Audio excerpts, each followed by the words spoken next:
This guy takes a superhuman strength test and casually lifts a 400-pound barbell. He does it just with one hand while using only 1% of his power. The girl conducting the test is completely stunned. She's seen thousands of awakeners try to lift it, but she's never seen anyone do it so easily before. Yet it's nothing for Lim, who, after getting his results, just heads out to grab some lunch, hoping for a quiet meal. But yeah, that's not happening. The moment his test results are revealed, the leaders of every major guild go crazy trying to find him first. They rush over one after another, throwing out insane offers and promising him mountains of money if he joins their guild. But Lim brushes all of them off like they're nothing, because he's waiting for one particular girl who will give him the most valuable offer. How does he know that? Well, he's a regressor. After 2 decades of battling extra-dimensional monsters and protecting the world, Lim Day-in is finally ready to retire and enjoy a peaceful life. However, the morning after his retirement party, he wakes up to find himself back in time before he even gained his powers. When Lim opened his eyes the next morning, he wasn't in his nice house. Instead, he found himself lying in the small student dorm room he had lived in 20 years ago. He panicked and picked up his phone nearby, and when he saw the date on the screen, he froze. It said the year was 2018. He threw the phone at the wall in frustration and shouted, "This has to be a joke! Lim can't understand why this is happening." Just yesterday, he started a comfortable life. Now he's back in the past, before the injury that ruins his knee, before the monsters, before he becomes a hero. He screams in frustration, asking himself over and over what went wrong. But then something strange catches his eye. On his wrist is the rare watch his friend Jong Cheol gives him as a gift. In a flashback, Lim remembers Jong Cheol telling him the watch might be a relic from the legendary mage of the Byron continent. Does the watch have something to do with this, Lim wonders. He recalls studying the watch before falling asleep the night before. He thinks maybe that's the reason he is brought back. Just then, loud banging shakes the door. An aggressive voice shouts from the other side, demanding to know why there's so much noise. The voice belongs to the annoying son of the dormitory owner. Known for throwing loud karaoke and booze parties every night, this guy often acts like he owns the place. He even demands money from Lim before he can get out of bed. As the door opens, the dorm owner's son looks annoyed and asks what takes so long. Lim smiles calmly while sizing him up. The bully wears an expensive jacket made from monster leather. He complains about the noise, claiming it's affecting his mental health. Then, pretending to be generous, he offers to forget the whole thing if Lim gives him money, especially the rare watch. But Lim isn't going to let that happen. He slaps the bully's hand away, then delivers a sharp slap to his face, causing a nosebleed. Lim grabs his head and knees him in the face. The years of bullying flash through his mind. This is payback, even if it isn't enough. Lim spares him and says it's time to move out. Back in 2018, Lim remembers a key event, an accident at the construction site that injures his knee, causing him pain for the rest of his life. But now his knee is fine. This second chance means everything. It's time to get serious. After controlling mana for 20 years, Lim feels confident about adjusting to this body. Still, his muscles are weak, and he hasn't been eating well. Hunger hits hard. Looking around, everything is still under construction. That's when it becomes clear why no one notices a lesser gate opening nearby. Monsters emerge, catching everyone off guard and causing many deaths. Suddenly, a portal opens right in front of him. People scream and run in panic. A red, speckled, dog-like monster bursts out from the gate, sharp fangs ready to attack. Amid the chaos, a small girl is surrounded by wolves, screaming for her father. Lim rushes in, pulls her out, and shields her with his body. He tells her to run while he faces the wolves. He grabs a nearby claw hammer and fights back. His first strike causes a wolf to cry out. Another wolf charges from the side, but Lim reacts quickly with a low swing to its jaw, knocking it back. Lim fights fiercely. Another blow launches a wolf several meters away, but hunger returns, making things more difficult. Jokingly, he suggests the wolves look delicious, remembering the taste of their meat from his previous life. The wolves hesitate in fear. Though his younger body is weaker, it has no knee pain, allowing him to move quickly. He dodges an attack and delivers a powerful overhead kick, but the wolves keep coming. Lim realizes a single hammer won't be enough. He then uses the watch like brass knuckles and punches a wolf. It remains unharmed. That's when he realizes how incredibly strong the watch is. He looks around and sees about 10 wolves still remaining. Just in time, the police arrive and take control of the situation. Lim feels relieved. However, his jacket is torn during the fight, which annoys him. A man comes up to thank Lim for saving the girl and others. He asks for Lim's name and workplace to send a reward. Lim replies that he has no job and hasn't even registered as a superhuman yet. He has only just awakened a few hours ago. The man takes his phone number instead and thanks him. Lim quickly leaves, saying he has other things to do. The man calls after him, wanting to interview him, but Lim disappears. Everyone begins whispering about a new awakened being, young and powerful. Later, Lim finally finds a place to eat and orders beef soup. The taste brings him joy. While eating, his phone rings. News of his battle spreads fast. In 2018, 2 years have passed since the first gate opened. Superhumans are replacing police and military forces.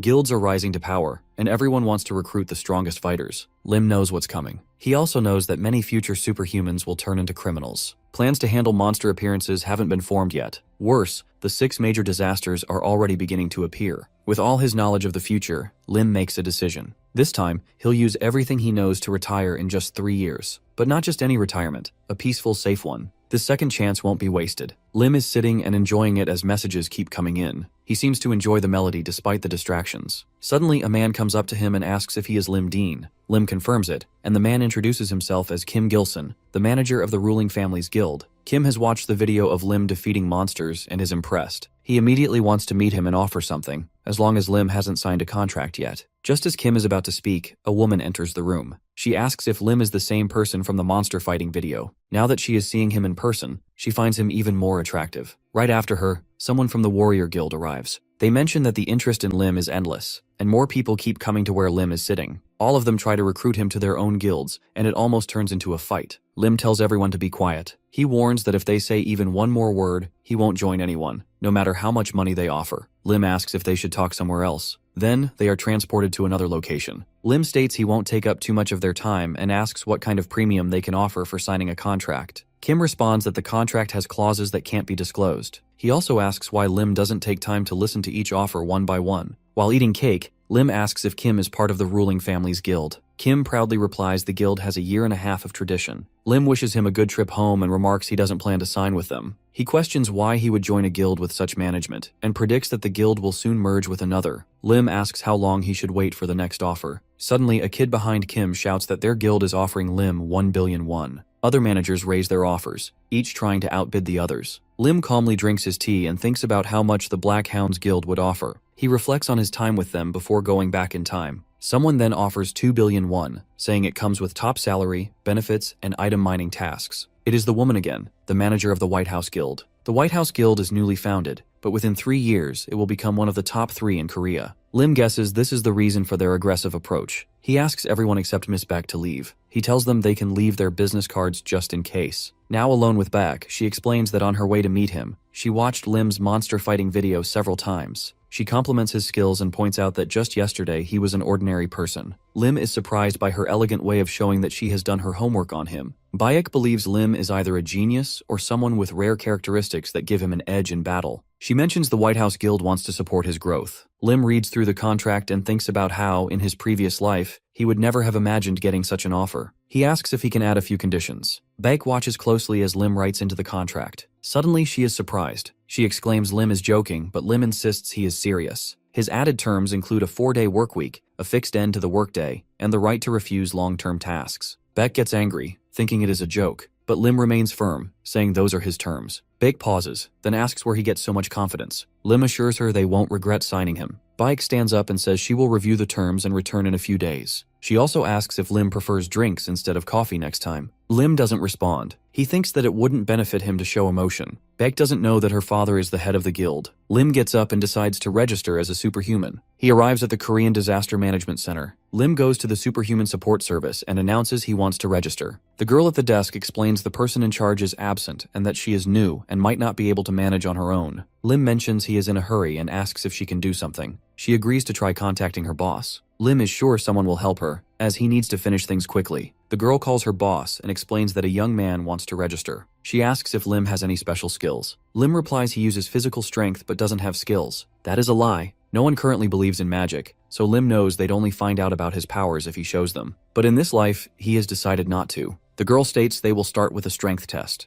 They go into a room with a barbell, and she asks him to lift it. Lim grabs it with one hand and lifts it above his head without effort. The girl is surprised. The barbell weighs 200 kilograms. She remarks he really is superhuman and apologizes for doubting him. She hands him a temporary superhuman certificate and notes they will contact him once the official one is ready. Lim thanks her and wishes her a good day. Suddenly, the head of the Superhuman Support Center, Ju Sang-woo, arrives. Lim is horrified and wants to avoid him. Nothing good has ever come from dealing with Ju Sang-woo. Lim decides to never come back here again. Ju asks if this is a new superhuman. The girl confirms it and notes it is the same Lim Dean she had mentioned. Ju realizes who she means and calls Lim a supernova. Then the scene changes to the pollution control area. This place has been abandoned due to monsters, but everything will change when the dimensional gate opens. The Gaia continent, a fantasy world of swords and magic, will open a gate to Earth within a year. In Korea, only one gate will open, and it will be right here in this zone. Lim is happy and plans to buy the place once he receives his contract bonus. He believes it will make him rich. Then he plans to sort things out and go monster hunting. Suddenly, someone shouts for others to get out or die. Lim hears a girl's voice warning the intruders not to come closer. Recognizing the language of the Gaia people, Lim realizes something is wrong and runs toward the sound. He uses his concealment skill to blend into the environment. This skill has been used in the past for dangerous missions involving espionage and assassinations. Lim doesn't want to repeat that life. As he runs, Lim wonders if the girl is being chased. He needs to see what is going on. He finds a little girl facing 3 adult men. She warns them again and tries to form a fireball, but it fails. The men find it amusing and remark they would pay her for the show. Lim guesses she is a refugee from Gaia and has been unlucky to run into these criminals. One man offers her food in exchange for surrender. Lim notices a tattoo on the man's arm. It is the mark of the Red Serpent criminal group. He knows then that they are human traffickers. With little mana left, Lim stops using concealment. He doesn't see any law enforcement nearby and decides to act. He pulls out a knife, lunges, and strikes the first man in the back. Then he quickly cuts the throats of the other 2 with smooth, silent movements. The girl is shocked. Lim coughs and asks if she is from the Gaia continent. She is surprised he speaks her language. Then her stomach growls. Lim asks if she likes meat. After a while, the girl thanks him for saving her and promises that one day she'll repay the favor. Lim curiously inquires how many servings she can eat. Fortunately, he had bought enough pork earlier. However, the girl doesn't understand what he means. Shifting the topic, Lim wonders if she crossed the dimensional gate alone. She does not give him a proper answer. He then presses to know where she had been before and where her home is, but the girl hesitates and refuses to reveal anything. Lim also tries to find out her age, but she remains silent on that too. In the end, Lim gains nothing from their conversation. They sit across from each other when the girl pleads for his help. She confesses that she knows nothing about this place, can't communicate with anyone, and barely has any energy left. She admits she can use fire but struggles to control it. Lim responds that he's busy and not suited to babysitting, emphasizing that he needs a reason to take care of her. Still, he offers her a deal. She can stay for a month. During that time, he will teach her the local language and provide her with basic knowledge. In return, she must take part in daily chores and run errands. The girl eagerly responds, asking if she really gets to stay. Lim is already beginning to worry. She introduces herself as Lily and says she hopes they get along. Her name feels strangely familiar to Lim, though he can't quite place it. As he reflects, something clicks. Lily, who can use fire. He suddenly recalls the monster that will burn down half of Seoul in 10 years. She has flame-colored hair and the power to control fire. Her name is also Lily, and she comes from the Gaia continent. Known as the Fire Witch, she is one of the 6 disasters. Lim starts to connect the dots. This girl looks exactly like the Fire Witch, like 2 drops of water. From what he remembers, the Fire Witch was kidnapped as a child by a criminal organization and groomed to become a harbinger of destruction. Now he considers the possibility that he might have a chance to stop one of the 6 disasters. After a while, Lim and Lily walk through the grocery market. Lim remarks that he'll make her a special dinner tonight. He approaches the counter and asks the vendor if they have any Predator F. After the first dimensional gate opened, a food crisis emerged, prompting people to migrate to Montina. Now, the supply of Predator F exceeds demand since people have yet to understand its value, which lies in its rich mana content, something vital for survival in the future. Seeing Lily draws sympathy from others, so they're given extra food. Lim then remarks that she needs to buy clothes and instructs her to choose from the options. Lily excitedly points to a white and red outfit, but Lim overrides her choice. He outfits her in a tracksuit instead, saying it's more suitable for walking around the dump. They end up buying several identical suits. Later, back at home, Lim notes that he has prepared Lim D's signature mana-infused dishes for dinner. Lily grimaces and asks if that's really what they're going to eat. Lim insists that healthy food usually looks unappealing. Lily sniffs it and admits it smells good. Lim pulls out the shikjang he'd saved for later but decides they can eat it now. Lily grabs a chicken leg, takes a bite, and lights up with joy. She declares it's delicious and insists that from now on, she only wants chicken. Lim warns her to eat the rest or he'll throw it in the soup as well. After tasting the soup, Lim admits it's surprisingly edible, although inwardly, he's feeling like he might die. He can't help but think that if he hadn't returned to this life, he'd be eating gourmet meals at a restaurant right now. The thought frustrates him. Lily complains that her tongue is numb, and Lim chides her for talking like that. After they finish eating, Lim gets up, instructs her to wash the dishes, and sit down to read a book. He makes it clear that he does not want to be disturbed. Lim then begins meditating using the Great Sea of Mind technique. This practice increases his magic power and enhances control. He had trained in it before returning, and now he notices his mana growing faster than expected. In the past, no matter how many calories he consumed, there were no such effects. He speculates that proper nutrition might be the missing factor. He feels his Danyan expanding and realizes that by continuing with mana-rich food and mastering this technique, he could surpass his previous strength. Eventually, he decides it's time to wrap up, but his stomach growls. Lily hears this and playfully offers him more chicken. He turns with an awkward smile. They end up eating that awful-tasting soup again. Lily screams in protest, saying she hates it. 2 days pass, and Lim reflects on his rapid progress. With his current strength, he believes he's ready to go treasure hunting. Suddenly, his phone rings. It's Bayek, who remarks that she's a bit disappointed he didn't call her first. She wonders aloud if he even cares about how she's doing. Lim, having almost forgotten about the guild, tells her he's been preoccupied. Lim asks how the contract renegotiation was going. Beck falls silent, and Lim guesses that she's facing difficulty. She confirms this, explaining that she couldn't persuade their leader. However, she adds that the head will hire him if he proves he's capable. Lim wonders if they truly intend to test him. Beck apologizes, saying she finds it ridiculous. She offers to come up with another solution if he waits a few days. But Lim immediately agrees to the test, on one condition. Lim arrives with Lily at the guild headquarters of the White House. When Beck questions who this little kid is, Lim claims Lily is his stepsister who recently returned from abroad and doesn't speak Korean well. He explains that due to unexpected circumstances, he'll need to bring her along for a while. Meanwhile, Lily is struck by Bayek's beauty, and speaking in her native tongue, wonders who she is. Lim casually mentions that she is the woman who gives them money. Lily, equating money with chicken, concludes that Bayek must be a very good person. Bayek reassures Lim that their guild doesn't interfere in the personal lives of its members. Soon, they're greeted by the White House Guild's head, Chang-Su. He explains that they had planned to visit Lim first but were delayed due to business. Lim responds cheerfully, comparing his arrival to a field trip. Chang-Su then brings up the added clause Lim proposed, to double the contract if he passes the test, and confirms that Lim is ready. Suddenly, a massive energy presence fills the area. Chang-Su questions if Lim is really worth such a sum. Lim senses that Chan, despite appearing untrained in martial arts or magic, emits overwhelming mana. Lim thinks to himself that a monster is a monster, no matter the disguise. Still, he refuses to be intimidated. He releases his own mana and forms a protective sphere around himself, asserting that he will prove his worth. Chang-Su promptly instructs Bayek to rewrite the contract. They decide not just to double, but triple the original offer, and add a bonus clause. Lim will receive 20 billion won if he passes. Shocked, Lim recalls he was initially offered only 2 billion. He comments that Chang-Su must be quite hot-tempered, and declares that he's ready to start the test immediately. They are transported to the White House's underground training ground. Chang-Su explains that the test will be considered a pass if Lim defeats 3 guild members. Since this isn't a fight to the death, no one is to go too far. Lim is then introduced to his first opponent, Hwan Jang-hyuk. Despite his young age, he is a member of the First Guild Association. Beck wonders what weapon Lim will choose. Lim responds that only his watch is sufficient. Jang is annoyed at Lim's arrogance and thinks Lim has just awakened and still dares to fight only using this mere watch. However, the match is signaled to begin.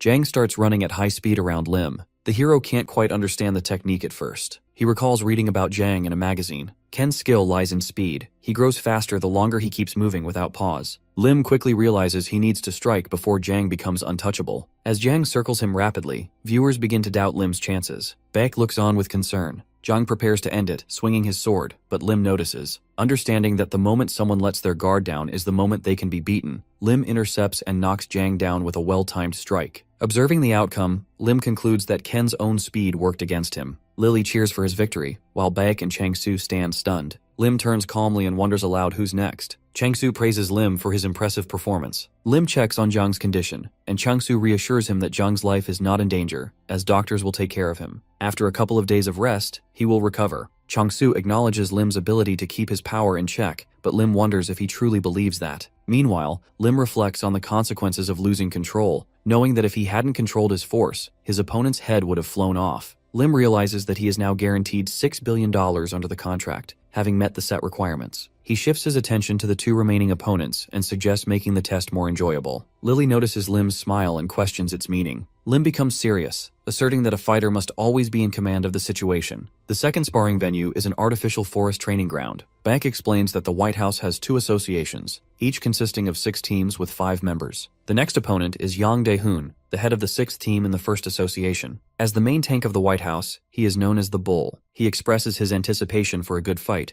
while Lim recalls that the Bull is among those who radiate an instinct to kill him. As the match begins, the bell rings, and Lim immediately charges at Yang Dae-hoon, aiming a strike at the clock. Yang Dae-hoon successfully blocks the attack with his shield and counters with a sword strike, which Lim narrowly dodges. Seizing an opening, Lim maneuvers behind him and executes Falcon's Claws, making Yang Dae-hoon wonder if Lim had trained in martial arts before awakening. Yang Dae-hoon attempts another sword strike, but Lim dodges and counters by pushing him backward with Iron Mountain. The force of impact sends Yang Dae-hoon flying, though Lim realizes that the bull's endurance is formidable. Yang Dae-hoon acknowledges Lim's strength. Lim initially intended to conceal his capabilities until facing his final opponent, but Yang Dae-hoon's strategy pressures him to reveal more. Yang Dae-hoon proposes that Lim join his team, believing they would work well together. Lim questions who makes that decision, and Yang Dae-hoon declares that it is up to the victor. Chang-soo affirms the bull's statement, prompting Lim to declare that if he defeats the bull, he will become the head of the team. He announces his plan to create his own independent team and recruit members on his own terms. The head acknowledges Lim's proposal, but imposes a strict condition. If Lim loses, he will receive half of the signing bonus, and his contract duration will be doubled.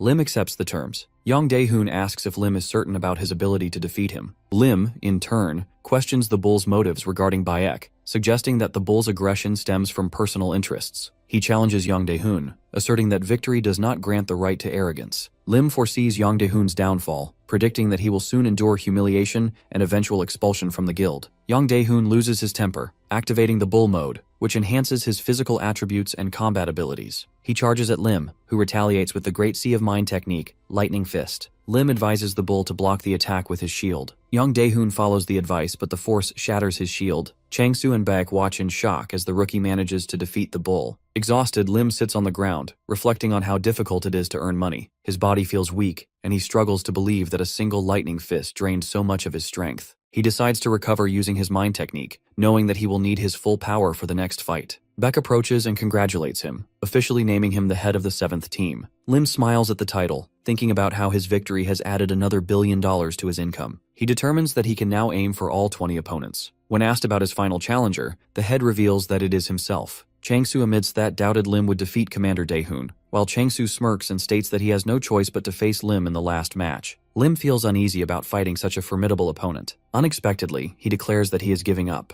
Chang-soo is shocked and questions Lim's decision. Attempting to persuade him, Chang-soo offers $20 billion for just 5 minutes of combat, followed by $3 billion for every additional 3 minutes. However, Lim refuses, stating that he is incapable of continuing. Baek steps in, reminding the head that it is time to finalize the contract. Lim proceeds to sign, while Eunwi notes that the conditions are remarkably favorable. Lim expresses hope for a successful collaboration. Baek asks about Lim's strategy for recruiting members, and he responds that he plans to do so gradually. When questioned about signing contracts with others, Baek confirms that Lim has the authority, but is unsure who he intends to enlist. Lim hints at recruiting someone highly talented yet unaffiliated with any guild, causing Lily to speculate, could it be her? Lim turns to Lily and requests her to create the largest flame she can. She complains about being hungry, so Lim promises to buy her 3 chickens. Excited, she rushes to the side, reminding him of his promise, and then conjures a massive ball of fire above her, larger than her own body. Baek is deeply moved and wonders if Lim's younger sister is also superhuman. Lim confirms that she is and states his intention to recruit her as a member of his team. Lily's fire does not ignite anything around her, demonstrating her perfect control over her ability. This impresses Lim, as he only trained her for a few days in his past life, despite her having once been regarded as a calamity for no reason. He then proposes discussing the payment for Lily's contract and prepares to begin negotiations at $3 billion. However, Lily interrupts, focusing on the chicken. They fulfill her request, and she officially becomes a member of the 7th White House team, securing a contract fee of $5 billion. The White House owns the building where they are, which houses various facilities, including training halls, living quarters, and control rooms, managed by numerous permanent employees. As they walk, Baek asks if Lim is impressed by their advanced equipment. He responds that he is not easily surprised, noting that the equipment feels outdated compared to what he has seen in the future. Eventually, they arrive at another location, where Lim admits that he is impressed. Baek explains that the building houses an equipment development workshop, assuring him that any requests will be completed within a week. Lim remarks that he has someone to issue orders to, but will still take a few items from the workshop. For the time being, he chooses to use the blades available, deciding that they will suffice for now. He asks if the examination is over, and Baek confirms that it is. Since it is Lim's first day, Baek states that his duties will conclude after a meeting with the head. Suddenly, the chief rushes toward them, delivering an urgent message from the control room. All teams are currently engaged in missions, leaving him in a difficult position. He apologizes for the timing, but asks if Lim can take on a mission. Lim considers how he had hoped to leave work early today before asking about the mission details. Before long, Lim arrives at the heart of the crisis. A portal looms 10 meters above the ground, releasing massive snails in overwhelming numbers. He notices numerous people stuck in the green slime, unable to escape. Assessing the situation, Lim realizes that most of the monsters have already been handled. He wonders if intervening is truly necessary, but is informed that they need samples of the new monsters. His task is to collect at least 3 snails while preserving their original state as much as possible. He recognizes that these creatures will be avoided in the future. Repulsive snails that explode upon impact, releasing foul-smelling slime. Lily complains about the stench, and Lim blocks her sense of smell using mana, asking if she would like to learn the technique. He warns her that it likely won't work on the first try, but with practice, she can master it. To his astonishment, Lily suddenly exclaims that she has already succeeded and can no longer smell anything. Lim barely has time to explain before she masters the technique, reaffirming her extraordinary talent. Lim instructs Lily to remain still while he captures the snails. He realizes that Nico has struggled to obtain a proper sample.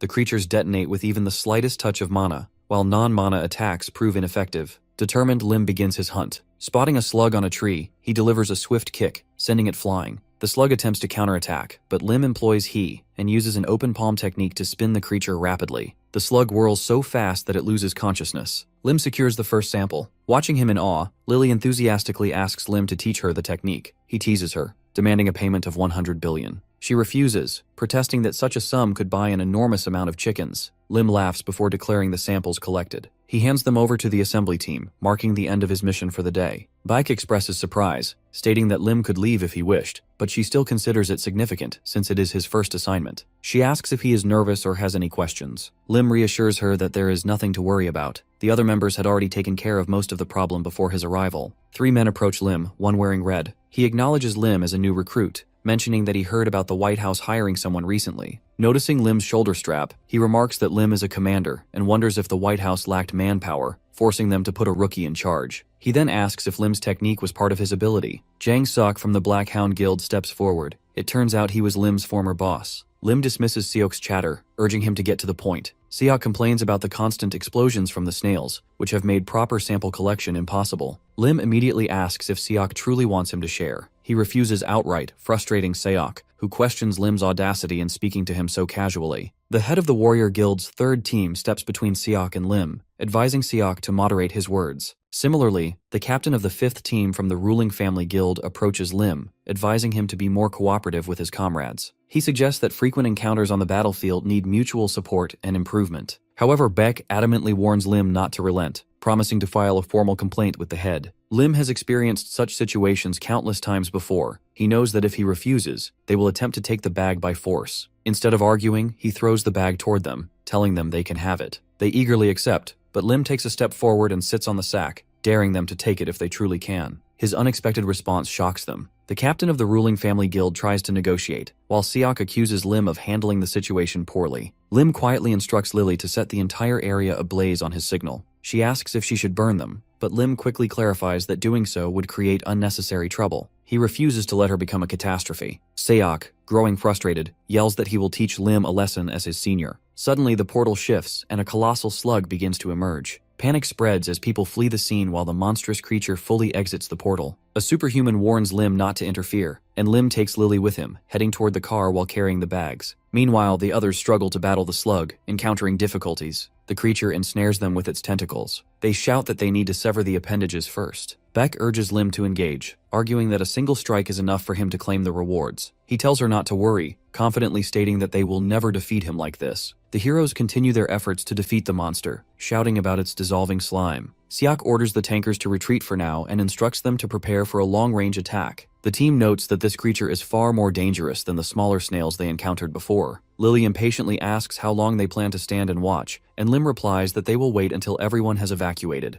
Meanwhile, Wang Guho from the Black Hound Guild, known as Pushover, desperately tries to flee. His comrades have had their weapons corroded by the monster's slime and decide to retreat, fearful of its approach. Wang pleads with them to take him along, but they insist he use his abilities to escape. The creature's tentacles have already ensnared Vao, rendering him unable to fight back. The monster prepares to consume Vao, who screams for help. Lim watches the scene unfold and questions whether Wang's comrades truly consider themselves his allies. Without hesitation, he slashes through the tentacle gripping Val and steps in front of the monster, shielding him. Lim turns to Wang and tells him that this is not how he should be using his abilities. If Wang truly wants to understand the right way to fight, he will have to find Lim after the battle. Lim signals Lily to begin, and she immediately unleashes her flames. The other superhumans are astounded, struggling to comprehend the sheer intensity of the fire. Baek urgently tells Lim to consider the others before acting recklessly, warning that the support team will arrive in 5 minutes. Baek suggests waiting to fight alongside them, but Lim reasons that since reinforcements will arrive soon, he should claim all the loot for himself. Baek points out that the fire prevents drones from approaching, so it must be repositioned.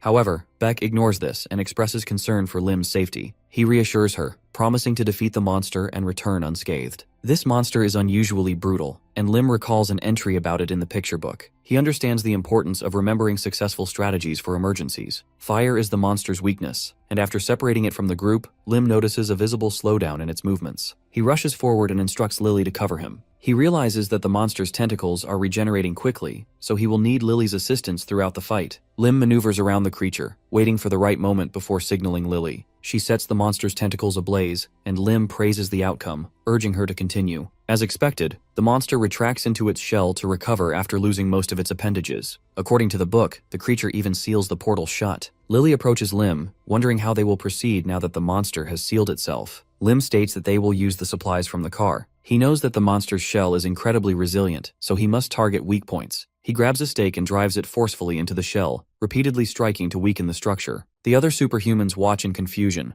unable to understand what Lim is trying to achieve. Meanwhile, Wang Guho reflects on Lim's words about using his abilities differently, and Val wonders if Lim's approach is truly correct. Returning to Lim, he continues hammering stakes into the shell, preparing for the final phase. With the nails secured, he aims for the center and resolves to use his most powerful attack. Drawing upon the Great Sea of Mind technique, Lim strikes with his lightning-fast fist. However, as he makes contact, electricity surges through his body, shocking him. The current travels between the stakes, shattering the monster's shell. Lim collapses onto the ground, writhing in pain, his body too weak to execute normal movements. Lily rushes to his side, asking if he is all right. She questions whether he was electrocuted, and Lim, still dazed, reminds her that she was supposed to assist him. He assumes they have finally defeated the monster. Lily asks if she can remove the firewall, but Lim requests that she keep it active a little longer. Since they worked hard for this victory, they should claim all the loot for themselves. He notes that the monster's meat is incredibly soft and rich in nutrients, and they begin storing it in bags. Lily contemplates the idea of snail chicken,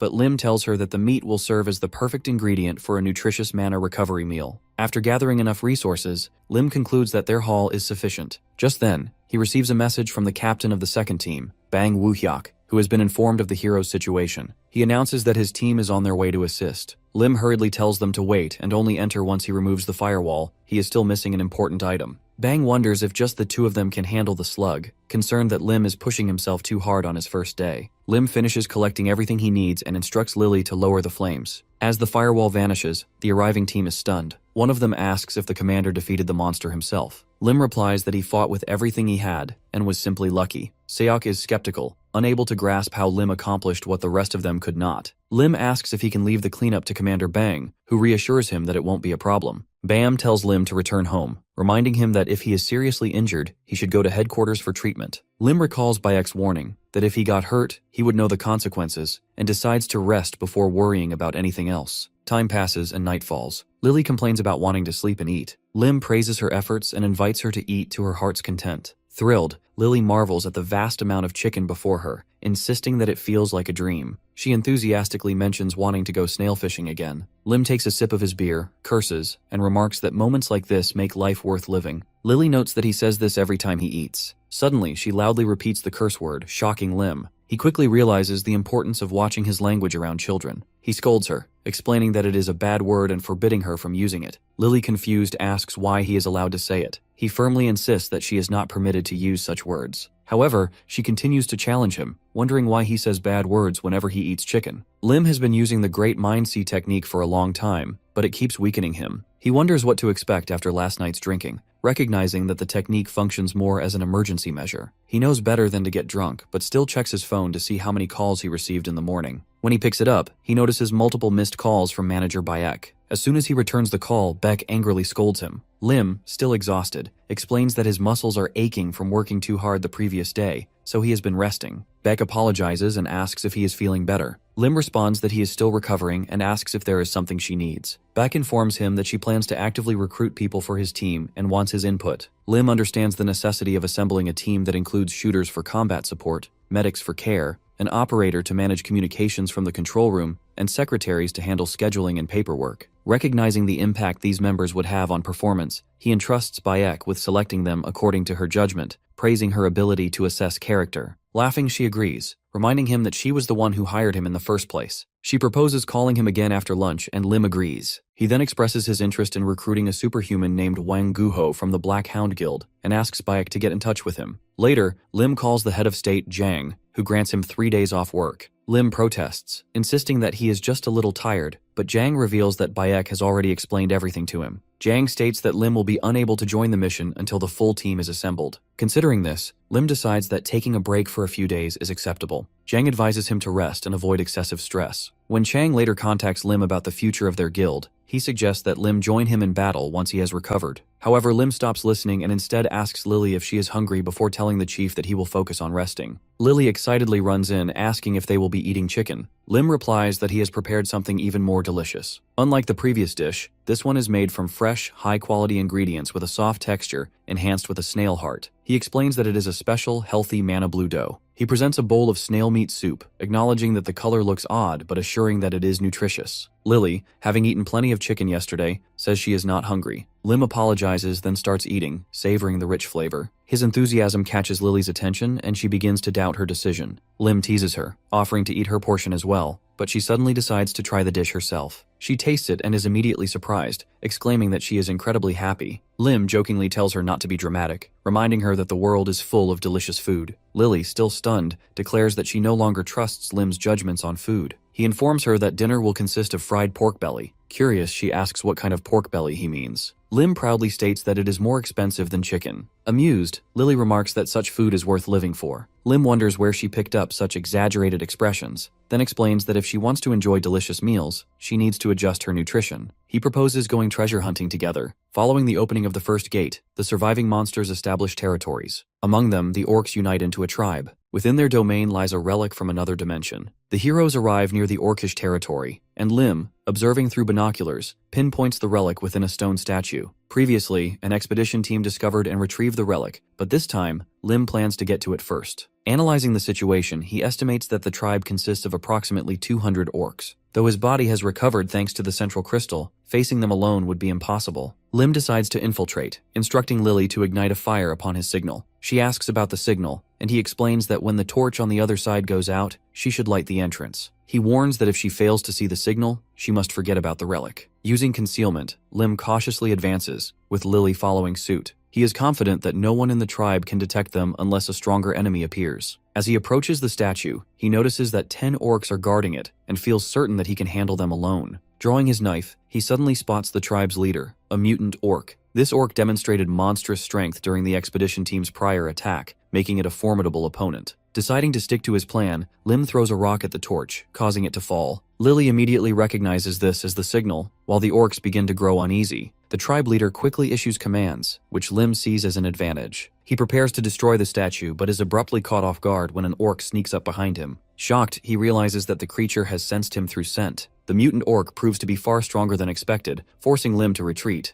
Running through the flames and past the orcs, Lim understands that concealment is now useless and disables the technique while escaping. Lily, realizing the situation, asks if he has been discovered. Lim shouts for her to run as well. After distancing themselves, the heroes rest near some ruins. Lim notes that although they have not run far, exhaustion has already set in. Lily then recognizes the place and reveals that she passed through this cave upon entering the gate. She describes how strange individuals attempted to capture her, prompting her escape. Lim deduces that she is referring to the Red Serpent people and suspects this cave is their hideout. Surprised that they would settle near an orc tribe, Lim praises Lily for her keen observation. Recognizing the potential advantages of this discovery, Lim suggests entering the cave. Lily hesitates, expressing reluctance. Lim instructs her to hide in the bushes and remain silent, telling her to contact him if anything happens. Alone, he enters the cave while activating concealment. Inside, he observes a heavily guarded area, confirming that the Red Serpent is not a small organization. He wonders why they chose to settle near the orcs. Moving deeper, he spots masked individuals engaged in an unknown activity. When he sees one of them handling a white powder, shock washes over him as he suspects it to be serpent dust. Lim observes the illicit drug trade surrounding serpent, a substance derived from plants of another world. Many have succumbed to addiction, losing their sanity, and ultimately perishing. Despite years of investigation, the police have failed to dismantle the operation. Lim wonders how such a well-hidden facility has gone unnoticed for so long. Inside, the warden commands workers in lab coats to accelerate production, warning that failure to meet the quota by tomorrow will lead to severe consequences. Lim surveys the situation, noting that the Red Serpent Group has approximately 100 armed members and 30 drug manufacturers. He also estimates that around 50 kilograms of serpent are stockpiled, though he cannot determine its monetary value, only that it likely exceeds several trillion. The supervisor reports a surge in demand, creating a supply shortage. He mentions that another worker died yesterday, slowing production. He apologizes, explaining that they are selecting individuals who,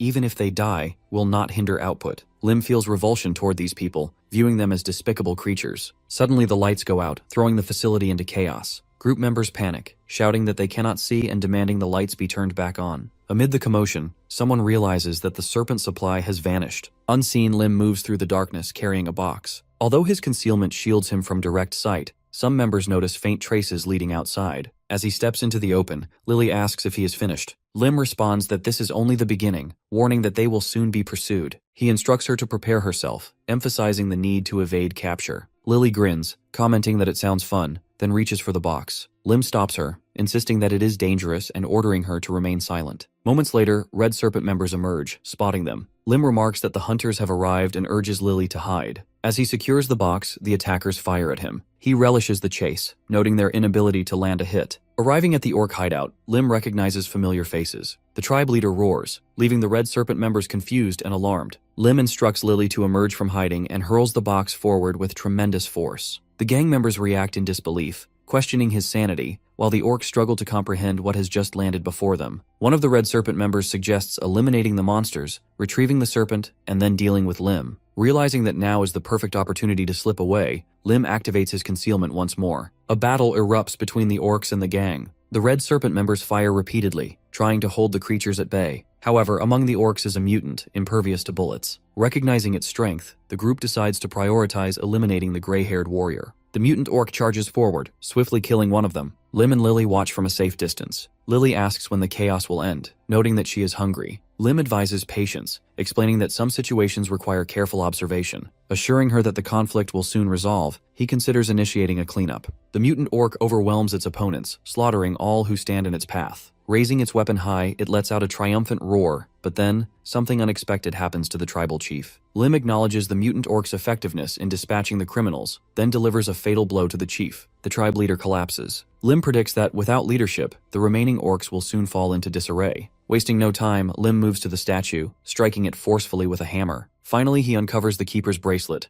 an artifact that enhances healing and strengthens its wearer's condition through mana consumption. It also enables a defensive spell, which becomes even more potent when worn as a pair. As the bracelet shrinks to fit Lim's wrist, his recently expended mana replenishes. Lily curiously asks if it is a treasure. Lim affirms this and gestures for her to approach. He fastens the second bracelet onto her wrist, prompting her to ask why he is doing this. He explains that it has a protective spell invisible to ordinary eyes. Blushing, Lily remarks that they now have matching bracelets. Lim tells her to stop talking and simply accept it. While she remains weak, the artifact will allow Lim to track her location in case of danger. He gathers his spoils, including the tribe leader's hide, which will make excellent armor. Lim suggests delaying dinner, as he must return to the cave. Lily questions the need for his return, but Lim promises to explain later. He instructs her to burn the village to the ground. She asks if they will go out to eat afterward. Lim avoids making a promise, but assures her there will be something delicious. Lily gleefully complies, setting fire to the village and shouting that she expects a good meal. Lim watches in shock, momentarily wondering what would happen if she were ever left to starve. Back at the cave, Red Serpent members fire at Lim, but the heroes remain shielded.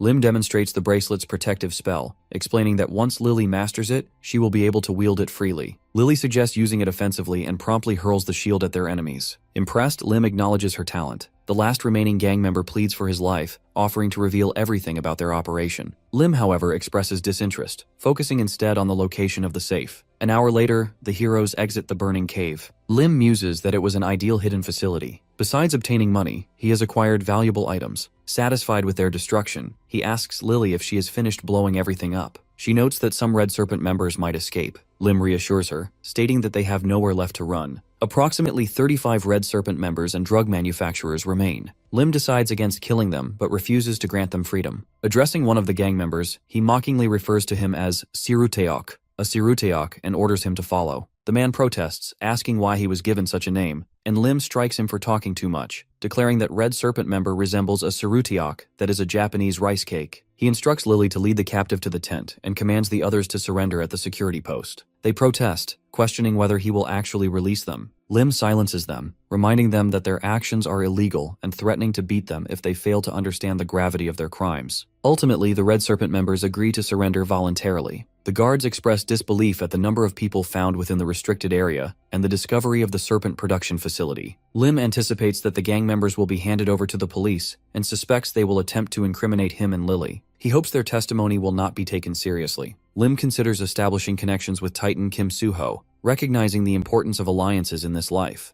Reflecting on Lily's performance, he decides that she has earned a well-deserved, delicious meal. Lily arrives at the tent with Siruteok and immediately pounds the floor, shouting that she is hungry. Confused, Siruteok fails to grasp her complaint as she repeatedly demands food. After a while, Lily sulks, feeling disappointed that Lim had promised her a meal as tasty as chicken, only for it to smell unpleasant and appear messy. Lim hands something to Siruteok, who quickly understands and takes charge. He prepares 2 pork bellies cooked to perfection, fried garlic, and seasonal green olives wrapped in a sesame seed salad with a crisp piece of lettuce, meant to be eaten in one bite. Lily tastes it and is instantly delighted, declaring that the food is incredibly delicious. Lim notices her excitement and reminds her to chew properly before speaking. Lily realizes that the longer she chews, the better the flavor becomes. 4 days pass, and Lim begins to prepare for more demanding tasks. In the meantime, he purchases the land next to his tent using the money he received from the guild. The seller, noting the low price, asks if Lim is certain about buying 10,000 pu. Lim responds that future events are unpredictable, and it is wise to be prepared. Siruteok, whom Lim had brought along for his skills, begins constructing a log house. He commits to handling construction, cooking, cleaning, and other responsibilities for the next 3 years, explaining that Lim has given him a chance to start over. Determined to live honestly, he vows to work hard.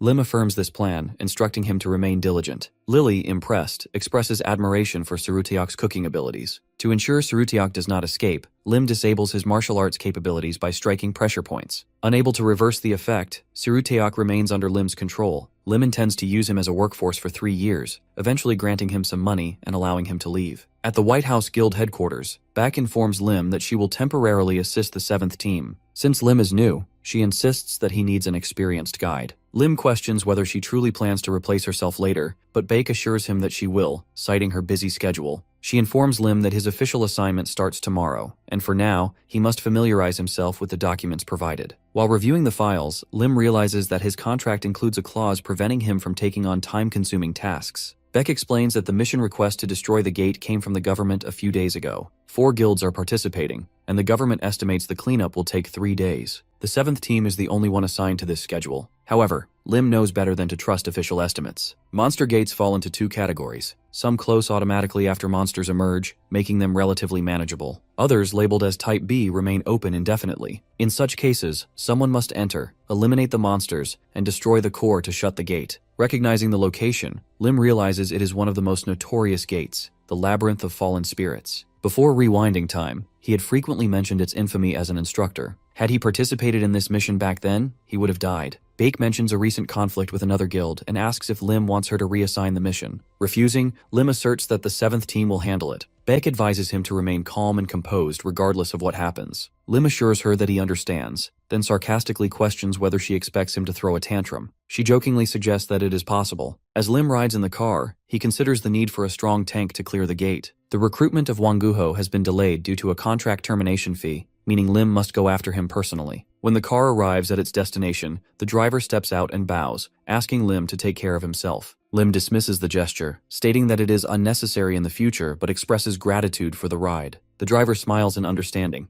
Beck comments that Lim appears quite cool at the moment, though Lim finds it uncomfortable to be surrounded by honest, kind people. He prefers the company of aggressive and ruthless individuals, such as the members of the Black Hound Guild he once worked with. Arriving at the meeting point, Lim and his team are greeted by Kim Hyun-tae from the Black Hound Guild. Alongside him are Wang Guho and the team captain, Jang Seok-hyun. Lim exchanges pleasantries and shakes hands with Kim, who mentions hearing a lot about him. At the negotiating table, Kim questions whether they are serious about taking Wang. He acknowledges Wang's value as an employee, but, being the guild head's younger cousin and handler of dubious affairs, Lim anticipates excessive demands for contract cancellation. Beck states their understanding of the guild's stance. As she prepares to discuss the $5 billion termination fee, Kim interrupts, correcting her. Wang renewed his contract that morning, raising the termination cost to $10 billion.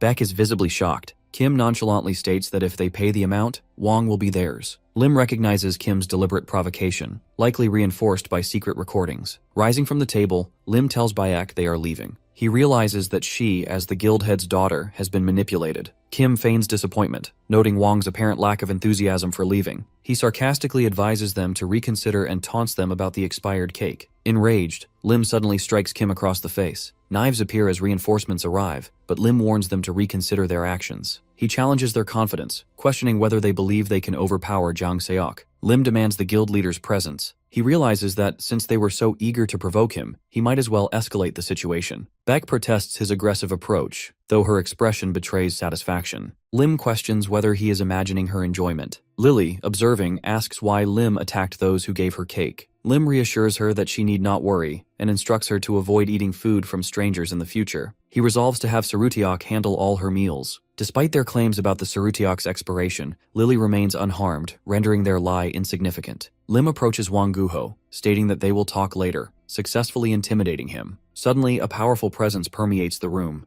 Lim deduces that the guild leader, Demon King Kim Tae-jin, one of the first awakened, has arrived. Beck nervously asks whether he has been summoned. The guild leader demands an explanation, feigning ignorance despite watching everything through the cameras. Lim confirms that he initiated the call, declaring his intent to clarify matters. However, before doing so, he requests that everyone else leave. Jin remarks on Lim's loyalty, noting that it is admirable for someone willing to accept full responsibility. Lim instructs Lily to follow Beck back to headquarters. Lily mischievously asks whether she can burn the place down. Shocked, Lim warns her against acting recklessly, threatening to withhold fried chicken if she plays with fire without permission. Once alone, Lim questions Jin's intentions. Jin acknowledges Lim's intelligence and directly asks whether he would like to work for him. Surprised, Lim clarifies whether Jin is proposing that he switch sides, knowing that the contract termination cost would be astronomical. Jin denies requesting Lim to leave his guild, instead suggesting he remain at White House while occasionally passing along information. Recognizing the offer as a spy arrangement, Lim listens as Jin promises generous compensation and invites him to review the contract himself. Lim inquires about the consequences of refusing. Jin calmly warns that Lim will pay dearly for his actions today. If pushed too far, he could lose an arm or two. Meanwhile, outside the guild, Chang-Su yells at Jin to release Lim. Chang-Su stands armed, threatening to break in within 10 seconds if Jin does not comply. As he begins counting down, Lim casually appears behind him, asking about the commotion. Surprised, Chang-Su reveals that Bayek claimed Lim was kidnapped. Lim assures him that he apologized to the guild and they accepted it, commenting that his sincerity must have been persuasive. Earlier, Jin threatens Lim to take his offer, or he can face serious consequences. Before that, Lim informs Jin that a little birdie has told him about Jin's close relation with his sister-in-law. Jin becomes furious and demands to know how Lim is aware of this. Lim responds that if Jin wants to keep the secret, he should consider some of Lim's terms. Lim first demands that Wang Guho be released without paying the termination tax. He also presents a written amount for his silence and hands Jin a piece of paper. Before Lim went back in time, Jin had an affair with his younger brother's wife for decades. Eventually, they were caught, and the younger brother and his wife tragically committed suicide. Shocked by these events, Jin left the service. Lim is confident that Jin will do whatever it takes to keep this information hidden. Chang remarks that Jin is as cunning as a snake and will not let them go so easily. Baek reprimands Chang-Su, stating that he should be grateful that nothing happened. Meanwhile, Lim notices that Lily is quieter than usual. He pats her and asks if she is all right,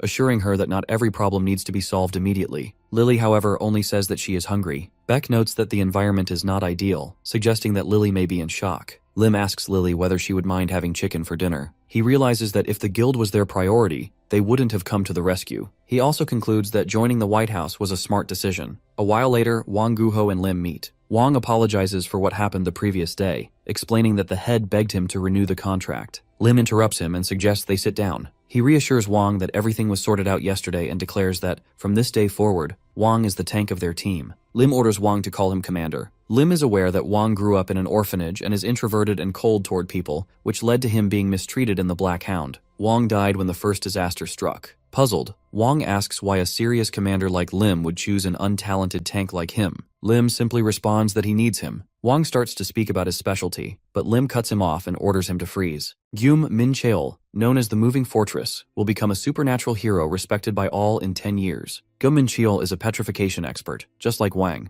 Lim recalls seeing the pieces of rock Min Cheol created when he was still a child. Observing Wang's body in person, Lim is certain that Wang's petrification ability surpasses Min Cheol's. Lim predicts that in half a year, Wang will become the top tank in Seoul. Wang is shocked, exclaiming that this cannot be happening. Lim reminds him that since he considers himself untalented, Lim is now giving him talent, something Wang denies. Wang is deeply moved by this. Suddenly, Sarutiak arrives and announces that Lim's request has been fulfilled. The hero states that it is just in time and orders it to be brought in. The dish consists of soup made from a monster's parts and inner core. Lim states that everyone must eat 3 plates, as they need to prepare for their 4-day journey into the labyrinth of fallen spirits. 2 days later, at the location of a monster hunting mission, Lim is fighting against a monster that resembles a white lion. He yells at Wang, reminding him that as the team's tank, he must not be afraid. Lim orders Wang to get as close to the monster as possible and immobilize it. For 2 days, Wang consumes 3 bowls of monster soup along with 5 training sessions per day. The petrification enhancement training is not ready yet, but Wang grabs and immobilizes the monster. However, the strain causes him pain. Lim urges Wang to hold on for another minute, promising that if he fails, he will have to eat 6 plates of monster soup.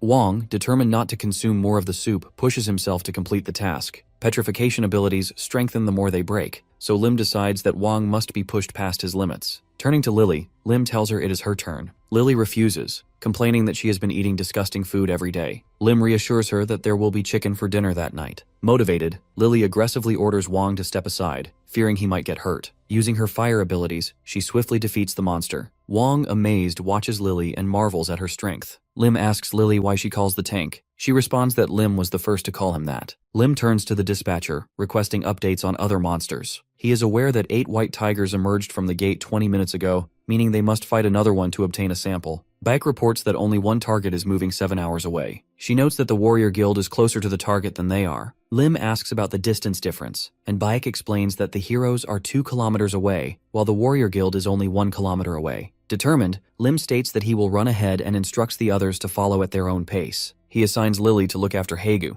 Lim dashes after the monster at incredible speed. His training and mana-rich diet have enhanced his abilities, even though they have not yet reached their former level. As he passes a guild member, he loudly declares that the white tiger is his. The guild member is shocked. The warrior guild has already prepared magic spells and is rushing to attack the white tiger, which is problematic because the first to strike will have claim to the loot. Lim swiftly executes the shadow body technique, Crescent Moon. He leaps onto the monster, delivering a decisive blow that instantly takes it down. The warrior guild is astonished, unable to believe what they just witnessed. Lim reports to the dispatcher that the hunt is over, leaving her stunned, as the map indicates the hero has only just arrived. Lim dismisses the concern and asks whether there are any other nearby targets. She replies that another monster is located in the south. Meanwhile, the heroes have already defeated this monster. Lily asks whether she cooked it properly this time and inquires whether they will have chicken for dinner. Lim assures her that a sample can be collected from the monster. The dispatcher reports that the monsters are gone, the gate is destroyed, and the situation is stable. Lim confirms that they are wrapping up. As the hunt is over, a doctor with long blue hair approaches Lim and asks if they need his assistance. Lim replies, "Everything is fine. Lily just needs to wash her hands." This guy is Cheon Il-nam, the leader of an on-site medical support team. Another young boy tells Lim that the video of their hunt came out great. He is the leader of field filming support team Cheon Lee-nam. Lim looks at the video, and he is amazed to see the scene as it looks just like a movie. Meanwhile, Cheon Seol-ah asks Lim to move his arms, as he is responsible for dismantling the equipment. Baek has hired the 3 Cheon siblings for the field support of Team 7. Lim knows that these boys are soon going to make a big name for themselves in their relative fields. He wonders how Baek hired such a good team. He apologizes to the siblings for not remembering their names and ensures they will get plenty of rest and bonuses for the future hunts, and requests them to take care of his team. Siblings get happy hearing these generous words, and Il-nam makes sure he has recorded this moment. After a short while, Lim's driver tells Lim that he is very popular among the team.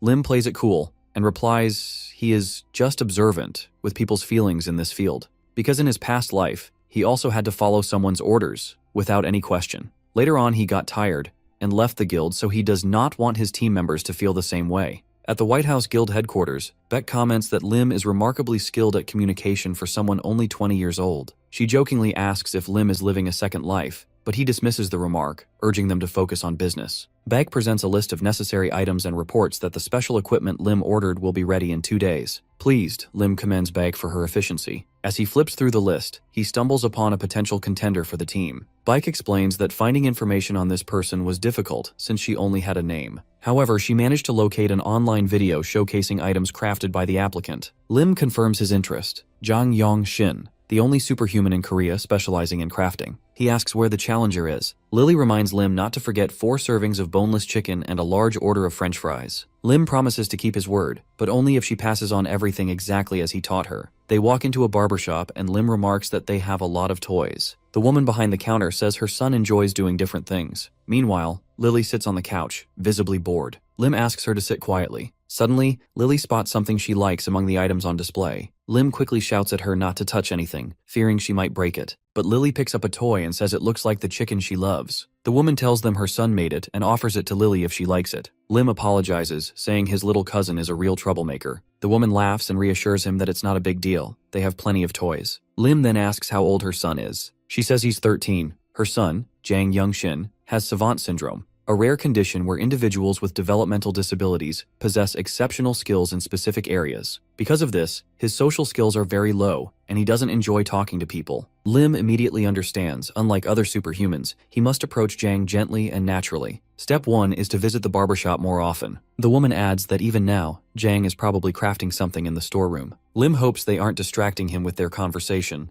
but the woman assures him that Jang is so focused he rarely notices anything around him. Still, Lim picks up on the fact that they aren't whispering. If Jang is a superhuman, he might be hearing everything. Lim wonders if now is the right time to test that theory. Suddenly, Jang walks out and asks his mom if everything's okay. She's surprised. He's never come out on his own like this before. Lim realizes that Jang must have sensed Mana, confirming he's superhuman. Recognizing her cue, Lily launches into action. She runs up to Jang, showing him the toy chicken and asking if he made it. She says it's insanely cute and asks how he did it. Jang, slightly confused, says it's nothing special. Lily, despite her shaky Korean, praises the toy, calling it incredible. Lim observes that her craving for chicken seems to be helping the plan. Jang tells her he can make a lot of things, and asks if she'd like to see more. Lily agrees enthusiastically. Jang's mother is astonished. He's never spoken so freely before. Lim feels awkward, but realizes that Jang may have taken a liking to Lily. The hero decides it's fine. After all, they've managed to bring in a valuable ally, someone capable of creating equipment for superhumans worth hundreds of billions. The very next day, Jang officially joins the guild and starts developing battle uniforms. After a few days passed, Lim admits that the Uruk chieftain's leather works well for the uniforms. He asks Lily how she likes her new outfit. She says it's comfortable and cool, and that it even has chicken and pizza designs on it. Wong asks about his own uniform, but Lim tells him he doesn't need one just yet. Lim has done everything possible in a short amount of time. Beck reports that the support team is fully prepared. She says it's time to move out. Smiling, she asks Lim if he's found a new hairstyle. It must be hard maintaining it. Lim realizes that she must be the reason the barbershop has no customers. Then they arrive at the gate and Beck is furious, yelling at a man who let another guild go in ahead of them. He claims the queue was changed and that the heroes would have been late. Beck demands to know who told him that. Apparently 4 guilds are taking part in a joint task. Lim calmly says that none of this changes the mission. The heroes will proceed as planned. Beck says that even if they enter now, there's probably nothing left. She apologizes for not being better prepared. Lim reassures her. It's possible they'll find something better inside. Lim remarks that the other guilds have already swept the place clean.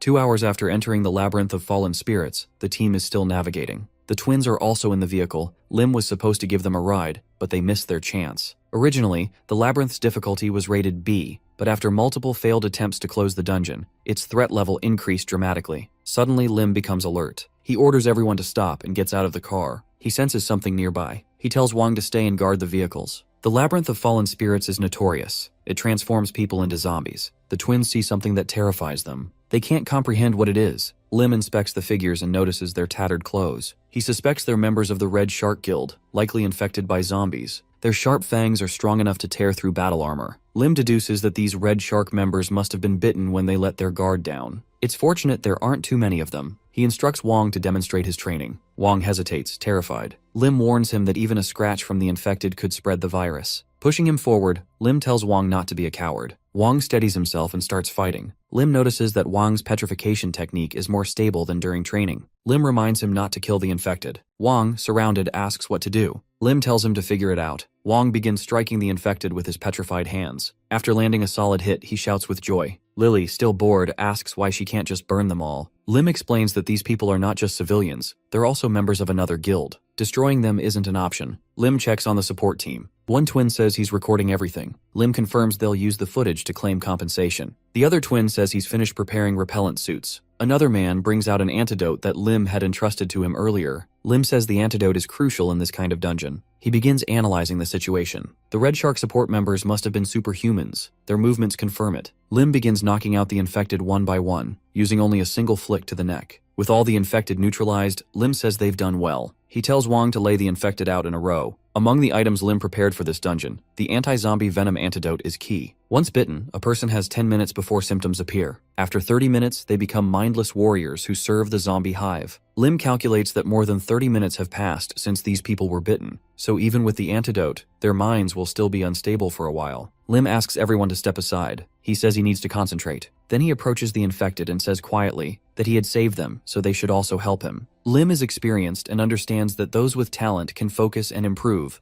but as survival rates increase, people like Lim must develop multiple abilities. For this reason, Lim has traveled through various dimensions in his past life: the Gaia continent, Murim, the underworld, and the Byron continent. He survives thanks to the magic and martial arts he learns during those journeys. One of the techniques Lim picks up along the way allows him to control animals with low intelligence. Now, facing the infected, Lim tells them they will fight alongside him. Surprisingly, they seem thrilled by the idea. Since everyone agrees, Lim instructs them to begin hunting the zombie bees and to follow his orders carefully. Later, Wang appears in a bug control suit, visibly exhausted. He reports that he's caught the queen bee, but they're surrounded by too many others. Lim orders Lily to burn them and then offers her food. Unable to resist the promise of a meal, Lily happily obeys. One of the twins remarks that he didn't expect members of the Red Shark Guild to actively support them and asks if the commander did anything unusual to convince them. Lim denies this and says they simply offered to help as repayment. He announces that the bug control suits are now ready, so they can move on. Suddenly, Lim orders everyone to stop as he realizes someone is approaching.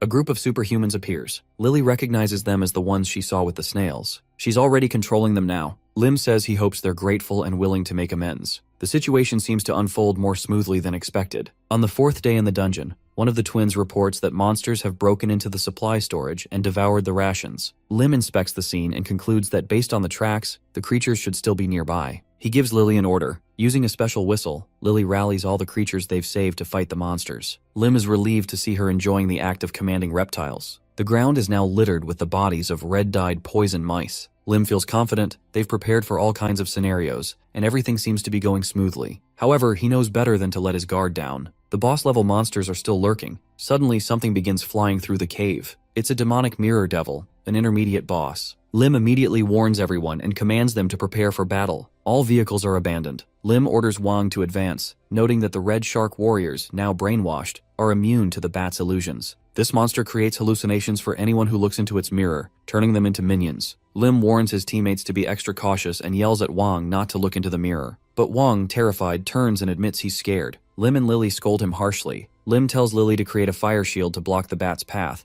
and then orders everyone to move at least 2 kilometers away. He says he'll gather intel and rejoin them. Lim whistles, and his subordinates scatter. Lily asks if she should just burn everything down, but Lim tells her to lower the flames for now. Using a concealment spell, Lim vanishes. Lim, now alone, searches for the bat. Suddenly, it spots him. He throws a knife but misses. He quickly realizes that the bat's erratic flight pattern makes it hard to predict. He decides to observe from a distance. Eventually, Lim returns. The twins are relieved and ask if he's hurt. Lim reassures them and quickly begins explaining the next steps. There's no time to waste. The bat continues circling the dungeon as Lim orders the tech support squad to retreat. They confirm the retreat and report that fortifications are in place. Lim praises the progress and instructs his team to prepare for battle. The bat, meanwhile, unleashes her minions, who begin attacking the team. Lim leaps into action, attempting to strike the bat, but it evades him. He calls on Lily, who tries to incinerate the bat with fire. However, the creature skillfully dodges each attack. The bat mocks the heroes and lets down its guard for a moment. Lim seizes the opportunity. He forms a shield around the bat, leaps forward, and with Lily placing a fire platform beneath him, lands a powerful kick. His attack slices off the bat's head. He declares that he's keeping the mirror. The heroes then arrive at a mysterious gate.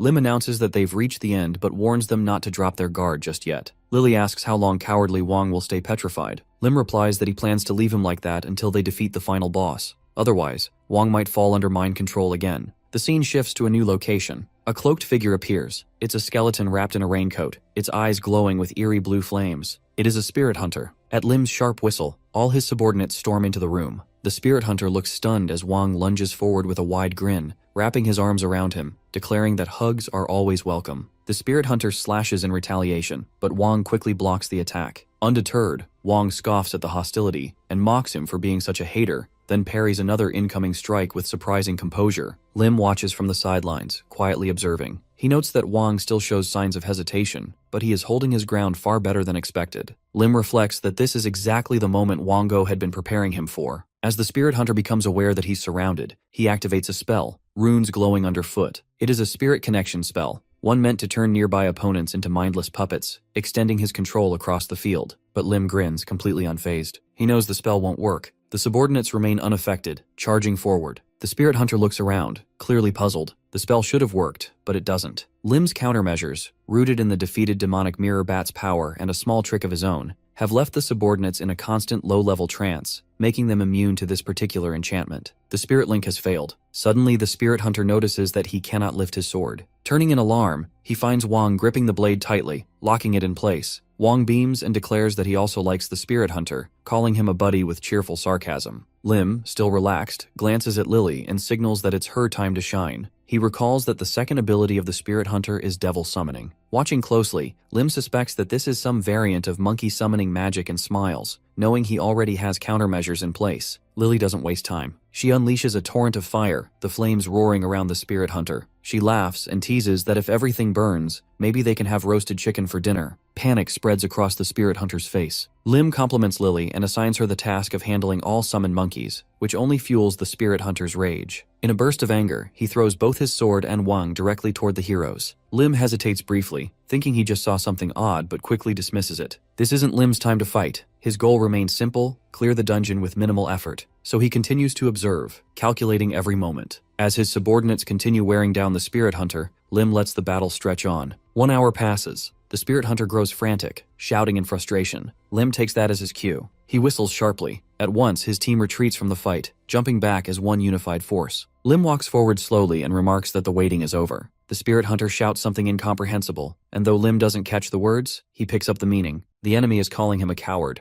Lim responds coldly. He declares that some people don't have the luxury of courage or glory. Some simply live like this. Then he lifts the illusion mirror. It cannot brainwash the spirit hunter, but it does what Lim hopes. It distracts him. That one moment is all Lim needs. A single lightning fist crashes down, cracking the skeleton's armor. Then Lim notices something astonishing. Deep within the chest of the spirit hunter lies a spirit stone, glowing, rare, and far more powerful than any high-level magic crystal he has seen. This is no ordinary reward. This is a miracle. This is why Lim came to the labyrinth of fallen spirits. He leans closer, mesmerized, muttering that such a treasure will be put to good use. Lily, standing nearby, asks if the battle is finally over. Lim remains silent, grinning at the stone with eerie fascination. This is more than a prize. It is an opportunity. With this, he can activate Transform. If successful, his body will become the perfect vessel for mastering the arts. But Lim isn't concerned with power alone. What he really desires is the ability to slow aging, to extend his youthful years well beyond retirement. He is just 3 years away from freedom, and this stone might buy him decades of enjoyment. Lily looks at the glowing crystal in his hand and curiously asks what it is, and if it tastes good. Lim replies that it isn't edible and warns her that she will get sick if she tries to eat it. Lily argues that he already tried to eat it himself, crossing her arms with childish defiance. Lim starts to respond, but before he can finish, the spirit stone vanishes from his hands. Shocked, he stares at the empty space where the miracle once rested. That gem could have been worth $1 million at auction had he chosen to sell it. Lim has no idea why it disappeared. He glances down and notices something strange. His watch is no longer ticking. The hands have stopped. Lim realizes that it is now powered by external magic. That means the energy from the spirit stone is still active, but redirected. Suddenly the world shifts. We are pulled from the labyrinth and back to the real world. On the news, reporters discuss the 4 major guilds that united to destroy the gate. 10 days have passed, and they have yet to return. Experts suspect they are already dead. Bike stands quietly near the gate, eyes full of worry. Her uncle approaches and makes a casual remark about seeing her here again. He reassures her that the second White House team will return along with the 7th team fully intact. He asks her not to worry too much. He is Bang, the commander of the second team.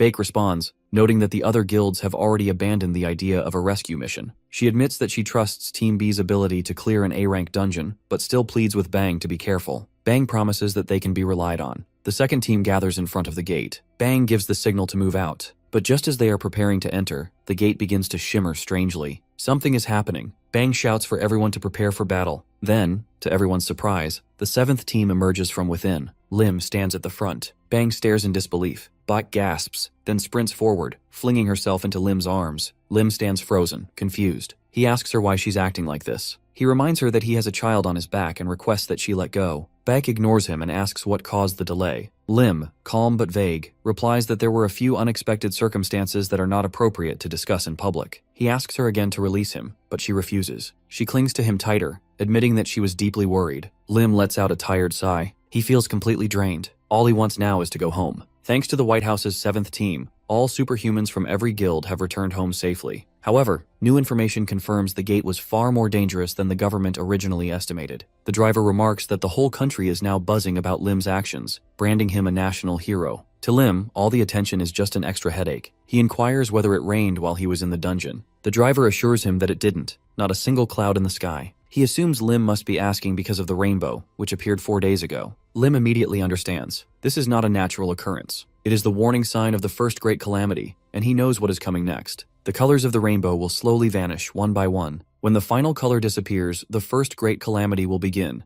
the night of the 7 months. Gates will open everywhere, and endless waves of monsters will pour into the world. In the past, Lim only survived by hiding inside a shelter, but things are different now. The calamity of fire is on their side, and Lim is stronger than ever before. His watch, infused with the mana of the Spirit Stone, can even transform into an iron gauntlet. Before we return to the present, we flash back to earlier that day. Lily is choosing an outfit and complains that her waist feels tight. She jokes that she plans to eat a lot, so Lim recommends she wear a pair of coveralls. Lily refuses, explaining that she doesn't like the style. Lim shrugs and questions what she expects him to do. JWE had given Lily the dress after discovering she didn't own any evening wear, and it would be rude not to wear it at least once. Lim finally advises her to just walk in the dress, and if it gets too uncomfortable, she can change later. Lily beams and praises the idea, calling Lim a genius. That night, after safely returning from the dungeon, a celebration is held at the White House. Changsu welcomes the heroes at the door, throwing his arms around Lim and proclaiming that he always knew Lim would come back alive. Bae compliments Lily, observing that the dress suits her perfectly. Lily smiles and expresses thanks for the gift. Baek then notes that Lily's voice seems to be improving with each passing day. Jang overhears and invites Lily to dinner sometime. Baek catches the gesture and finds it touching. Eventually, Jang and Lily leave the party together, and Lim observes how everyone appears genuinely happy. It is a feeling he never experienced back at the Black Hound Guild. While Lim is enjoying the evening, Changsu approaches him with a drink in hand. He inquires about Lim's goals. Lim doesn't understand at first, so the slightly tipsy guild head clarifies that he's curious about what young people are dreaming of these days. Lim responds honestly. He wants to retire, live in comfort, raise enough money to build a 900 square meter mansion,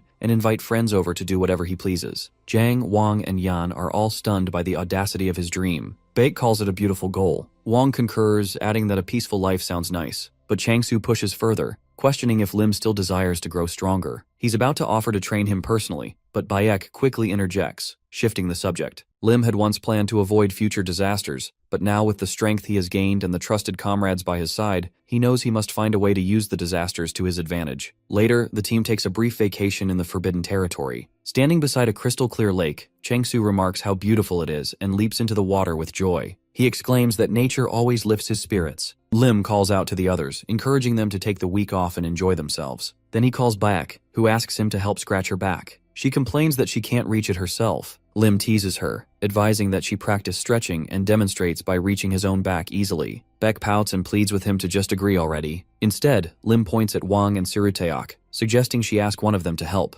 Baek turns to Suruteok and remarks that she hasn't said hello to him properly. She inquires who he is. Suruteok, stunned by the attention, rushes over and introduces himself as Kim Min, also known as Red Bean Suruteok. He nervously mentions that she can call him that too. Baek chuckles and responds that it's nice to meet him, but they're not quite close enough for nicknames. Lim jokes that if Kim says something like that again, he'll rename him Whipped Blood Pie. He then shouts to Changsu, asking if he wants to race across the lake. Changsu laughs and agrees that it sounds like fun. They decide that whoever reaches the other side first wins. They toss a rock, and the moment it hits the water, they both dive in. Changsu takes the lead immediately. Lim knows that as a Chapter 1 superhuman, Changsu is incredibly fast. Thanks to him, Lim expects a huge catch today. As they swim further, Changsu suddenly halts. Something disturbs him. A massive octopus rises from the depths. Furious, Changsu demands to know how it dares to interfere. He launches himself at the monster and lands a crushing blow. The octopus reels, stunned, but Changsu continues striking without pause. Lim watches in awe. Changsu battles with nothing but his bare hands, and it works. Lim silently congratulates himself for bringing him along. With a few more strikes, the octopus is defeated. Lim checks if Changsu is okay. He nods and expresses relief that Lim wasn't hurt. He warns that the restricted zone is full of surprises and points out that they've swum pretty far from the group. He recommends they return and bring the octopus to the lab. Lim agrees but remarks that he wants to explore the lake bed a little first. Changsu calls after him, reminding him to come back for lunch. Lim dives deeper, shield raised. He believes this area is clear and no monsters will show up. He recalls how the Kren creature had died for interrupting their fun, but now a greater threat may be waiting below. Lim has no idea how deep he must go, but he's confident that treasure lies at the bottom. As Lim descends, a faint green glow appears. He finally finds what he was searching for. Satisfied, he thinks he can return later with Lily and explore further. But something changes. He begins to feel a powerful force pulling him downward. Suddenly, his shield cracks and shatters. He tries to swim away, but the force is too strong. Panic rises in his chest. This is bad. He had just promised to return soon. Meanwhile, Jang and Lily sit together on the shore. Jang offers her a drink and tells her to enjoy it before Lim returns. Lim finds himself inside a mysterious cave. As he regains consciousness, he hears faint voices murmuring that he is awake. The small creatures with worried expressions wonder what to do with him and whether something terrible is coming. Lim, still groggy, realizes he is bound but easily tears through the ropes with little effort. The creatures recoil in fear, thinking he might harm them. But Lim quickly calms them down, assuring them that he means no harm. Recognizing the creatures as Nun Nun, a type of kind-hearted fairy from the continent of nostalgia, Lim recalls working there as a guide. He remembers that fairies usually live near the clear water and are rarely seen elsewhere. The Nun Nun are surprised that Lim knows who they are and begin questioning him rapidly, asking if he's been to nostalgia and whether he speaks their language. Lim, slightly overwhelmed, asks them to take turns and tries to make sense of their presence in this lake. The Nun Nun explain they once lived peacefully in the lake until a strange phenomenon transported them to another dimension. They describe how terrifying monsters began to fight and devour each other, and how octopus monsters slaughtered many of their kind. Lim realizes they're talking about the Kraken, one of the creatures he recently defeated. The Nun Nun reveal that the lack of sunlight and the constant threat of predators left them weak and hopeless. Lim informs them that the octopus is dead now, and they can safely return to the surface. Skeptical at first, the Nun Nun test his words by touching his hand with their tail. When it glows green, confirming his truthfulness, they erupt into joyful celebration. Lim, however, grows irritated by their loud excitement and tells them to calm down. He agrees to help them return, and they eagerly declare that they are now friends. Lim starts thinking about turning the lake into a snowfall-themed park and wonders how much money he could make from it. But suddenly the Nun Nun warn him not to step forward. There is a trap ahead. Thanks to the warning, Lim avoids the trap and acknowledges that navigating the area alone would have been far more dangerous. The Nun Nun announce they are almost at their destination and want to introduce Lim to their friend, the one who allowed them to live there. Lim grows uneasy when they describe the friend as a white, hard creature half his height. When the figure emerges from the shadows, Lim recognizes it as a powerful golem, likely the guardian of the area. The passage behind Lim slams shut, trapping him. The golem immediately identifies Lim as an intruder and locks onto him as a target for destruction. Lim protests, saying he thought the golem was a friend. Snowdrop, the lead snowcap, is shocked as the golem transforms into a massive combat machine. A fierce battle begins. Lim uses his iron glove to block attacks but is still pushed back. He realizes the golem has a self-healing function and that he's in serious danger. He tries to strategize a retreat, planning to bring reinforcements like Wang Guho and Lily next time. As Lim attempts to escape, Snowdrop blocks his path and pleads for Snowblind, the golem, not to attack. Lim is confused but pushes through. He strikes the golem again, insisting they can discuss things later. Snowdrop accuses him of hurting a friend, but Lim insists he had no choice. After defeating the golem, its chest opens, revealing a glowing key. The Nun Nun mourn their fallen friend and angrily reject Lim, claiming friends don't kill each other. But Lim says the golem can be revived and that he knows someone, Yang, who can do it. The Nun Nun, surprised by this revelation, realizes Lim is telling the truth. They acknowledge his honesty, though their emotions remain raw. Lim presses on, entering a newly opened gate. Inside, he finds what he came for, the drink of life. It's a golden liquid with incredible healing properties. Overjoyed, Lim takes a sip and feels its rejuvenating effects. He realizes this potion could save countless lives when the calamity of the 7 months begins. He shares a drop with Nunun, who immediately begins to glow. The transformation surprises them both. Lim suspects the drink might have unique effects on water fairies. Snowdrop says her body feels lighter, but Lim notes she appears smaller. He decides they'll investigate it further later. For now, it's time to leave. Lim tells the Nunnan to bring the golem and follow him up. As they ascend, the water warms, and they see a bright glow above. When they breach the surface, the sky is dark, but burning with light. The Nunnan mistake the light for the sun, but Lim recognizes the source immediately. It's Lily. She floats above, conjuring a massive fireball, likely experimenting with her magic or sleepwalking again. Lim looks up and smiles, realizing she must have followed his instructions, and in the most explosive way possible. Lim shouts up at Lily, telling her to put out the fireball and come down immediately. He asks if she truly intends to destroy the lake. From below, Changsu calls out to Lim, demanding to know where he has been. Lim realizes then that had he stayed away even a little longer, there would be serious consequences. He tells Changsu that the situation is extreme. Changsu responds that he is glad Lim has returned safely and stopped Lily just in time. Otherwise, she might dry up the entire lake. At that moment, Baek and Wang come running, yelling as they approach. Changsu tells them to stop searching. Juin rushes toward Lim and hugs him tightly, asking where he has gone. Snowdrop suddenly flies out and begins to ask something when Changsu shouts that there are monsters behind them. Lim steps forward and asks everyone to calm down. He explains that the approaching creatures are not enemies, but new allies. He promises to explain everything in detail later. Then Lily crashes into Lim, burying her face in his chest and hitting him repeatedly. She says it is dinner time and he is nowhere to be found. She shouts that she has been worried and has skipped dinner just to look for him. Lim gently places his hand on her head and apologizes for being late. The vacation does not last long. Soon, everyone returns to their daily responsibilities. Time passes, and the heroes are back on the battlefield, fighting monsters and ordering the evacuation of nearby citizens. They face off against orcs. Lim issues a command to Wang as part of their monster extermination assignment. Among Wang's daily duties are eating 5 rich meals and training hard. When the monster extermination request arrives, he goes first. His growth rate exceeds even Lim's expectations. Lim thinks that with some luck, Wang might play a major role during the first calamity. Lim then tells Wang he has done enough for now and asks him to step aside. Lim asks Lily if she is ready. She nods, demanding a minute. Apparently, Lim has promised her French fries, which she reminds him of while burning the monsters to ash. She says she has followed orders and now wants a monster burger set as a reward. Lim tells her she is 5 seconds late and will have to settle for just one item. Langang approaches and asks if he can join Lim for dinner. Suddenly, Lim notices something behind Wang.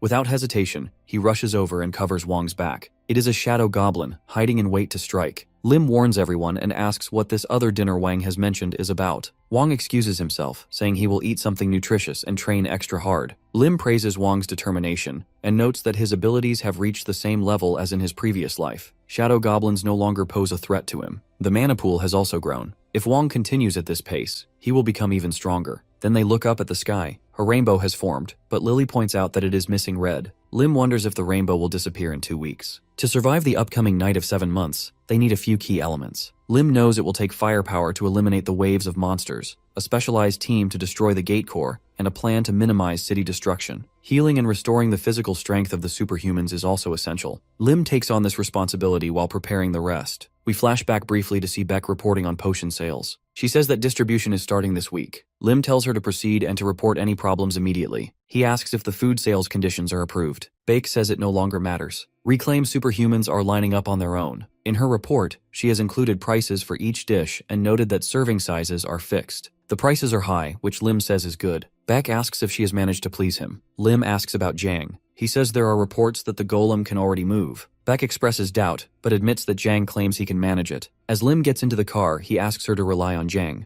Beck asks why he is so confident. Lim says it is all for the chance to take Lily to the zoo. Then he opens a document that lists the names of friends who have attended a retirement party. He realizes that since his intervention has changed the future, there is no guarantee they will meet again. He keeps the document with him. Beck asks if he needs anything else. She says she wants to work with him a bit longer before his week-long vacation. Suddenly, Lim asks the driver how long it takes to get to work. The driver replies that it takes about an hour. Lim remarks that it is quite far and must be tiring. The driver denies this and says it is no problem. Still, Lim asks if he would consider moving to an apartment near the guild headquarters. The driver is stunned. Lim tells Beck to prepare the driver's new quarters with enough space for his entire family. Lim says he will cover all costs. Beck smiles quietly, thinking that Lim is a very strange person. The driver asks what Lim means. Lim says it would be more convenient for everyone. He adds that he has more than enough money, so the driver should not refuse. The driver is left speechless, wondering if he is dreaming or if it is his birthday. Lim reflects that while money is no longer an issue thanks to potions, he knows he cannot evacuate everyone he cares about this way. There is still much work to be done. We then transition to another scene where Sia wishes the heroes a successful mission. Lim asks him to take care of the house in their absence.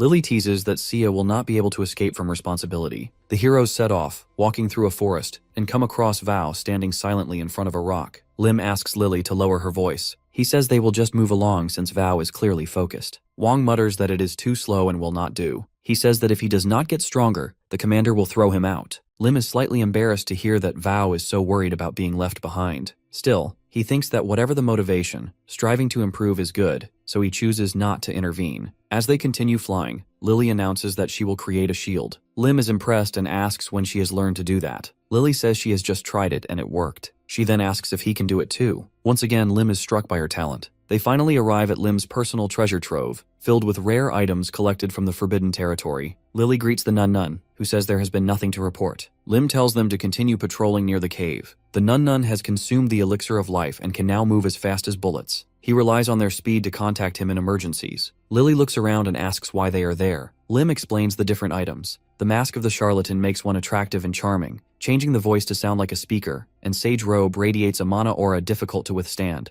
and a wooden staff glows when mana is injected. Lim dons the Sage Robe, and Lily wears the charlatan mask. She says her voice has changed and sounds strange. Lim replies that they are ready and the operation can begin. Suddenly, they appear at a portal gate. The people nearby are stunned to see two figures emerge from the gate. Lim thinks it is good that there are so many witnesses. He takes off his hood and introduces himself as the mage Aximus from the Gaia continent. He has come to warn them that a great calamity is soon to befall their land. People wonder who he is. They can't understand what language he's speaking because they have never heard it before. They speculate whether he came out of the gate. Then suddenly the staff glows. Lim asks them not to worry and announces that he will use translation magic. He requests permission to introduce himself again. He declares that he is the mage Aximus from the Gaia continent. Lim urges them to listen carefully. Lily recognizes this as a signal and casts a shield. They climb onto the shield, and Lim shouts that he has come to warn them. People begin to murmur, agreeing that he must be a magician. Lim proclaims that the rainbow is a sign of a curse. He explains that when all the colors disappear, a calamity descends upon their lands, opening thousands of gates to hell. Lily interprets his signal again. Lim continues, saying that monsters and demons will flood the earth and heavens. The living will close their eyes, and the dead will rise. He insists that they must all unite and prepare for the coming disaster. Lim feels pleased, realizing he has captured their attention. His special mask amplifies his voice, and the sage robe radiates an aura that draws everyone's gaze. The staff simply emits light but enhances his presence. A police officer then steps forward and inquires how they can avoid this disaster. Lim responds that it can't be avoided completely, only minimized. He then asks where the king of their world is and states he will provide all the details. Suddenly, we shift to the Blue House interrogation room. Ju Sang-wook, head of the Superhuman Support Service, remarks that he's never met anyone like this. Lim replies that he understands the surprise, but reiterates that he's only here to warn them of danger. He demands to be taken to their king immediately. Sang-wook questions why Lim is so sure he isn't the king. He suggests that maybe their cultures are different, and that's why he doesn't resemble a king from Aximus's world. Lim counters that he finds that unlikely. He explains that he can read fates, though not very well. He claims he can glimpse events that shape history and the destinies of great people. Lim asserts that Sang-wook is not a king now, but he will strive to become one in the near future. Sang-wook is stunned and asks how Aximus knows this. Lim recalls seeing Sang-wook's future, his presidential candidacy, and his role as a judge of superhumans who abhors when they commit crimes. However, Lim says he can't reveal more, and that's all he's seen. Just then, someone enters the room and announces that the president wants to meet the mage from another dimension in person. Sonu hands Aximus his staff and offers to escort him to the king. The Blue House had been rebuilt a couple of years ago after the first gate opened on its roof and a monster emerged, killing the president and most of parliament. A new president was elected, which only slightly stabilized the chaos. Now the Blue House resembles a military facility. They enter the president's office. The president greets the hero and introduces himself as the nation's leader. He informs that he's heard that Aximus came from another dimension. Lim confirms this and introduces himself again as a mage from the Gaia continent. He asks forgiveness if his assistant's translation magic isn't perfect. The president assures him it's fine and invites them to sit. Lim approaches the chair and notes that it's unusual. The president explains it's a lie detector. If Lim lies, they'll know immediately. Lim shows slight unease and suggests the president should sit on one too. The president asks him to repeat, but Lim shrugs it off, saying they have nothing to hide and he's ready to answer. The president asks if they truly come from the Gaia continent. Both Lim and Lily confirm. He then asks if their prophecy about the disaster is real. Lim answers that it is, and that's why they're here. He adds that his assistant doesn't know much about it. The president requests full disclosure. Lily struggles to understand half of what is being asked. Thanks to martial arts training, Lim controls his breathing, pulse, and sweat, so the lie detector fails to detect anything. The president orders all equipment removed from the magician. Lim lets out a sigh of relief. The president apologizes for doubting him. Lim responds that he would have done the same. Then the president leans forward and asks a personal question.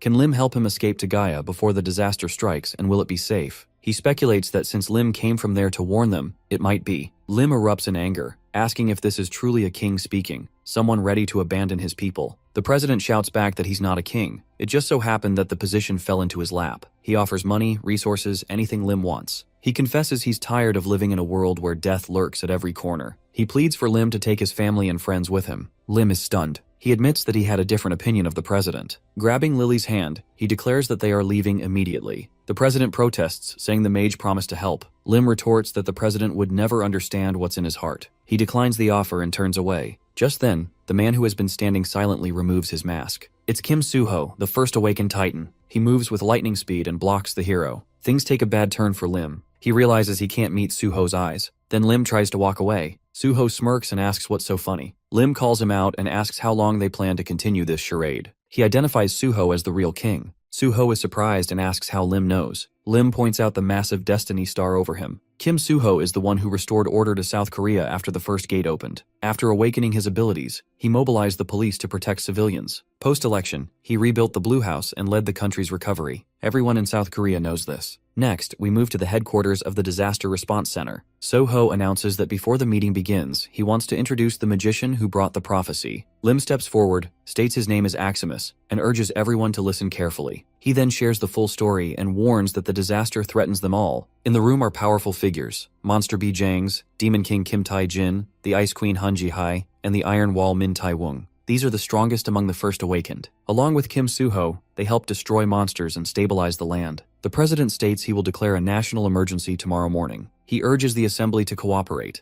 Jin questions how the president can believe such an outlandish tale. Ti-wung agrees, suspecting Lim to be a fraud. They argue that such a drastic action without solid proof is reckless. As tensions rise, Suho yells at them to stop. The president affirms he has verified everything. He reminds them of the chaos during the first gate's opening. Suho says that if nothing happens, no harm is done, but if they're unprepared, they'll suffer greatly. Tae-wung sighs, mumbles something about hard work, and then rushes forward toward the heroes. Lim panics, wondering if he's under attack, but Tae-wung grabs Lily. He sneers, saying she annoys him and orders her to stay still. He reaches for her mask and scoffs, saying it's probably to avoid recognition. Lily's mask falls to the floor. Lily suddenly transforms into a cat, and she is very angry. They begin to question whether she is even human. Lim asks the assistant to calm down and explains that it was a mistake. They didn't know the truth. Lim says that people like Lily are ashamed to show their real faces, which is why they always wear masks around him. Lim remembers how he and Lily prepared for this exact situation. The cat mask doesn't just disguise, it also alters her voice. But if it's forcibly removed, it triggers a transformation spell that turns the wearer into a cat. Lim wonders what Tai-wung will do now that his assumptions have been proven wrong. Suho yells at Tae-wung and demands he apologize. Tae-wung sincerely apologizes for removing Lily's mask without her consent. Lim thinks to himself that Lily is really good at playing the role of a cat. The next day, Suho declares a state of emergency on national television and radio. Standing on stage, he announces a major crisis in Korea. There's some initial confusion after his speech, but the citizens quickly adapt. The military, the superhuman police, and various guilds begin large-scale exercises in preparation. Someone approaches Lim and mentions that they heard the sage is leaving today. Lim confirms it. The power of dimensional transfer magic is running low, and he must return in a few hours. The man asks if Lim can do him a small favor before he departs. Lim agrees to try his best. The man explains that he has several books that were confiscated as loot during the national uprising. He only brought the ones in good condition and asks Lim to take a look at them. Time is short, so he just wants Lim to check if any of them are important. Lim says he isn't a scholar and not to expect too much from him. He wonders if they really see him as a sage or just a fool. Lim can speak any language, but he can only read the languages of the Gaia continent and the martial arts world, and even then,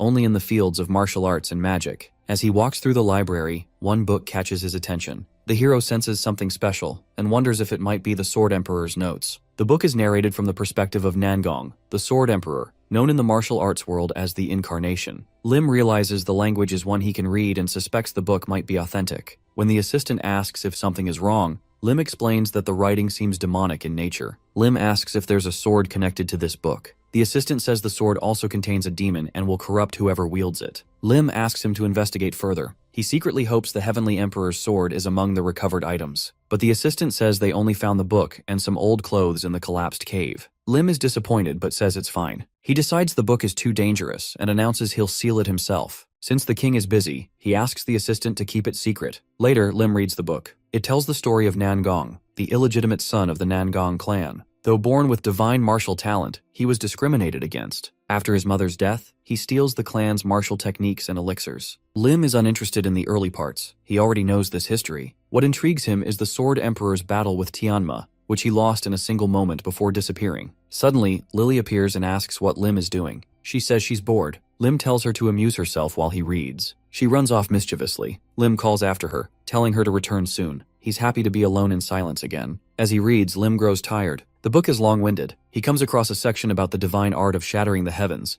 but there's too much unnecessary rambling. Still, he senses the main part is coming. The technique is explained in such simple terms that even a monkey could understand it. If he doesn't get it the first time, he knows he'll just have to reread it. Lim crosses his legs and sits in meditation. A red circle appears at the center of his torso. He remembers that inner strength has 3 categories: accumulation, stability, and radiation. Lim realizes that Diha Simbop, the technique he previously studied, focused mostly on stability, but Peyton Simbong achieves perfect harmony in all 3 areas. Lim calls it a truly perfect and pure Simbap. He now understands why martial artists dedicate their lives to improving their techniques. He simply wants to practice it, just for today. But then he checks the time and notices it's already past lunchtime. Lily still hasn't returned. Suddenly, Lim senses something and turns around. A gate appears in the sky. People begin shouting, monsters are coming. The first to emerge is a minotaur. It's huge. People scream and flee in panic. The minotaur raises its mace to attack, but Lim quickly protects the crowd with a magical shield. He tells them to stay inside the barrier and reassures them it will hold until reinforcements arrive. Lim knows using full magic could destroy the palace, so he chooses to fight using only his body. The minotaur slams its mace down, but Lim leaps onto its head and punches it, sending it flying. He's surprised. Why is the monster so weak? Then he realizes it's not the monster that's weak. He's become stronger. More monsters begin to emerge. Lim understands that avoiding palace damage is no longer possible. There are too many of them. He raises his hand and shouts, calling fire to rain from the sky. Spectators are stunned. Even the future president remarks that it's a magnificent spell. One day, a statue of the great sage will be erected in Gwanghwamun Square to honor him. After the monsters are defeated, Suho thanks Lim and promises never to forget this favor. Lim replies that he only did what was necessary. The assistant approaches and offers a gift in gratitude. Lim initially refuses, but they insist. He finally accepts it and wonders how many high-quality magic stones are inside. Lim says he can't stay here any longer. He and Lily stand on a magical shield and prepare to depart. It turns out one of Lily's new friends is a Titan, one of the first awakened ones. As they leave, Lim hopes everyone remains safe. Back home, Lim asks Tae Woong if he's taken care of the house. Tae Woong bursts into tears and asks where the heroes have been all this time. Sirutaeok says something terrible has happened. Tae Woong reveals that if all the floating rainbows in the sky disappear, disaster will come. Tae Woong is horrified. The president says hundreds of gates will appear. Lim and Lily glance at each other and grin. Beck asks what everyone is laughing about. Wang also went to the guild after the emergency call. Sirutaeok asks to be informed when his brother returns. Lim praises him and suggests they head to the guild immediately. Although Lim initially thought he might run away, he's impressed that he is waiting for them even in this situation. As he looks up at the rainbow, he realizes there's less than a week left. He urges everyone to go to the guild together. At the guild, Beck confronts Lim indignantly, demanding to know where he's been. She says she tried to contact him during the state of emergency, but even his phone was turned off. She continues scolding him, asking if he even understands how serious the situation is. Lim responds that he's already heard enough of this on his way over, and turns away. Just then, Tae Woong arrives and greets Beck. She recognizes him, saying they met at the lake and haven't seen each other since. Beck asks where they plan to evacuate. Lim inquires if there are any rooms left at the guild, but adds that he doesn't plan to stay long. Beck asks if he's returning from beyond the gate and offers to call someone to escort him. Instead, she suggests Lim go straight to the head. Lim ignores her and tells Sarok to move his luggage and rest. Beck points out that Lim is the only one who didn't respond to the emergency call, warning that even the head will be furious. Lim replies sarcastically, saying the head won't be angry if she also failed to answer her phone over the weekend. Suddenly, Wang rushes out to the heroes. Lim asks where Van is, but Wang unexpectedly calls out to the commander and attacks Lim.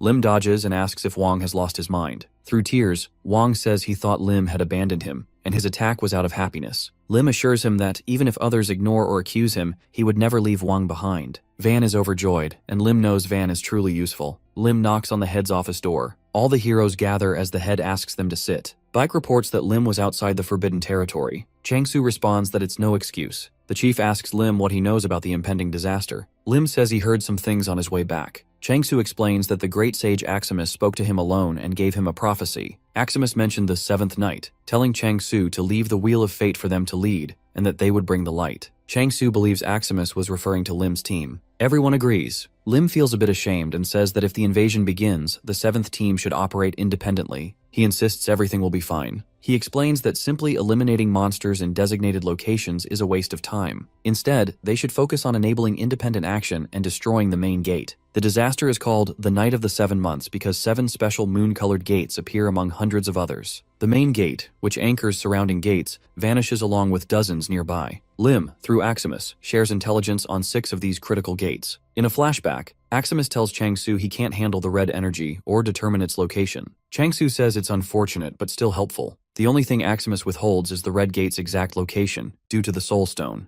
Lim reflects that this time he might finally fulfill his dream and become handsome. Chang-Su shares the same hope, but wonders if the prophecy is really that simple. Baek speculates that there may be hidden meanings, and Wong adds that it's too abstract to grasp fully. Lim, feeling a bit awkward, questions whether a great sage trying to help would make such a cryptic prophecy. He concludes they shouldn't distort anything. After some persuasion, the 7th Squad is granted permission to operate independently. 3 days later, in the White House training ground, Lim asks Van to focus on the path of mana circulating in his body. Van admits he doesn't remember. Lim says they'll try again and urges him to concentrate. Lim studies an image from the Sword Emperor's records. He knows the Diamond Power Fist martial art emphasizes external power, and that the breathing method is simple. It's good for physical strength and basic development, and Lim believes it'll also benefit Van. Lim asks Wong if he now understands, but Wong still struggles. They repeat the process over and over. Eventually, Lim loses patience and shouts, "It's the 30th attempt." He says Wong is worse than a monkey. Wong insists he's improving and will practice alone. Lim excuses himself, saying he has something else to do. As Lim walks away, he notes that only the purple band remains in the rainbow. Disaster is near. He sees Lily eating and asks if the food is good. She says it is. Lim had bought 3 boxes of chicken, but they're already gone. He tells her it's time to get ready. She needs to repay the meal. Shocked, Lily realizes why he bought the chicken. Lim knows the red gate holds terrible dangers: boiling lava, soaring flames, and strong auras. To fight the boss there, they need the Ice Dragon Fang, unfortunately stored in the Black Hound Guild headquarters, Lim's former workplace. He remembers working under terrible conditions there in his previous life at age 20. The job offered no vacations unless you were sick or injured. If he'd undergone proper rehab back then, maybe life would have turned out differently. Now equipped with the sword energy modified by the Pachan technique, Lim needs intel on the building's layout, including security cameras and key items. He identifies the security control room as a potential exit. Inside, one man mutters that he should have robbed a grocery or department store. Another, blonde, says he left the door open and plans to sprint to the shelter when disaster hits. They all calm down when the camera feed suddenly cuts out. Assuming it's a broken lens, they're shocked to find the camera was facing their door. But it's too late. Lim bursts in and knocks them out. Lim activates an alarm. The guild realizes someone has infiltrated the representative's office. It's Lim. A hero reports that 4 armed intruders, not superhumans, broke in. Lim instructs staff to gather at the rep's office. When they arrive, the room is empty. Confused, they realize the control room is locked. Lim says the intruders are secured. Elsewhere, he and Lily break through a door. Lily is amazed. Everything sparkles. She asks if it's all money, then wonders if she can get chicken again. Lim doesn't understand her obsession, but says the statue is too heavy to carry. Instead, he shows her the special armory where otherworldly items are stored. There it is, the Ice Dragon Fang, well preserved. As they prepare to leave, Lily says she wants to see what's behind a certain wall. She senses powerful mana. Lim tells her to stand back. He activates his watch and smashes through the wall. Inside, he finds something valuable and praises Lily. As a reward, he gives her 3 raw balls. Lim plans to consume the next soul stone himself and lets Lily eat this one. But Lim is disappointed by the results. It barely makes a difference. Only his claws grow. Still, he figures it's enough to claim an unpaid severance package. He decides it's time to go home. The next day, the rainbow vanishes. Lily is most concerned about one thing: her cheese balls. The next day, at the 3rd evacuation shelter, Lim appears calm, even chuckling with a faint smile. His team is surprised by his demeanor, especially with one of the worst gates about to open. A team member approaches, curious if something good has happened. Lim replies that he finally received severance pay from a company he worked at long ago. As Lim talks, a menacing aura becomes noticeable nearby. The scene shifts to the 4th evacuation shelter, where the source of the aura is revealed to be Kim Tae-jin, leader of the Black Hound Guild. His members gather, concerned by his behavior. One mentions hearing a rumor that their guild warehouse was robbed yesterday, and they still don't know who was behind it. Back at the 3rd shelter, Lim speaks on the phone with Baek, who apologizes for the delay. Lim thanks her for her work. Soon after, she finishes upgrading his armor, marking the completion of equipment preparations. Lim checks in with the support team using his earpiece. Cheon Il-nam confirms he can hear him. followed by Il Nam, who says the sound is coming through clearly. Lim turns to Lily and Wang, asking if they're ready. Lily complains that her armor is too tight, and Wang agrees, saying his new suit is embarrassing. Lim explains their suits are custom-made, Lily's for defense, Wang's for mobility with a flexible material. As they talk, Lim notices Wang in an odd stance and asks if he plans to fight like that. Wang calmly responds that if posture becomes a problem, he'll use petrification to fix it. Baek approaches and reports that the people Lim mentioned a few days ago have arrived at the shelter. Lim thanks her and declines to meet them, saying this is enough to repay their kindness. He's requested protection for those who attended his retirement ceremony, and also for friends lost in a previous life's disaster. This time, he's determined not to let that happen again. Suddenly, Chang-Su shouts that the disaster could come at any time and that he will stop it. Lim is startled and asks Baek if she's been able to sleep when Chang-Su gets like this. Baek admits she hasn't and shyly says it sometimes feels like she's raising a child. Lim surveys the area, where tanks, military vehicles, weapons, soldiers, and hunters have gathered. He feels confident that this force should be enough to stop the disaster. In the distance, robotic footsteps approach, causing the hunters to tense up. As the sound gets closer, they realize it's an ally. Lim smiles as Young Shin's robot arrives. Lily approaches the robot and asks if Young Shin can see her. He confirms and announces that he is inside the robot. Lim, surprised, asks if he manually modified the robot. Lily tries to climb inside too, but Lim stops her and asks Young Shin if he has his mother's permission to use the robot as a combat suit. Young Shin ignores the question and blushes while promising Lily he will protect her. Lim scolds him, saying this is not the time for love. Buck, looking at the sky, notices something off and calls Lim's attention. Lim looks up and sees that the rainbow-colored lights in the sky have dispersed, signaling something ominous. He immediately instructs Young Shin to return to the command room. Suddenly, countless gates open in the sky, releasing an overwhelming number of monsters. The soldiers and hunters take defensive stances, visibly shaken by the sheer number of enemies. Lim overhears their panic but remains composed, knowing this is only the first wave. He reminds everyone that these are monsters they've faced before and urges them to focus. Encouraged, the soldiers prepare to engage, and Lim feels confident enough to leave the shelter's defense in their hands. Gunfire erupts as soldiers begin attacking the monsters. Hunters take charge of any that get too close. The battle continues relentlessly, and the number of monsters doesn't seem to dwindle. Chang-Su joins the fight, happily expressing how long it's been since he was on the battlefield. He declares he will destroy everything, including the dark blue core gate. The core gates have been divided between the First Awakened team and the Professional Hunter team, as decided by guild leaders and the president. Lim plans to act separately and enter the red core gate on his own terms. He turns to Young Shin, who still refuses to return to the command room, and tells him to pay attention to what a battlefield truly looks like. Though annoyed, Lim allows him to follow and support him. Lim instructs his team to move to their assigned positions as the solo operation begins. He, Wang, and Lily board an armored vehicle while Young Shin follows in the robot. Lim's strategy is to appear as though they're moving aimlessly before eventually reaching the red core gate. Along the way, Cheonil Nam informs him that monsters are approaching from all directions. Lim tells her to ignore them and keep driving. Inside the vehicle, Lim assembles a spear. Though unfamiliar with military-grade weapons, his 2 decades in the superhuman force give him the skill to manage. As the vehicle nears a pack of werewolf monsters, Il Nam alerts Lim, who tells him to keep moving. He climbs onto the roof of the vehicle and uses the spear to eliminate the attacking monsters. He instructs the driver to turn at an upcoming intersection and watch out for corpses on the road. Lim asks Lily if she's ready. She's been charging a fireball and says she is. Lim points to distant monsters and instructs her to attack. Lily launches the fireball, saying she wants to finish quickly so she can eat at the chicken buffet. Her attack incinerates the monsters, but Young Shin worries about driving through the flames. Lim insists they must keep moving. Lily raises her hands and parts the fire, allowing the vehicle and robot to pass through. She continues shouting about food, and Young Shin watches her in amazement. Lim smiles and urges everyone to move at full speed. He continues giving directions, telling them to turn right at a hospital and then again after 2 blocks. He calculates they are getting close to the red core gate. Soon the gate comes into view. Il Nam smiles and wonders if this is what the great sage's prophecy meant. As they approach the gate, Lim tells the team to prepare for entry. Suddenly, a creature drops from the gate. Initially appearing like slime, it morphs into a giant T-Rex. Jin reports they are only 1 kilometer away and asks if they should slow down. Lim decides not to risk delay, fearing more monsters could arrive. He tells Il Nam to maintain speed and calls on Wang to engage the T-Rex. Wang jumps from the vehicle and faces the monster. As its massive jaws close around him, he activates his petrification ability. His body glows gold and he holds the monster's mouth open.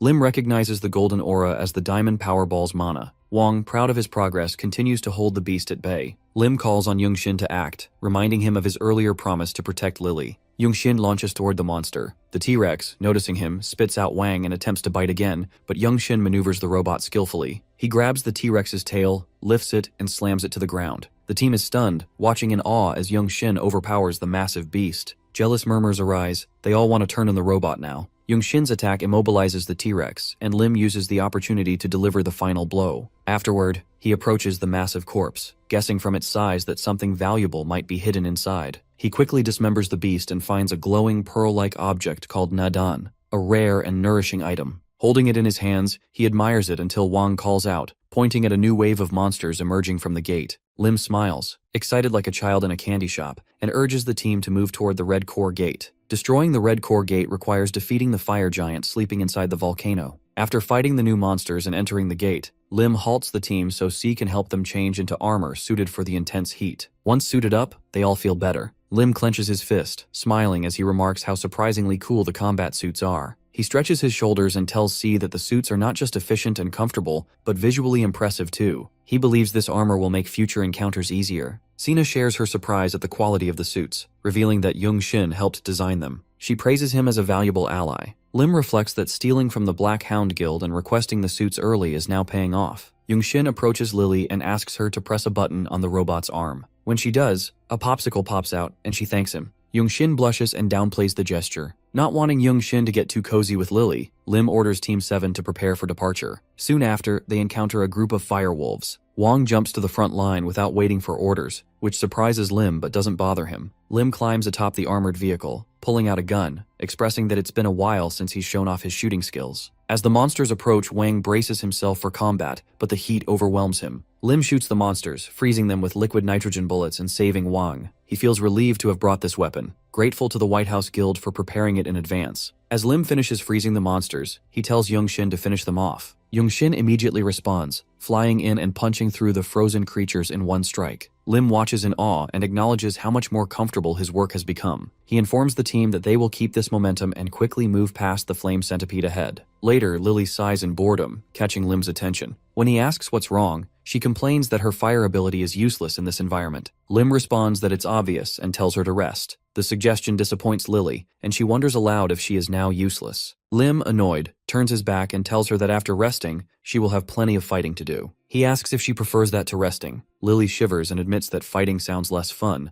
then lowers her head with a soft smile. Eventually, Team 7 arrives at a lava lake. Lim orders everyone to stop, sensing that this area could pose serious problems despite the lack of visible monsters. He asks the medical team to fetch a monster corpse. Cheon-il-nam brings a small one on a tray, which Lim throws into the lake. Suddenly, a giant lava monster leaps out and devours the corpse whole. Everyone except Lim is shocked. Lim sighs and says that charging ahead blindly would have been a disaster. The monster retreats back into the lava, and Lim realizes they need to lure it out. He calls for Il-nam and asks if she brought any large fishing rods, even if only single-use ones. Il-nam, surprised, questions if Lim is seriously trying to catch the flame snake. Lim acknowledges the risk, but insists on trying. Il-nam leaves to search through the equipment. Meanwhile, Lim tells Wang and Yongxin to play rock, paper, scissors. The two exchange puzzled glances but follow his instructions. A moment later, Wang is thrown across the lava lake by Yongxin. The flame snake immediately emerges and swallows him. Lim instructs Yongxin to pull with all the robot's strength, and a tense tug-of-war begins. Inside the snake's mouth, Wang remembers Lim's instructions and activates a hidden device, piercing through the monster's jaws. Stunned, the snake is vulnerable, and Yongxin pulls it out of the lava. The snake spits Wang out, then collapses on the ground. Lim rushes over and asks if Wang is alright. Wang confirms that he is, but before they can rest, the ground trembles. Lim and Wang instinctively turn to the volcano as a massive hand emerges, gripping the crater's edge. Using it for support, the fire giant begins to rise. Lim watches as it descends the volcano, wondering if their earlier activity triggered its awakening. Realizing this changes everything, he shifts his focus back to the recovering flame snake. As Lim approaches, the flame snake whips its tail toward him, but he dodges by, jumping into the air. His movement distracts the snake long enough for Wang to grab its tail. As the monster prepares to attack again, Lim assaults its face while calling on Yongxin to flank from the left. Yongxin activates a drill weapon and jumps into action, but Lim soon notices that their attacks are ineffective due to the monster's thick scales. Suddenly, the flame snake lifts its head and spews venom. Lim barely escapes, but Yongxin's robot arm gets hit and begins to melt. Lim glares at Yongxin, noting his inexperience with monsters of this caliber. Yongxin, sensing Lim's concern, reassures him that the robot has a restoration function. Lim says he is aware but tells Yongxin to retreat for now. He also orders Wang to move back and get checked. As Lim draws the monster's attention, Young Shin carries Wang to safety. C asks Lim if he can manage alone. Lim confirms that the flame snake has yet to corner him. Still concerned, Il-nam says she will monitor the surrounding area with cameras to ensure he does not encounter other threats. As Lim dodges more attacks, Il-nam adds that their focus should be elsewhere. Lim agrees, knowing the fire giant is the true danger. Il-nam reports that the fire giant stands approximately 40 meters tall and is moving faster than expected. She suspects its massive size enables its quick advance. The giant is now halfway down the volcano, and its looming presence makes its sheer scale even more daunting. Lim, recalling that in his past life the First Awakeners were the ones who handled this gate, now realizes the responsibility falls on him. He clenches his jaw, questioning what he should do next. Lim's original plan is simple. First, he would defeat the flame snake at the lava lake. Then, while the fire giant still slept inside the volcano, he would approach and stab it with the ice dragon's fang. Finally, once the creature is weakened from the fang's cold energy, he would deliver the finishing blow. Lim believes it is a perfect plan, but now that perfect plan is in ruins. He sighs and instructs all members of Team 7 through the earpiece to retreat to the rear and wait for his signal. Wang asks how they can retreat without their team leader. Lily, also concerned, looks on as Wang speaks. Lim responds by asking if Wang has never heard the saying about how when whales fight, shrimps always suffer. He explains that staying here would make them the shrimps. Releasing his aura with a slight smile, he tells Wang that they must first make the whales fight each other until they are both weakened. With that, Lim leaps at the flame snake. Landing on the monster's body, he uses Heavenly Destruction Step to launch himself across its back and approach its face. The snake raises its head. As Lim draws near, it opens its mouth and sprays venom at him. Lim swings his spear, cutting through both the venom and the creature's tongue in one motion. The snake writhes in pain, rolling on the ground. Lim starts running toward the fire giant, taunting the snake to follow him. Enraged, it gives chase. As he runs, he uses the earpiece to ask if everyone has reached a safe area. Suddenly, Lily shouts that she refuses to retreat. Lim begins sweating nervously. He begs the others not to let Lily come his way, and turns off the earpiece, hoping she won't cause more problems. Soon, Lim reaches the front of the fire giant. Despite his fireproof combat suit, the heat from the creature's body is suffocating. The flame snake catches up and swings its tail at him. Lim dodges just in time, and as the snake moves past, the fire giant takes notice. It slams a punch into the snake, disorienting it. Lim watches with anticipation as the two monsters now turn on each other. They size one another up, waiting for the other to make the first move. The fire giant strikes first, but the flame snake dodges. It spits venom at the fire giant's face. The giant raises its arm to block, but the venom begins corroding its flesh. Hidden behind a rock, Lim watches the battle unfold and thinks the monsters are doing well. He takes out the box containing the ice dragon's fang and studies it. He knows the fang would be most effective if it pierces the fire giant's heart. Planning to wait for an opening, he puts on combat gloves to shield his hands from the heat. His attention returns to the fight. The flame snake now wraps itself around the fire giant's arm, then quickly coils around its neck, starting to constrict. Lim believes this is his chance. He grabs the fang, activates his stealth skill, and begins sneaking closer. As Lim approaches, the fire giant, still struggling, suddenly turns its head and glares at the flame snake. Then flames begin to consume the snake from its tail upward. While it cries in agony, the fire giant punches it in the throat and begins ripping it apart. Lim watches anxious. Still, he intends to strike while the fire giant is distracted by its victory. He uses Heavenly Destruction Step to move through the air. But before he can act, the fire giant suddenly appears behind him. It notices Lim and attacks. Lim tries to activate his shield, but he is too late. The giant slams its fist into the ground, attempting to crush him. After lifting its hand, the giant is surprised to find nothing underneath. Then a voice interrupts. The fire giant turns and sees Lily, who tells Lim he would have died if not for her. Still dazed, Lim sits on the ground, wondering why she came. With a cheerful expression, Lily says she came to pay for food. Infuriated by being ignored, the fire giant fumes and charges at them. Lily steps forward, saying she will handle the fire giant. As she activates her fire ability, Lim hurriedly tries to stop her, telling her not to use fire. But it's already too late. Lily releases her flamethrower skill and the flames rush toward the giant. The fire giant begins absorbing the flames. After absorbing a good amount, it lets out a loud burp. Lily is stunned that it could eat fire. Lim, pale and nervous, explains that this is exactly why he wanted her to avoid fire-based attacks. Feeding the fire giant flame is like pouring oil into an engine. Worse yet, Lim has lost both his weapon and the ice dragon fang during the earlier attack. Disappointed, Lim tells Lily they should fall back and reorganize. But Lily, seemingly excited, asks if she could do what the boss monster just did. Before Lim can answer, Lily starts inhaling. The fire giant notices something is wrong. The flames it emits are now being drawn toward Lily. It tries to resist by releasing even more flames, but that only increases the rate at which Lily absorbs them. Lim watches, stunned, as the scene unfolds. the fire giant finally realizes that Lily is about to absorb all of its flames. Panicking, it starts running away. Lim is shocked but quickly realizes what is happening. Lily's control over fire surpasses even that of the boss monster. Her fire control is at a higher level. As the fire giant flees, Lily absorbs the last of its flames, leaving behind only a dry husk. Lim, baffled by the outcome, stares at the fire giant's remains, unable to comprehend how his team managed to win in such a ridiculous way. Following the destruction of the Red Core Gate, other core gates across the city are also destroyed by the guilds assigned to them. The disaster ends sooner than it did in Lim's previous life. A week later, citizens and construction workers volunteer to rebuild the damaged parts of the city. Team 7 from the White House Guild joins the effort. Sarok, seemingly in charge of the construction team, rallies everyone to work quickly so they can finish today. Wang helps carry heavy materials, and Youngshin assists with welding, using his robot. Some construction workers take a break and call out to Sarok.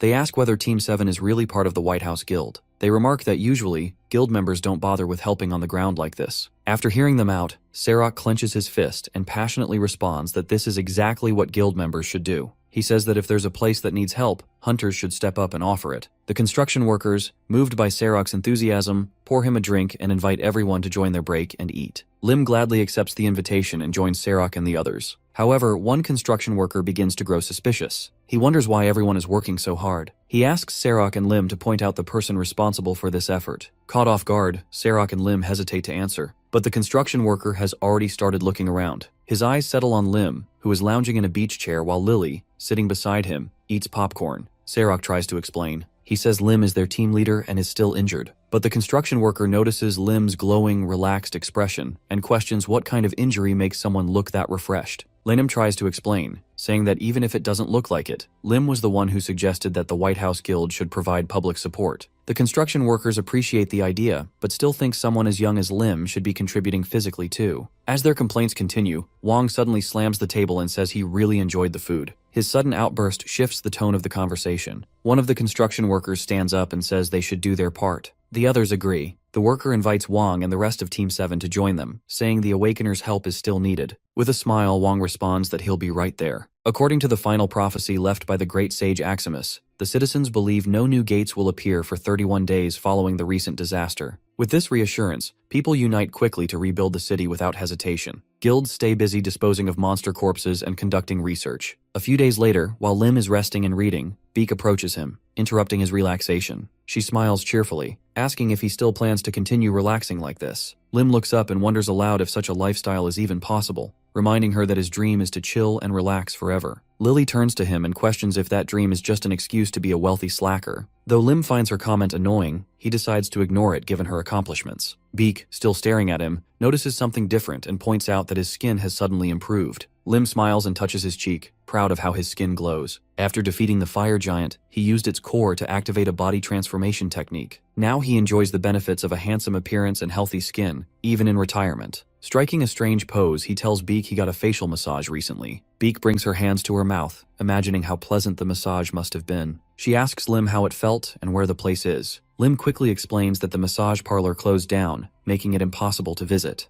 Beak remains persistent and jokes that he should not hoard all the benefits of the fire giant's core for himself. Lim knows that only half the mana from the core has been used and that it can still be activated one more time, but he chooses to save it. Avoiding further questions, he asks if she came just to talk about his skin. Beak corrects him and hands him documents related to potion supplies. She explains that although production has increased, it is still not enough. Several organizations have requested partnerships. The potion, based on the elixir of life, is currently distributed exclusively by the White House Guild. Thanks to this potion, many lives have been saved. People previously fated to die or live with permanent injuries have recovered. Death tolls have dropped to 1/10 of what they used to be. Lim acknowledges the rising demand and praises Beak's work, encouraging her to handle the partnership decisions herself. Beak then brings out another paper and asks Lim what to do with the fire giant's corpse. Lim interrupts, saying the matter is easy to resolve. He asks for 20 kilograms of the giant's skin, some bones and blood for personal use. The rest can be managed freely. Wanting to return to his rest, he asks if there's anything else. Beak places the paper back in her bag and informs him about a joint funeral ceremony being held today. Lim reclines in his chair and declines to attend, saying such events feel suffocating. Beak is shocked by his response and asks why he requested details about the families of those killed in action.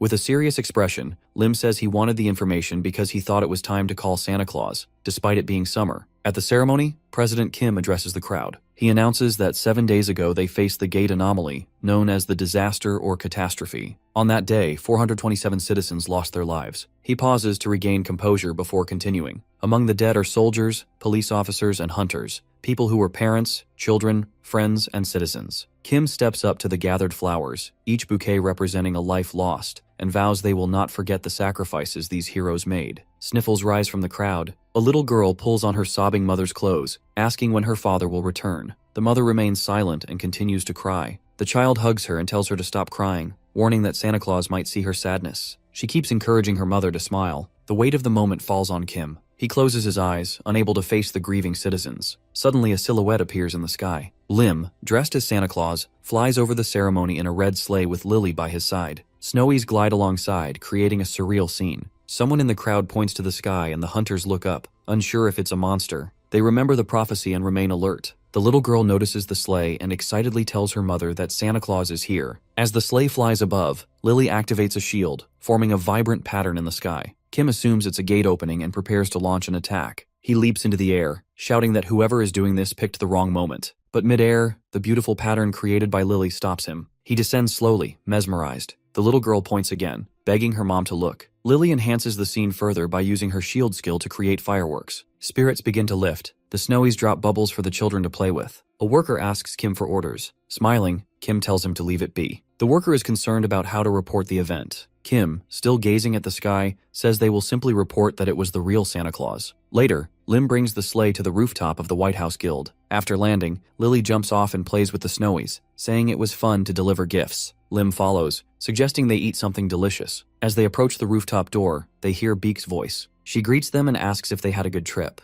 Lim thanks her, saying the sleigh and costumes were crafted beautifully. Beak leans against the wall, brushing off the praise and asking why he did it. Lim explains that simply compensating grieving families felt hollow. It's also a burdensome task. He starts to explain further but stops, recalling memories from a past life. Most of the deceased were heads of their households, soldiers, police, and hunters. Lim knows that what their families need now is realistic help. Government aid is minimal and insufficient. Lowering his gaze, Lim admits that the final reason is simple. He did it because he could. He has the ability, and when he's not lazy or drinking in retirement, he wants to help others who are struggling. Beak listens with crossed arms. When Lim finishes, she sighs and touches her cheek, expressing concern. Lim asks if she's worried he will become too soft. Smiling blissfully, Beak admits she's afraid she might fall for him if he keeps this up, and confesses she already has feelings. Lim brushes past her, saying that people should keep their love life and work separate. Beak fumes at his reaction, muttering to herself and questioning if Lim is a eunuch. Lim hears her and sighs. The three head into the guild building. Inside, decorations are up and music is playing. Lily runs ahead, excited, saying she'll sing along. Lim becomes nervous, wondering when she learned to sing. Sirach and Wang see them arriving and warmly greet their team leader. Lim thanks them for their hard work during the disaster and rebuilding. Youngshin guides Lily to a table with her favorite food, prepared in advance. Lily praises him, calling him the best. Just as Youngshin turns to sit beside her, Lim takes the seat. Smiling, he asks why there are only 2 seats. Youngshin, flustered, quietly adds a chair next to Lily. Lily eats enthusiastically. Lim wipes crumbs off her face and tells her to eat slowly. She agrees and returns to her food.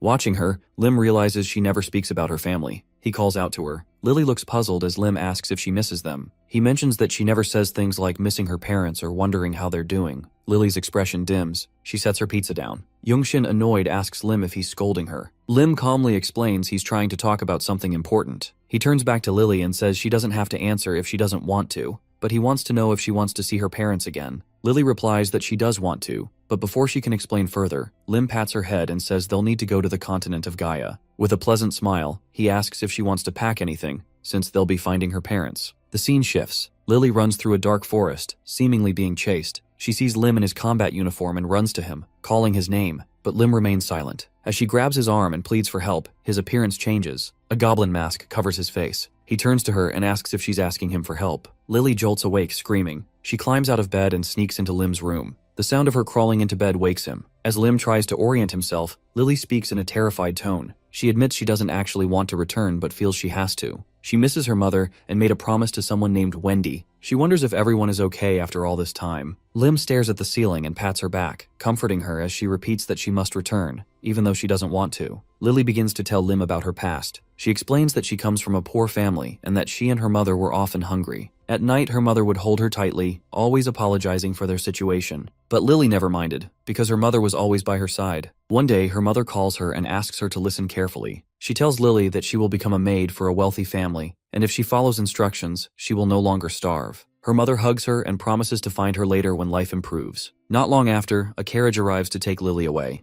As it travels through a forest, Lily observes the other children inside. The child next to her turns and introduces herself as Wendy. Without waiting for a response, Wendy leans on Lily's shoulder, thanking her for being warm. She then asks Lily's age and reveals that she is a year older. Soon the carriage stops and strange men order the children to get out. They are lined up and marched through an unfamiliar place that clearly isn't the rich family's compound they were told about. One man strikes the ground with a whip, silencing the confused children. Wearing a goblin mask, he tells them coldly to shut up and follow him. Lily and Wendy are locked in a large prison cell. Over time, the other children begin to disappear. Lily remembers little of what happens next, but she recalls waking up in a strange room. Two men stand over her. One mentions that this is already their third attempt. The other confirms it, explaining that they used the essence of fire, blood fragments of a demon, and that all the items have been successfully integrated into Lily's body. They check for signs of rejection, but find none, though one man warns the risk is still high. Before he can continue, they notice a reaction in Lily. They declare their success, celebrating the baptism now settling into her body. Though Lily is in pain, the men rejoice in finally achieving their long-cherished goal. One asks if there are any side effects. The other dismisses the concern, stating that Lily is no longer a person, but a monster. From that day, a magic circle appears on Lily's stomach, and she becomes increasingly hungry. During these times, Wendy always gives Lily her portion of food. Though Lily refuses, Wendy threatens to throw it away, leaving Lily no choice but to eat while apologizing. Wendy always comforts her, saying it's okay. One day, Wendy suggests they escape. She gets Lily's attention and shows her an ice crystal in her hand. Lily is confused, but Wendy admits she doesn't know how she can do it. As she speaks, her hair changes color from blonde to blue. Lily notices but says nothing. Wendy then proposes they run away. Lily agrees with a smile. However, during their escape attempt, they are discovered. Hooded figures restrain Lily, while the masked man grabs Wendy by the neck and lifts her. He admits he never expected Wendy to awaken. Had she revealed her powers earlier, he claims, she could have avoided more suffering. Lily screams for him to let Wendy go. Wendy, in turn, fires ice spears at the masked man, shouting for him to die. But a green shield forms around his body, deflecting the attacks. He looks at Wendy and smiles, saying even though she has awakened, she still cannot stop him. He declares that she will serve as a puppet in the future. Wendy grits her teeth, grabs his arm, and vows to die before returning to the prison. She releases a chilling wind and tells Lily to run. The masked man grows irritated by Wendy's defiance, but Wendy continues directing freezing winds at the men restraining Lily. As a result, the two captors freeze, and Lily's powers awaken. Her hair turns red and flames erupt from her body. The masked man notices and orders the others to catch her. Wendy shouts for Lily to run, insisting this is her only chance. Lily obeys as Wendy expands her powers, forming a blinding ice tornado to mask Lily's escape. Wendy's distraction buys Lily time, but the men eventually track her. As she runs, Lily promises Wendy that she will return. With her pursuers close behind, a red gate suddenly opens before Lily. With nowhere else to go, she runs through it. The men shout for her to stay away, but the gate begins to vanish. Lily takes one final look back and promises again to come back for Wendy. In the present, after sharing her story, Lily collapses from exhaustion. Lim watches her in silence and mutters the words "goblin masked man" with anger. The next day, Lim visits Chang-Su and requests a month-long vacation. Chang-Su slams his desk in anger, questioning Lim's timing, especially with how busy the White House Guild has been. He reminds Lim of their recent disasters and refuses the request, saying the maximum he can allow is 1 week and not until next month. Lim stays quiet. Beak stands behind him, visibly nervous. With a serious tone, Lim says he has a reason and something personal to ask. Before he can explain, Chang-Su cuts him off, saying he's not interested in excuses. Lim then calls on Beak and asks about the guild's monthly profits. Surprised, Beak hesitates. Lim remarks that demand for potions is so high the guild can't meet production. He questions whether it's necessary for the White House Guild to be the sole supplier. Chang-Su is taken aback and leans back into his chair, unsure where Lim is going. Lim then brings up the loot from the Red Core Gate, reminding Chang-Su that even all the other teams combined cannot match Team 7's achievements. He questions if it's worth staying in a guild where he's treated this way. Chang-Su feels the pressure. He lowers his head and asks if Lim is threatening him. Lim sighs and asks how much it would cost to break his contract. That finally breaks Chang-Su, who angrily agrees to the vacation but adds sarcastically that he wishes he could go too. Lim smiles and thanks him,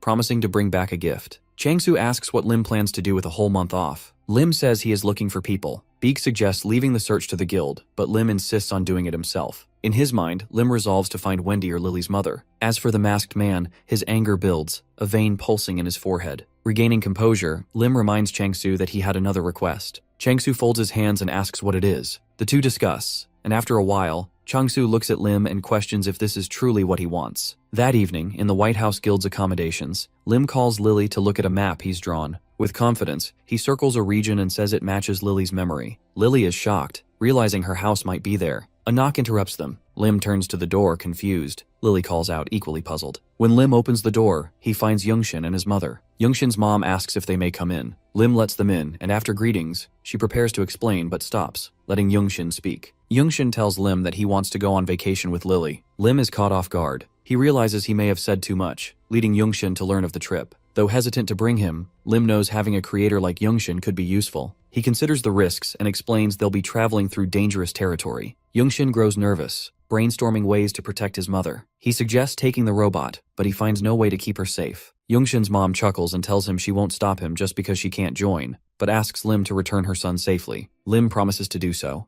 Youngshin then approaches Lily and tells her, with a bright expression, that although he is weaker than her, he will still do his best to help. Lily smiles warmly and thanks him. At midnight, Lim heads to the main building of the White House Guild. As he rides the elevator, an unexpected thought crosses his mind. He never imagined a day would come when he'd have to visit this place alone. The elevator halts at the 12th basement floor, the personal training hall reserved for Changsu. As the doors slide open, a wave of steam rushes out, revealing Changsu in the midst of an intense warm-up, heat visibly radiating from his body. Noticing Lim's arrival, Changsu immediately stops and turns toward him, accusing him of being late. Confused, Lim explains that he arrived 10 minutes early, only to be met with a sheepish apology. Changsu confesses he was simply too excited to wait and began warming up on his own. Changsu then brings up the real reason he called Lim here, a request he had made earlier, which Lim now understands is for a 3-day spar. This surprises Lim, especially since he had always avoided the topic. He laughs nervously. The truth is, Lim willingly signed up to get beaten because Earth was no longer the most dangerous place. The Gaia continent was brimming with powerful people, and before venturing there, Lim wanted to thoroughly test the martial arts he'd gained through his cosplay as the Great Sage. He believes Changsu, one of the most gifted individuals he's ever met, would be the perfect opponent. Steeling himself, Lim unsheaths his sword and respectfully asks Changsu to take care of him for the next 3 days. Changsu reciprocates the sentiment and assumes his fighting stance, signaling that the warm-up phase is over. He explains that Lim should have already prepared himself physically before showing up, and then immediately unleashes his aura. Lim realizes he's made a mistake. Trying to backpedal, he claims he was being overconfident when he made the request. But Changsu cuts him off, saying from now on, they'll only speak with their fists. In a flash, he charges. His attacks are explosive. Every blow that lands on Lim sends shockwaves throughout the White House Guild building.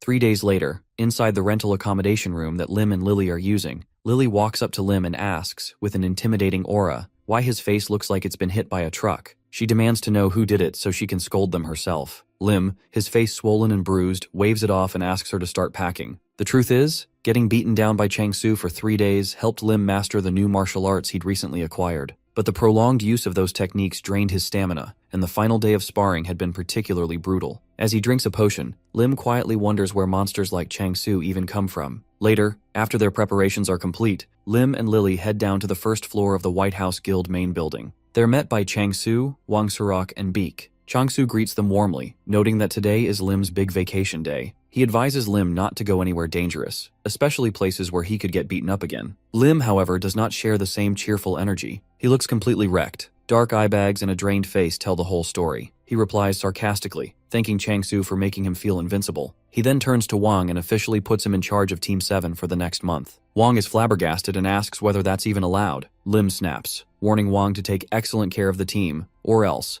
He makes a slashing motion across his neck to emphasize the consequences. Tears stream down Wang's face as he promises to do his best. Surak walks over and begins consoling him, prompting Lim to comment that Wang still hasn't realized how capable he's become. Lim sighs and instructs Surak to keep an eye on Wang, to which Surak agrees with a warm smile. Lim then turns to Beak, preparing to give her instructions, but freezes. Beak is staring at him with a dreamy expression, eyes closed, lips puckered. Lim, confused, asks if she got dust in her eyes. Beak erupts in frustration, grabbing Lim's arm and demanding to know how he doesn't understand that she was asking for a goodbye kiss. Lim, trying to escape, plays dumb and claims he's never heard of such a thing. He instead asks her to handle Team 7 in his absence, and to complete the tasks he had previously assigned her. This only irritates Beak further. She accuses Lim of exploiting her, but he doesn't respond, because Chang-su is now glaring at him with deadly intent from behind her. Lim knows he's not trying to use Beak, but he also doesn't want to die yet. Hurriedly, Lim turns around, looks back one last time with a smile, and tells everyone it's time to go. Lily smiles and waves goodbye. Lim grabs her hand, and they both bolt out, not wanting to risk being burned by Chang-su's furious glare. After Lim is gone, Beak remains, silently watching where he left, sadness in her eyes. Chang-su comes over and gently places a hand on her shoulder, asking why his beautiful daughter looks so down. Beak lowers her head and says she feels like she may never see Lim again, but quickly dismisses the thought as silly. Chang-su reassures her. He tells her Lim is far stronger than even he expected. He mentions one move Lim used the day before that was dangerous enough to threaten even someone like him. Beak is surprised to hear this, and Chang-su confirms it with confidence. He clenches his fist and tells Beak that when Lim returns, they'll all get back to work. But until then, they'll keep training and improving. He himself plans on undergoing some special training to make their next spar even more explosive. As Lim and Lily approach the restricted area, Lim begins to feel a wave of anxiety wash over him. He can't explain why. When they arrive, Young-shin immediately notices the look on Lim's face and comes over to check in. Lim drops his backpack to the ground and brushes it off, saying there's nothing to worry about. He asks if Young-shin already said goodbye to his mother, and Young-shin confirms he did earlier that morning. Lim then expresses concern again over Young-shin's decision to join them. 3 days ago, he'd tried to talk him out of it. Even with the robot, it would still be dangerous. Lim stresses that the whole vacation thing is just a cover. They're crossing dimensions to bring back Lily's mother. Young-shin brushes it off and says that since they're going to Lily's home, that's all that matters. He then pulls out his phone and shows Lim the modifications he made to the robot, just like Lim asked. Pressing a button, Young-shin triggers a transformation. The robot turns into a sleek carriage pulled by a mechanical horse. Lim and Lily are stunned. Seeing their reactions, Young-shin humbly says it's no big deal. The transformation feature already existed. He merely customized it. Lim is in awe, slowly realizing just how talented Young-shin is. Young-shin mentions there are other transformation modes, but Lim stops him and says the carriage will do for now. At that moment, Lim notices the flow of mana starting to swirl. He steps away from Lily and Young-shin, announcing that he's going to open the gate. The gathered mana begins to concentrate in a single location. Lim kneels down and draws a large magic circle beneath it. Earth and the Gaia continent are technically connected. They're just separated by a door. And now he's about to unlock that door. Once the circle is complete, Lim pulls a soul stone from his pocket. Normally, the gate would open on its own in a year's time, but the stone will accelerate that process. He crushes it in his hand, and its stored mana fuses with the swirling energy above the circle. The reaction is instant. A gate begins to open. Lim tells Lily and Young-shin to get into the carriage quickly. Once they're inside, he joins them, and they wait. As the portal widens, Lily watches with anxious eyes. Lim gently tells her to relax. Comforted, she smiles and says she's ready. A few moments later, Lim turns to her and declares, "It's time." With that, the carriage charges through the gate. The portal closes behind them. Meanwhile, in the Gaia continent, chaos unfolds in a town engulfed in flames. A gang of bandits rampages through the streets, killing civilians as they search for something specific. Their red-haired leader, wielding a club, approaches the town's chief, bound and forced to witness the destruction. The chief shouts in defiance, praying to the gods to punish these criminals. The red-haired leader laughs and tells the chief he should have just cooperated. Pointing his weapon at the old man's head, he threatens to kill the chief's grandson if he doesn't give up the information. The chief, terrified, sweats but stays silent. Losing his patience, the redhead screams for answers. Watching from the shadows, a man with a fake mustache clenches the hilt of his sword. He had stayed hidden, observing the slaughter. But now, he can't stay still while his benefactor is in danger. He prepares to reveal himself, apologizing to the chief and saying he can't let him die. Just then, a portal appears in the sky. Before anyone can react, Lim's carriage crashes down from above, violently landing in the middle of the town. Shock ripples through the bandits and the mustached man alike. Everyone stares in disbelief at the strange object. Lim opens the carriage door, dizzy and disoriented, complaining about the rough landing. As he steps out, he notices the bandits and the bound town chief. Assessing the situation, Lim immediately realizes what's happening. Lily, curious, tries to peek outside, but Lim quickly shuts the door in her face, instructing her to stay hidden. Lim turns and glares at the bandits. His attention shifts to one who is still partaking in the killing of the townsfolk. Then, he notices a crying child and another child trying to quiet them down. The sight infuriates Lim. He releases his aura and states that he is deeply disappointed, especially since he had been excited to see the state of this town. Lim knows that in 1 year, the gate connecting to Earth will open in this village. Therefore, to raise the value of his property, it becomes clear to him that he must develop the village himself. A man with a mustache approaches Lim, throws himself in front of him, and kneels. Addressing Lim as a magician, the mustache man desperately pleads for help. Lim is taken aback and questions if the man is truly referring to him. The mustache man explains that with teleportation magic of such scale and an extraordinary carriage, Lim must be a magician who has reached unimaginable heights. The mustache man presents a bag of golden coins to Lim, saying they will be truly grateful if he helps them. The sight of the gold coins makes Lim happy. He had brought some magic stones to exchange for gold, and the sight of actual coins makes him gleam with joy. As Lim grabs the bag, the mustache man adds that if Lim takes care of the bandits, he will pay him 10 times the amount in the bag. The bandits begin to panic. One questions if Lim is truly a strong magician. Another nervously asks their boss, the redhead, if they are really going to attack such a person. The redhead, annoyed by their cowardice, points at the mustache man and reminds them that he is one of their targets. He also notes that their comrades will arrive soon. The bandits quickly regain confidence. The redhead turns to Lim and advises him to take the money and leave. However, Lim pays no attention. He is too busy counting the gold coins in the bag. This irritates the redhead, who angrily asks if Lim is ignoring him on purpose. Lim continues to ignore him. He turns to the mustache man and notes that there are 25 coins in the bag. He then asks if the mustache man truly intends to pay 10 times more for taking out the bandits. The mustache man, smiling, affirms that he would. This gets Lim thinking. He asks if the mustache man would be willing to pay 20 times the amount instead of 10 if he kills the bandits. The mustache man hesitates, so Lim turns his back and says he will be going if the man won't accept. The mustache man quickly grabs Lim's shoulder and agrees to the payment. Getting rid of the bandits was something Lim planned to do anyway, so this feels like killing 2 birds with 1 stone. He turns to the mustache man and accepts the mission. The mustache man thanks Lim for ripping him off, wearing a smile. The redhead, fuming, orders his subordinates to shoot Lim. The bandits open fire, but Lim activates a shield. The arrows bounce off harmlessly. When the assault ends, Lim opens the carriage door and asks Lily to get out. As Lily steps out, Lim asks her to extinguish the fire. Lily motions her hands forward, gathering the raging flames into her palm. She then consumes them and remarks that this fire is worse than that of fire giants. Seeing Lily eat the fire, the bandits lose their confidence again. They assume Lily must be a magician as well, and this makes them question their attack on Lim. The redhead, frustrated, turns to his shaken comrades and orders them to release the battle ogre. He insists that with the ogre, they have nothing to fear, as magicians are nothing without someone to protect them. This revives the bandits' morale, and they quickly release the ogre. Once free, the ogre lets out a battle cry. Lim, annoyed, turns to Young Shin and tells him to handle it. Young Shin steps out of the carriage and leaps onto the robotic horse, pulling it. He taps the side of the horse's neck, initiating a transformation. The mustache man watches in stunned silence as the horse and carriage transform into a golem. The ogre charges and attacks with a downward axe swing, but the weapon shatters upon contact with the golem. Young Shin counters with a powerful punch, slamming the ogre into the ground and defeating it in a single strike. The bandits panic. They attempt to flee, but Lily cuts off their escape with a wall of fire. Lim moves through them swiftly, cutting down each one.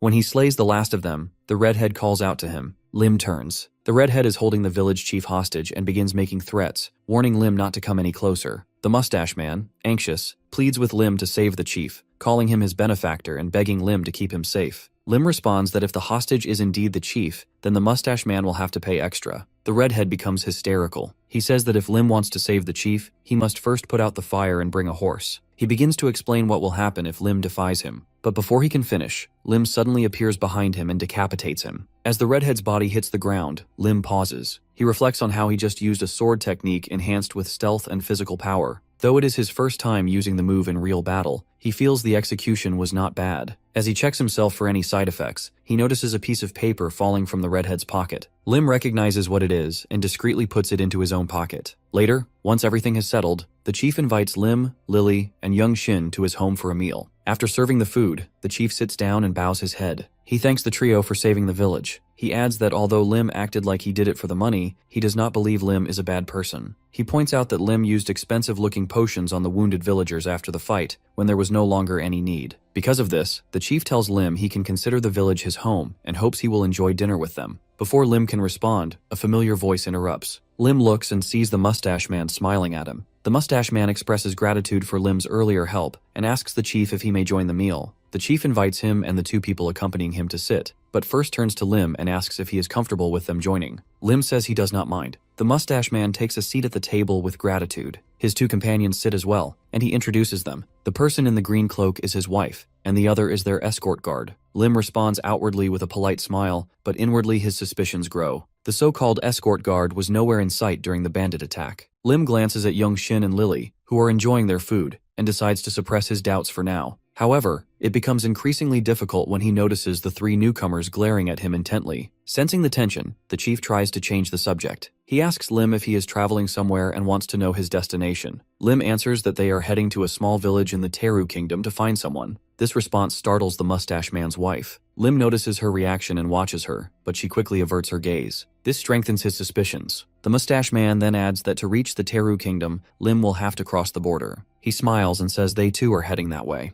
This confirms one of Lim's suspicions. He can see now that they are making plans. The chief rises, saying he will bring more food. Lim concludes that while they call the chief their benefactor, he likely knows more about them than he lets on. Lim continues pretending to be unaware and shifts his focus to the meal. The mustache man calls for his attention and says he has a favor to ask. Bringing his hands together, he requests Lim's help in escorting them to the border. Lim continues to act unaware and asks why they need help when they already have an escort guard. The escort guard responds sternly, stating he has heard of Lim's remarkable skills, and since their destination is the same, questions why Lim is making a fuss over such a request. Lim smiles, and the tone of the escort guard confirms his final suspicion. These people are not peasants. They are nobles pretending to be commoners. Lim reaches into his pocket and takes out the piece of paper he retrieved from the redhead's corpse. He places it on the table and declines their request. It is a wanted poster showing someone who closely resembles the mustache man. The name on the poster is Håkon Allen, a court magician with a bounty of 100,000. He is wanted alive for the crime of mutiny. As Lim presents the poster, he explains that the leader of the bandits had it in his possession. From his calculations, Lim estimates that Earth and the Gaia continent will be connected in about 1 year. Trade between the two dimensions should begin roughly 6 months after the first contact. In his previous life, Lim was only able to travel to Gaia after all the political conflicts had been resolved. However, during his time there, he learned about several major historical events, some of which may be unfolding now. Currently, they are in a small village called Raun, located within the Principate of Hicks in the southeastern part of the continent. If Lim remembers correctly, a rebellion should be underway in the Duchy of Hicks around this time. Smiling smugly at the thought, he suspects that the people around him may be directly involved. Alan stands up from his chair and approaches Lim, asking if there is only one flyer. Lim confirms that there is. Without hesitation, Alan kneels at Lim's feet and begs him to let his wife and their escort to cross the border in exchange for taking Alan and claiming the bounty on his head instead. The woman and the escort are both stunned by Alan's plea. But before they can respond, Lim suddenly rises from his chair, asking if they are trying to make a fool of him. Lim explains that something has been off from the start. Specifically, the woman Alan claims is his wife. Lim reveals his suspicion that she is none other than Princess Alina, the last surviving member of the Hicks royal family, who reportedly escaped during the rebellion's extermination of the monarchy. His guess terrifies Alan and the others. The escort, though shaken, quickly regains his composure. He positions himself firmly in front of the woman and commands her to stay behind him. Turning to Lim, he warns that any further step forward will be met with force. The escort draws his sword and slashes down,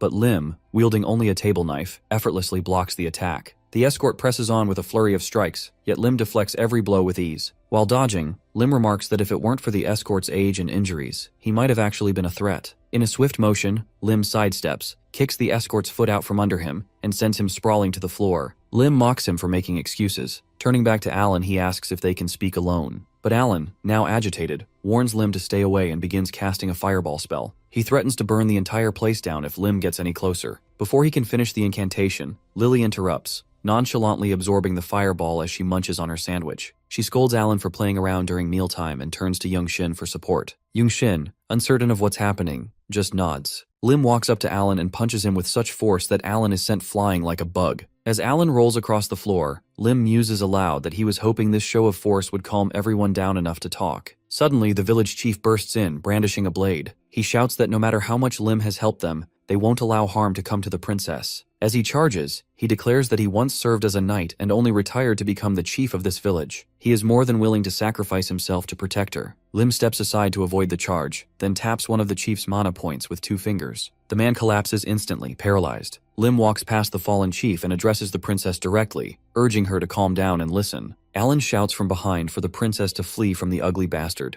Alan insists Lim won't be able to take the princess while he's still breathing. Lim smirks and mockingly asks what Alan plans to do if he decides to take her by force. Before anything more can happen, the princess calls for everyone to stop. She lowers her head and admits that she always knew this day would come. Removing her hood, she agrees to go with Lim peacefully, on the condition that he lets the others go. Alan and the escort protest, but the princess remains firm. She demands that Lim take her away quickly. Lim drops Alan and sighs, looking at the princess with frustration. He asks why she's acting as though he's the villain. He reminds her that he never said he intended to hurt anyone. The princess asks if Lim intends to turn them over to the rebels. If not, she says, then perhaps they can talk. She reaches out a hand, offering a truce. Lim eyes her hand and replies that nothing in this world is free. The princess quickly retracts her hand, thinking to herself that she was right. No one is free from greed. Resolving herself, she throws her cloak into Lim's face, obstructing his vision, then leaps forward to strike. Lim dodges and tries to grab her hand, but she vanishes and reappears behind him. He turns, surprised by her agility. She uses the same movement technique to take Lily hostage. Holding a blade near Lily, she warns Lim to drop his weapons or the girl will be harmed. Lim hesitates and warns the princess not to do anything reckless. Young-shin, completely unbothered, tells Lily he managed to save the food. Lily, visibly annoyed, shouts at the princess for interrupting her meal. Confused, the princess orders Lily to stop moving. But before she can react further, Lily activates her shield and sends the princess flying. As the princess struggles to regain her footing, Lily rushes back to the table to keep eating. Seeing her disoriented, Lim approaches the princess and asks if she's ready to surrender. But before he finishes, she launches a barrage of knives.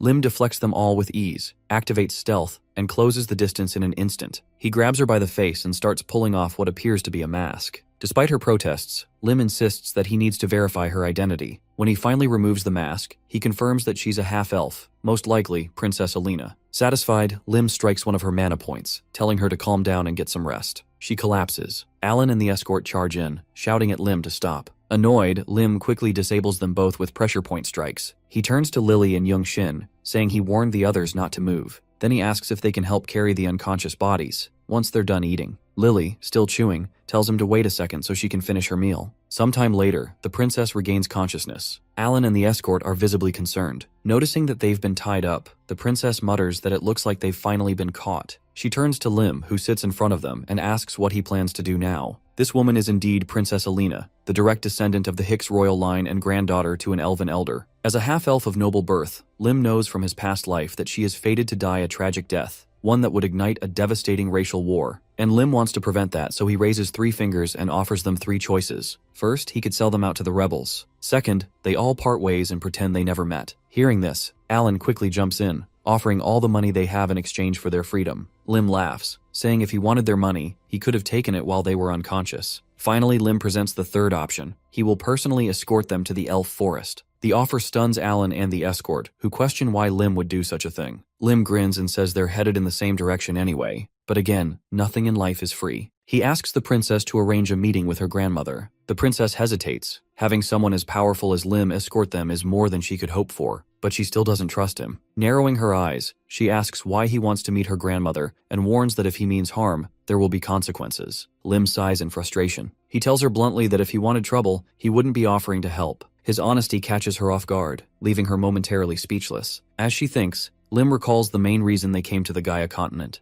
to search for Lily's parents. But he also plans to gather certain useful items along the way. If manipulating people like Alina helps him achieve that, so be it. With a smile, he tells her that the only reason he's doing this is because he wants to arrange something important for some people. On the continent of Gaia, there is a being who has lived longer than any other, a creature known as Abraxas, the wise dragon. Legends say he has mastered all the knowledge and magic in the world. Lim believes that if anyone can help him understand the strange watch affixed to his wrist, the likely cause of his regression, it would be this dragon. However, only an elder elf can meet such a being. Lim calmly asks the princess and her escort if his request is truly so unreasonable. The princess speaks, explaining that even if her grandmother grants permission, there's no guarantee the dragon will agree to a meeting. Lim accepts this and tells her that he only wants her to uphold her part of the deal. The rest is up to him. The next day, their journey to the forest begins. Inside the carriage, Alan marvels at the magical features, the controlled airflow, the unfolding chairs, the reflective mirrors. Lim, however, stares ahead, irritated. He tells Alan to be quiet, warning him not to wake the children. Alan apologizes. Outside, Leonard holds the reins. Lim notices Leonard's injuries and asks if it's safe for him to drive. Leonard was poisoned but has been detoxified.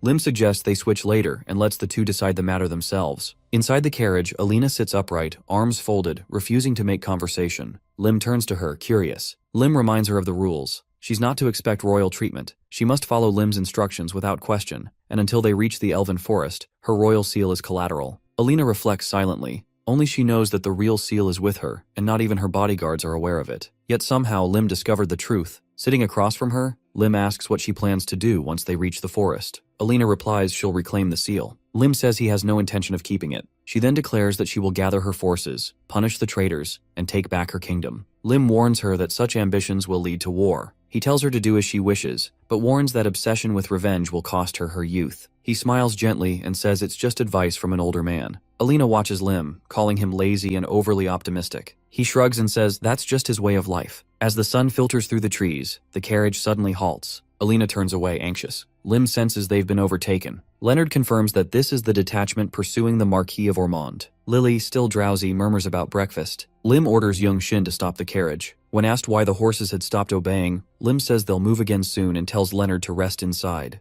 A group of armored warriors appears, surrounding the carriage. One man steps forward, greeting Leonard with mock familiarity, asking if the half-elf is inside. Leonard seems to know him and calls him a traitor. The man named Viscount Monchi says he is a count now. He mocks Leonard's former title of hero and laughs at the idea that someone who never reached swordmaster status could deserve such praise. He announces he'll face Leonard alone, and his knights step aside. Leonard raises his hand to cast a spell, but Monchi strikes first, knocking his weapon away and stabbing him. As Monchi prepares for a final blow, Lim intervenes. His strike slices off Monchi's mustache, distracting him. Lim quickly orders the mage to take Leonard back to the carriage and heal him with an expensive potion. Monchi is enraged and calls Lim a bastard. He threatens to cut his soul with an aura blade. Lim, unfazed, says he can conjure one too. Monchi is shocked. He claims no youth should wield such power. As they cross swords, Lim mocks Monchi's technique, easily parrying his strikes. Monchi roars that he'll finish Lim, but Lim remains composed, reflecting on his recent progress. Thanks to sparring with Beak and manifesting the records of the Sword Emperor, Lim has grown. But defeating someone like this count requires more than swordsmanship. Monchi mocks Lim for retreating like a rat. Lim replies that he hasn't even begun. Lim surges forward and lands a clean hit. Monchi slashes at what turns out to be a doppelganger. Furious, he calls Lim a coward. Again, Lim slices off his mustache. Losing composure, Monchi orders his knights to attack the carriage and kill everyone except the princess. Yongshin mounts his horse, declaring that he'll handle the knights alone. A towering robot appears beside him. The knights gasp. Yongshin replies that he's more than enough on his own. The machine charges, scattering the enemy ranks. Meanwhile, Lim continues battling Monchi. Monchi refuses to yield. Lim urges him to focus. Monchi's rage builds as he unleashes a demonic aura. Lim realizes Monchi is wielding a cursed demonic sword. Monchi grins wickedly and announces Lim's death. He taunts Lim, asking if he truly believes he can handle such a dangerous weapon. As Monchi ignites a red aura around himself, he answers with unwavering confidence that he can handle it. Then he sneers, demanding to know where Lim keeps trying to escape. Lim tightens his grip on the sword, parrying blow after blow. Cracks begin to spiderweb across the blade, dark energy surging into the fissures. The aura blast throws Lim back violently, and he coughs up blood, gasping for breath. Monchi steps forward, laughing loudly at Lim's struggle. But before Monchi can press the advantage, Lily extends her hand, calling out sharply. Streams of fire burst toward Monchi, who snarls and commands his cursed sword to absorb the flames. Suddenly, a robot appears beside Lily, warning her not to engage directly. The danger is too great. Yongshin watches cautiously, ready to intervene. Monchi now confronts Lim, relishing the taste of a real fight after so long. He mocks childish games and urges Lim to stop wasting time. Lim clenches his fist, a spark igniting in his eyes. He announces that now he will reveal what a true cheat item is capable of. Monchi lunges forward, sword poised to kill. Lim swings his fist, unleashing a blinding stream of energy that tears through the air. Alina watches with concern, while Lily smiles with delight. A deep trench cracks open beneath their feet from the power of Lim's strike. Lim realizes this is his first time using the cheat item and wisely limits his energy output to 25%. Even so, its power proves more useful than he expected. An ominous aura clings to the sword as Lim lifts it, noticing not a single scratch on its surface. The blade's durability is impressive. He narrows his eyes, recalling a similar weapon he once heard about, the demonic sword, Salad. He imagines a bloodied blade and countless victims, knowing the sword grants immense power at the cost of its wielder's soul. The user gradually falls to madness, consumed by demonic energy. The weapon's ownership has changed hands countless times, each victim lost to the curse. Lim stares hard at the blade, now fully certain of its identity. It was last known during the height of the racial war, rumored to have the best stats among demonic swords. Though he holds it now, he hesitates to wield it fully, aware that even selling such a sword would stain his hands with blood. The carriage rolls through the forest, and Lim casually wonders if he could trade the demonic sword later for a holy weapon. Leonard glances away and asks how far they are from the border. Lim replies they will soon reach Randall, but to cross the border beyond the city, they will need a pass. The border itself lies 3 days away after leaving Randall. Leonard nods grimly, admitting uncertainty about whether he can hold out that long. The princess pleads with him not to give up, and the old warrior apologizes, explaining that his strength isn't what it used to be. Not even magic can restore his fading energy. Alina looks at Leonard and admits that his presence alone gives her strength. She urges him never to speak words that sound like weakness again. Lim flips through a book to stave off boredom. When asked what he's reading, he shrugs and says it's just a distraction. Leonard and Alina exchange looks. Then Leonard speaks cautiously, asking if he can request a favor. Lim slams the book shut and simply refuses to listen. However, Leonard continues and say if Lim helps them in reclaiming the kingdom, he will receive anything he desires: title, money, Anything. But Lim replies he will only believe in their promises if they give it to him right now. The blonde mage sits next to Leonard, her hands trembling as she imagines the hardships of crossing the border with her. Leonard pictures long nights on horseback and his past glories,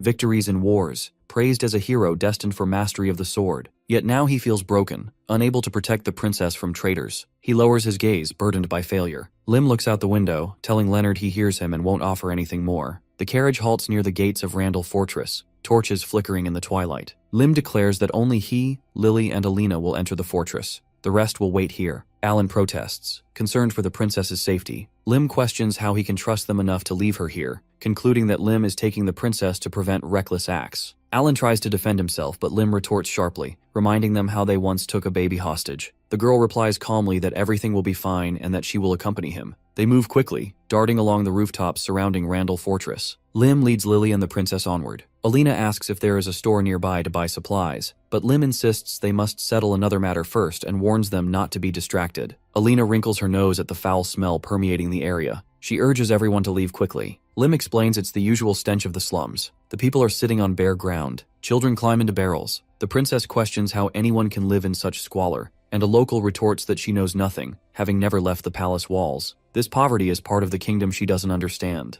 They go inside a local bar where a man asks Lim if they want beer, but Lim pushes a coin forward, stating he wants to request information from the Thieves' Guild. The man eyes the coin suspiciously, asking if it is gold. Bandits behind them draw knives with intentions to steal if they have anything valuable. Lily looks at Lim, who nods silently. They have come to the right place. Streams of flame envelope the bandits, who mutter about whether the newcomers are magicians. Lim averts his gaze as the man asks what they want. Leonard bows and asks to follow the man. Lim allows it, explaining he needs a pass and some information. They sit opposite a bald man who speaks about the pass and asks their destination. Lim meets his gaze seriously, stating he is traveling to the kingdom of Teru. The man asks how long they need to make the pass. Alina can't believe the tavern's basement hides such a vast space. The bag of coins falls on the table. The man replies it will take at least a week, but can be done in 2 days if Lim's status as a wizard and his 5 servants are considered. Lily and the princess look at Lim in surprise. He thinks that the little girl must have gotten her hands on all the gold coins from the knights, so money is no concern. The man assures them they will do everything in the best way possible. Closing his eyes, the bald man listens as Lim mentions he is searching for a wizard who wears a goblin mask and is likely one-armed.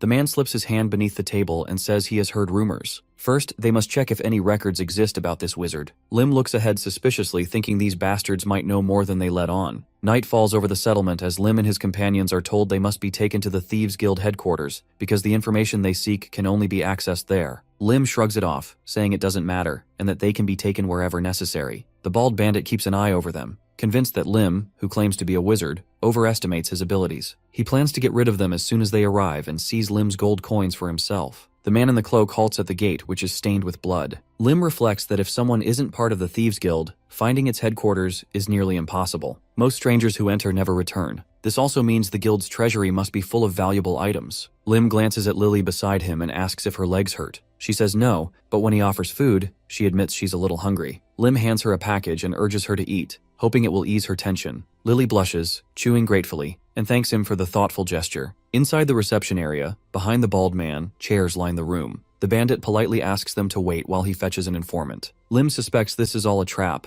and asks if they've really walked all this way only to wait again. He demands they be brought there quickly. Suddenly, the man touches the wall, triggering a trap. A huge cage descends around them, sealing their fate. The princess grabs the bars, screaming that they've been tea-limed and hunted all along. Goldmary, the leader of the thieves, steps forward, crossing her arms. Lim wonders if this is the same Goldmary he's heard of, and if Goblin Mask is influential enough to have brought her here. The bald man denies knowledge of Alina's identity, but Lim stands firm, explaining she sometimes deludes herself and they should ignore her. Goldmary announces that the latest intel confirms the woman is indeed Princess Alina. Goldmary is surprised and asks if the princess has changed her appearance, claiming she doesn't look like the face she knows. She orders her subordinates to send information about the princess and lure them with a promise to reveal what she really looks like. Alina protests, denying the accusations. Lim asks her if they know about someone who wears a goblin or orc mask. Goldmary thinks Lim must be dangerous since he is looking for masked men, so she asks Lim who he really is. Lim steps forward and questions why she asks so many questions when he's the one paying to get some information. He demands answers and criticizes their filthy service. Goldmary snaps her fingers and explains the situation.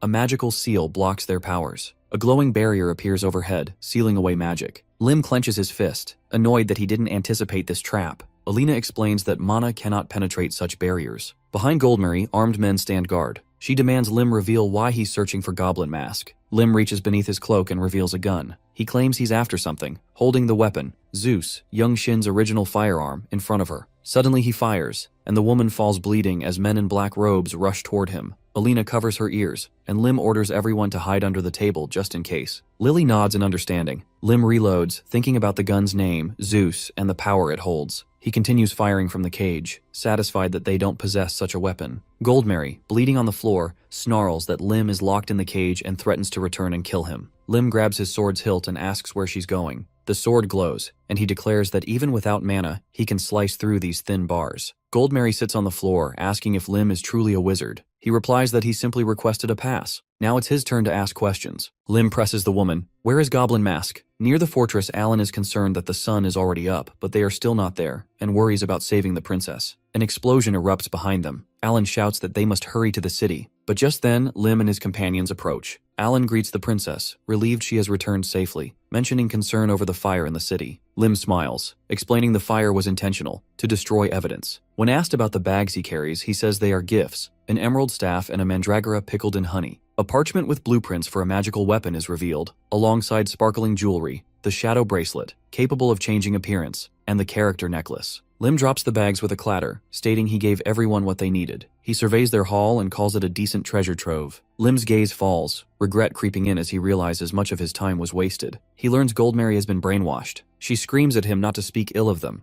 calling them her masters. Lim is sure that even Goldmary blindly follows them. She knows nothing of her true masters and their intentions. A red sphere glows in Lim's hand. It's a magical communication device used only to receive messages and often used by criminals. Children sleep nearby as Lim admits everything feels confusing. He imagines a palace overflowing with gold coins and deduces there are limited places where large sums could be invested in experiments on children. If his assumptions are wrong, the culprit must be a group with equally massive influence. Lim only wanted to catch Goblin Mask, but the conspiracy grew far beyond what he imagined. Lim looks at the sleeping Lily and suddenly realizes they must be looking for her. She was the one who ran away. Lim thinks it wouldn't hurt if he let them come to Lily. Before them rise the towering mountains, where the border wall of the Hicks Principality stands. Built in the deepest canyons on the continent, this ancient barrier has kept monsters from descending from the central mountain range for hundreds of years. Lim spreads out a map and explains their plan. They will cross the border wall, then head into the elven forest to the north of the mountain range, and finally reach the kingdom of Teru to find Lily's mother. The princess and her bodyguards sit before Lim,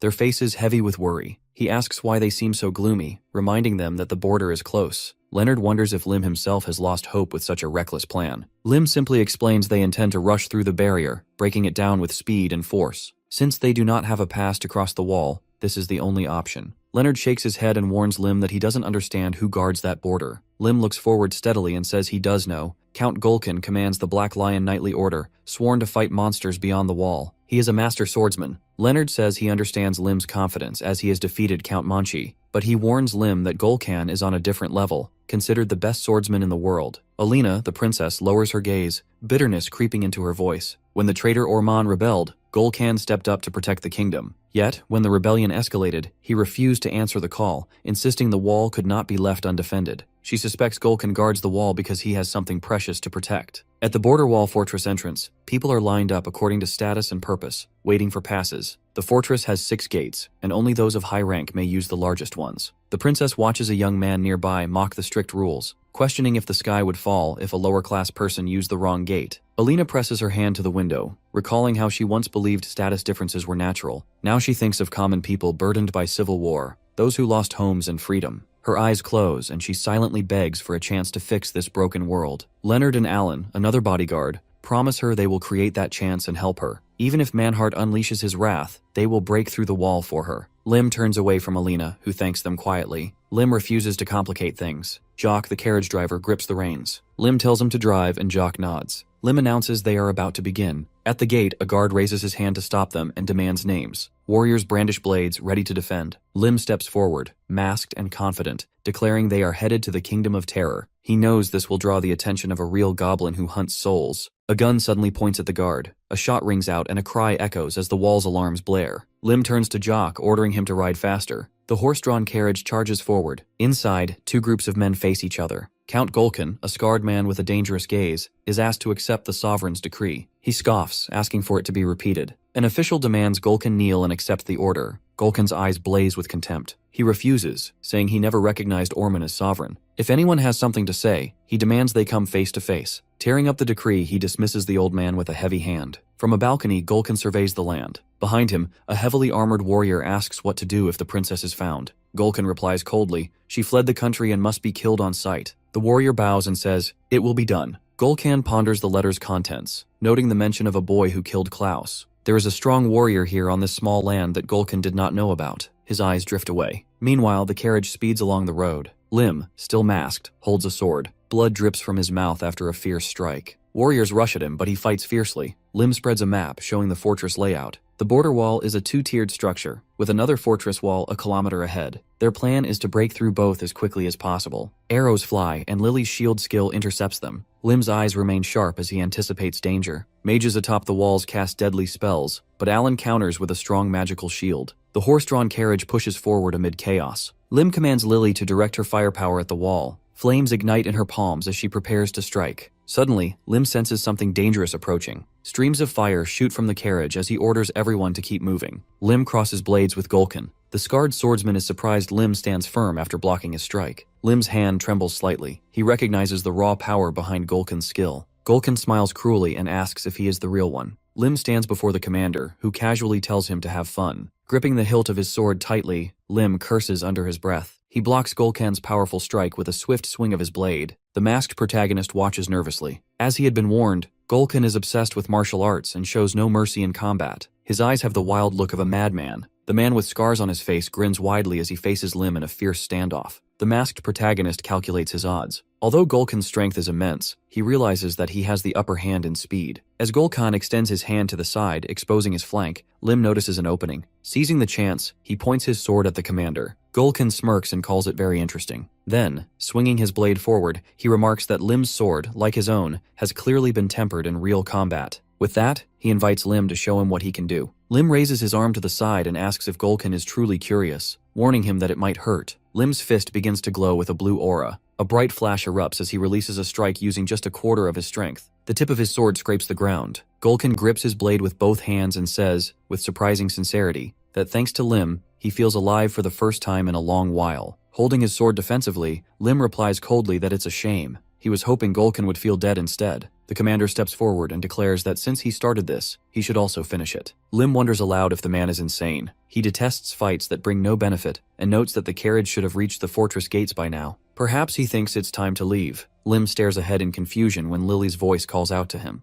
The girl appears in the air, confidently facing forward, and shouts that she will help him. Lim is shocked to see her and asks why she came back, especially when he's here risking everything to buy them time. Lily stands beside Lim and declares she couldn't abandon him. Not after what Shock said, and not when everyone else came back too. A carriage approaches with their comrades. Alan quickly checks if Lim is safe, and the princess insists she couldn't leave without her comrade. Lim mutters that he was wondering why things had gotten so quiet. At that moment, he notices a large number of knights behind the commander, and it hits him. This place is completely surrounded by military forces. And worst of all, they still have to fight Gulkin. Lim lifts his sword once again and declares that there's no other choice. If they're going to escape, they must be prepared for one of them to die. Lim remains frozen, overwhelmed. The commander laughs loudly, placing his hand on his head. When asked what's so funny, he recalls running across rooftops and answers that he's simply curious. He wonders aloud why Lim hasn't killed anyone yet. Surely with his power, he could have punched through a wall in seconds. Gulkin's expression turns serious as he suggests that Lim finds them unworthy. Just then, a blonde figure appears beside Lim. He calmly explains that it was the client's request. Gulkin's pupils narrow as he questions him again. Alina, still wearing her mask, stands silently. Lim reveals that the client was, in fact, a princess, and she didn't want anyone to suffer. For Lim, it wasn't hard to comply with that request. The commander steps toward Lim and asks if he's still eager to fight. But then, to everyone's surprise, Gulkin declares that the fight is over. He offers to write them a pass, requesting only that they stay the night. Lim, sweating slightly, questions him again, amazed at the sudden change. Later, during dinner at the Black Lion's residence, it's revealed that Gulkin is fascinated by strong warriors. According to rumors, he even once invited superhumans from Earth to dinner during their passage through the wall. Lim raises his pint and reflects on how strange it is to find himself in such an honorable place. He's heard that if Gulkin enjoys a fight, he sometimes gives gifts. Looking at Lim, Gulkin remarks that the boy appears younger than expected, though his swordsmanship rivals his own. Lim shrugs, replying that he simply has a youthful face.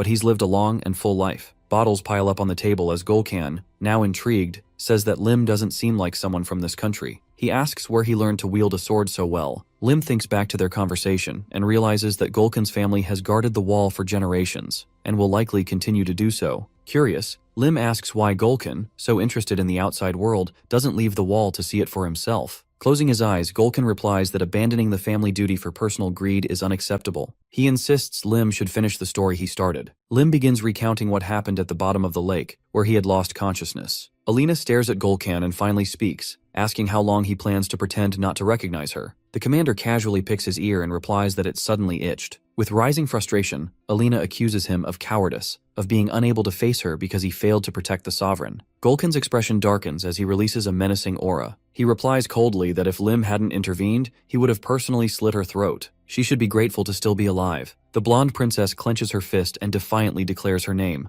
Alina Reinhardt, rightful heir to the throne. She reminds Gulkan that he is a knight of the wall and demands he remember his oath. Gulkan smirks, saying she is better than her father, bold and well-spoken. The blonde protests, asking him not to insult her father. Gulkan scoffs, calling her father a coward who feared his own strength and never supported him. Lim grows tired of the conversation and calls it boring. Alina objects, saying that's no excuse for insults. Gulkan then explains that his decision not to intervene in the civil war was strategic. If the wall were left unguarded, it would risk invasion. He argues that her father was not worth endangering the entire country for, and warns Alina not to return to this land. If she does, there will be consequences. But Alina refuses to back down. She promises to return, punish the traitors, and reclaim her country. When Gulkan questions her belief that she can change things, Alina firmly says yes. She recounts the bloodshed she witnessed, the brave knights who died for her, and the poor citizens suffering under tyranny. She vows to change the system. Standing tall, she announces her first decree. The 6 local gates will be open to the public, and the class system will be dismantled. Gulkan narrows his eyes and asks if she truly believes he'll let that happen. Alina responds without hesitation, "This is the will of the Empress." As tensions simmer, Lim simply turns his head, thinking about finding a place to nap. Gulkan laughs again, and the men near the wall continue their duties. One insists he's on an urgent mission, but is told to wait. It will take time. As Gulkan walks along the wall, he orders Ormond's dogs to stand at the gate a few more hours before being sent away. When asked what to do with the princess, he replies that he'll wait and watch. One day they will meet again at this wall. The scene shifts to the central mountain range, where the sun illuminates the elven forest entrance. A voice says they've been waiting. An elf steps forward, placing a hand on his chest, and introduces himself as Garand, a researcher from the Seafar's elven forest. He explains that the Supreme Elder sent him to escort them. Lim stands behind Alina, who urgently asks to be taken to her grandmother. Lim reflects on the Elder's gift of foresight and feels relieved. They can safely proceed to the village. Lim stops as an elf approaches and questions him about a demonic presence. Surprised, Lim asks for clarification. The group stands near a carriage as the elf explains he senses corrupting demonic energy, making Lim unfit to enter the village in this state. Lim wonders if it's just elven prejudice against humans. Garand reaches out for the blade, confirming it's a demonic sword. Lim suggests it's probably his fault and offers to take the weapon. Lim calmly replies that the matter is settled and proposes they move on, but the elf disagrees. Holding the sword out, the elf accuses Lim of being a vile devil. Lily gasps in fear, shocked by the accusation. Lim approaches Garand and asks what he's doing. Garand, visibly disturbed, exclaims that his eyes aren't deceiving him, that the girl is the devil. Worried, the girl looks ahead and pleads with him, insisting that she isn't like that at all. But the elf, sensing terrible demonic energy, explains that he can feel a great evil within her. He accuses her of suppressing a deep, burning desire to kill, calling her utterly disgusting. Lim steps in, standing behind Garand, and urges him to stop. Garand calls Lim ignorant and demands to know if he even understands who he's protecting. The elf then points his sword at Lily. Lim, unfazed, calmly replies that he does understand, and that's precisely why he's asking Garand to stop. He explains that although the girl appears to be an ordinary child on the outside, inside she has undergone a demonic baptism. Garand grimaces at Lim's words, insisting that the girl must be destroyed immediately. As he raises his hand in front of Lim, the boy stops him, asking if he even hears himself. In a flash of anger, Lim punches the elf researcher and warns him never to say such things in front of the child again. The elves behind Garand draw their weapons, demanding that Lim step aside. They question how he dares to attack one of their own, but Lim remains calm and silent despite their aggression.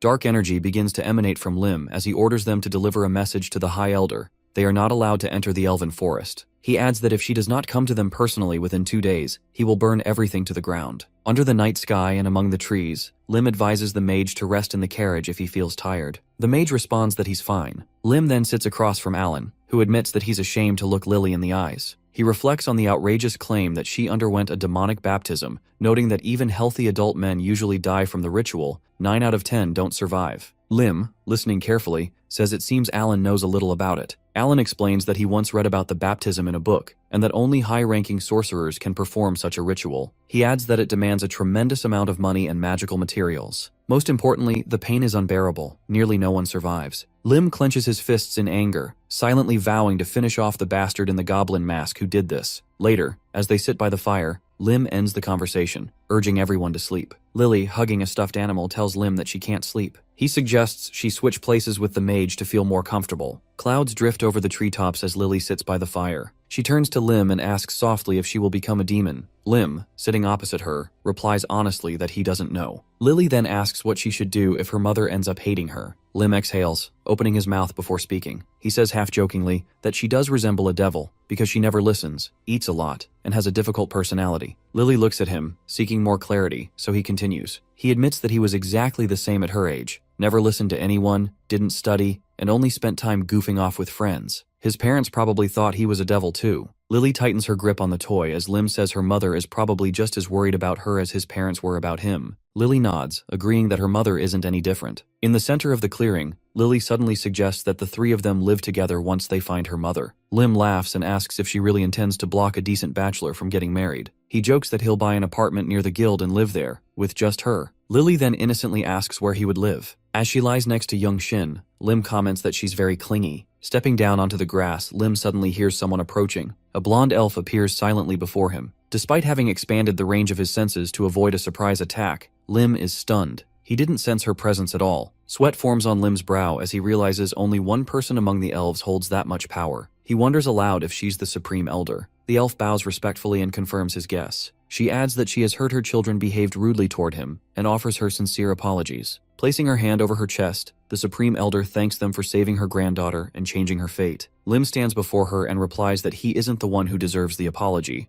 though he still accepts it. He then brings up Alina, asking whether the Elder was informed of the conditions under which he agreed to bring the girl there. The Elder confirms that she has already contacted the dragon. Lim then asks about the response. She tells him that the answer hasn't come yet, and it may take a few days. Lim, deep in thought, considers whether they should check the Kingdom of Teru in the meantime. The Supreme Elder asks if they wish to wait for the dragon's response in the Elven Forest. As buildings come into view under the forest canopy, she formally invites them to Seafers, the heart of the Elven Forest. Looking away, she privately reflects on Lily's tragic fate. The carriage pulses with dark energy as the Elder resolves to purify Lily from the effects of the demonic baptism, fearing the child could become a disaster for the world. In Seafers, elves gather near the carriage, alarmed by the demonic sword and aura it emits. They question why the Supreme Elder would bring such dangerous things to their sacred land. Just then, Alina smiles brightly and rushes over, relieved that everyone arrived safely. Alan runs toward her, thrilled to see her again. Lim nods and says he's glad to see her doing well. Alina admits she felt uneasy for not traveling with them. Lim mentions that the old woman accompanied her, but is now nowhere to be seen.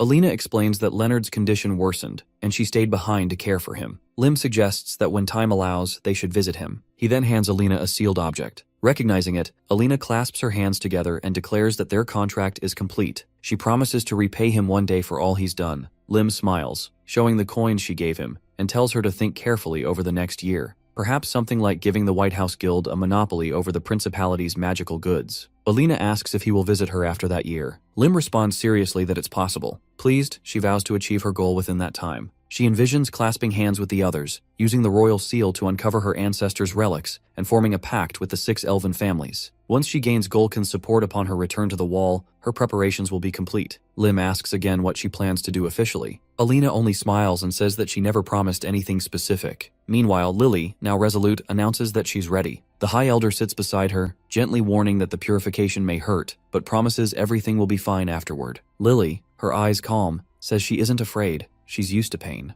The Elder acknowledges her courage. Lim appears and asks if the preparations are complete. The Elder confirms, and Lim draws a sacred sword from its sheath, which will be used in the ritual. They stand beside a sacred spring as the purification begins. Elsewhere, in a dark dungeon lit by torches, a man approaches the bars. Gordon holds a glowing sphere, remarking that despite everything, the man is lucky to be alive. Inside the sphere, an image of the carriage and the group appears. Lily opens her mouth as if casting a spell. A dark-haired man stares forward in shock, recognizing her as the Child of Fire. When asked for confirmation, he's told that she's the one he missed. Alan and Lim wear masks as the man grits his teeth in fury, recalling how he became a test subject after that day. Grabbing the bars, he's told this is his last chance. With trembling hands, he reaches for a red mask and is ordered to correct his own mistakes. Lim and the elf watch as Lily steps into the water, moving slowly. The elven elder raises her hands and begins chanting a green energy spiral around her fingers. A magic circle forms around Lily, and water rises, enveloping her. Suddenly, a surge of dark red energy bursts from her, and she screams in pain. Monica watches, concerned. She had expected this outcome but is still shocked by the intensity of the demonic energy radiating from Lily. She warns the ritual will be difficult and urges patience. Dark energy pours from Lily's stomach. She cries out in agony. A red cloud of mana erupts, echoing with tormented screams. The elf collapses, gasping that something must be done. Lim charges forward and places himself in front of Lily. The elf warns that the baptism can only be broken by defeating the demon within.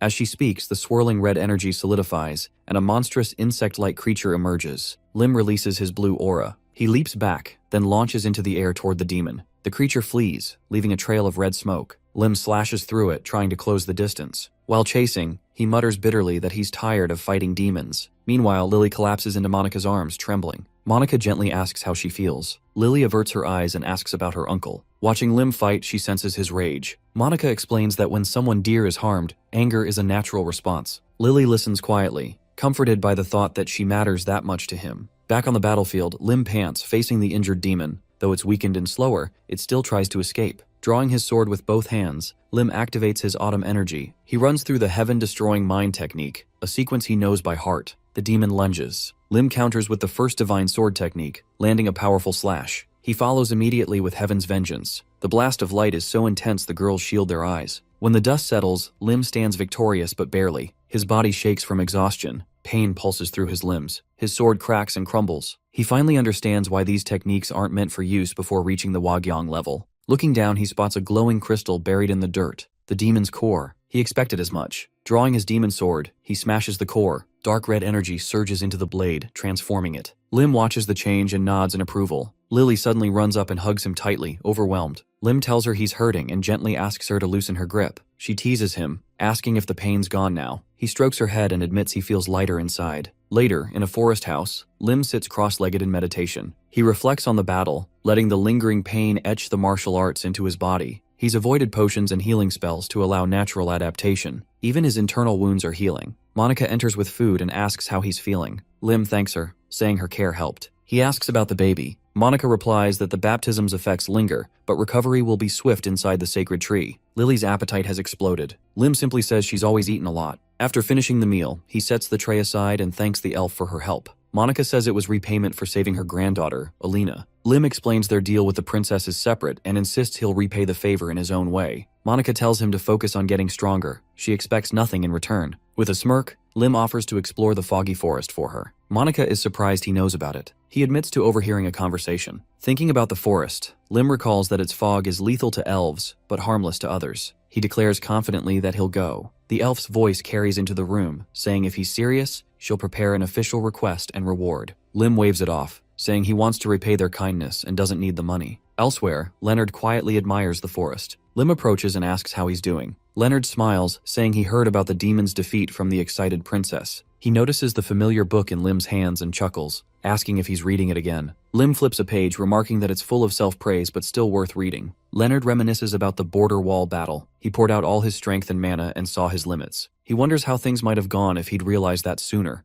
a year earlier, or even 3. Leonard gazes at the huge mountain wall before him and reflects, there is a different world sword skills beyond this wall. He once thought he could overcome this wall and reach a new word of sword skills. Lim continues reading the ancient martial arts book from Murim. He reads out loud even though his body feels shriveled and his mana core empty. With a serious expression, he continues that his appearance is more corpse than human. The old man beside him, puzzled, asks what he means. Without looking up, Lim keeps reading. His first day with a sword, near-death experiences, and how he had forgotten why he even started. All he sought now was mastery of martial arts. Leonard, moved, begins to cry. He says that although the words come from a different world, he understands Lim completely. Leonard then asks if he might be allowed to show his swordsmanship. Lim rises, unsheathes his blade, and says he's not good enough yet, but he'll show him once, so watch closely. Lim positions his sword and freezes. Then, in a burst of motion, he begins executing precise movements. Leonard, inspired, grabs a stick and mimics him, smiling as he repeats the boy's technique. Their training emits a bright light. Lim shields his eyes, realizing he must push past his limits. Looking at Leonard holding his sword confidently, Lim remarks that he can't even be called an old man anymore. The scene shifts to a foggy forest. Leonard swings his blade through the mist, loudly telling enemies to come at him. Lim warns that monsters could be drawn by the noise. Leonard is confident he'll handle them all with his aura blade. Seated on a log, Lim adds that the deeper they go into the forest, the thicker the fog becomes. Alan agrees, saying there are no monsters nearby but wishes they had a golem for safety. Lim recalls young Shin sitting by a tree, refusing to move until his girlfriend wakes. There are rumors that this fog had been a pain in the ass for the elves, as well as for goblins too.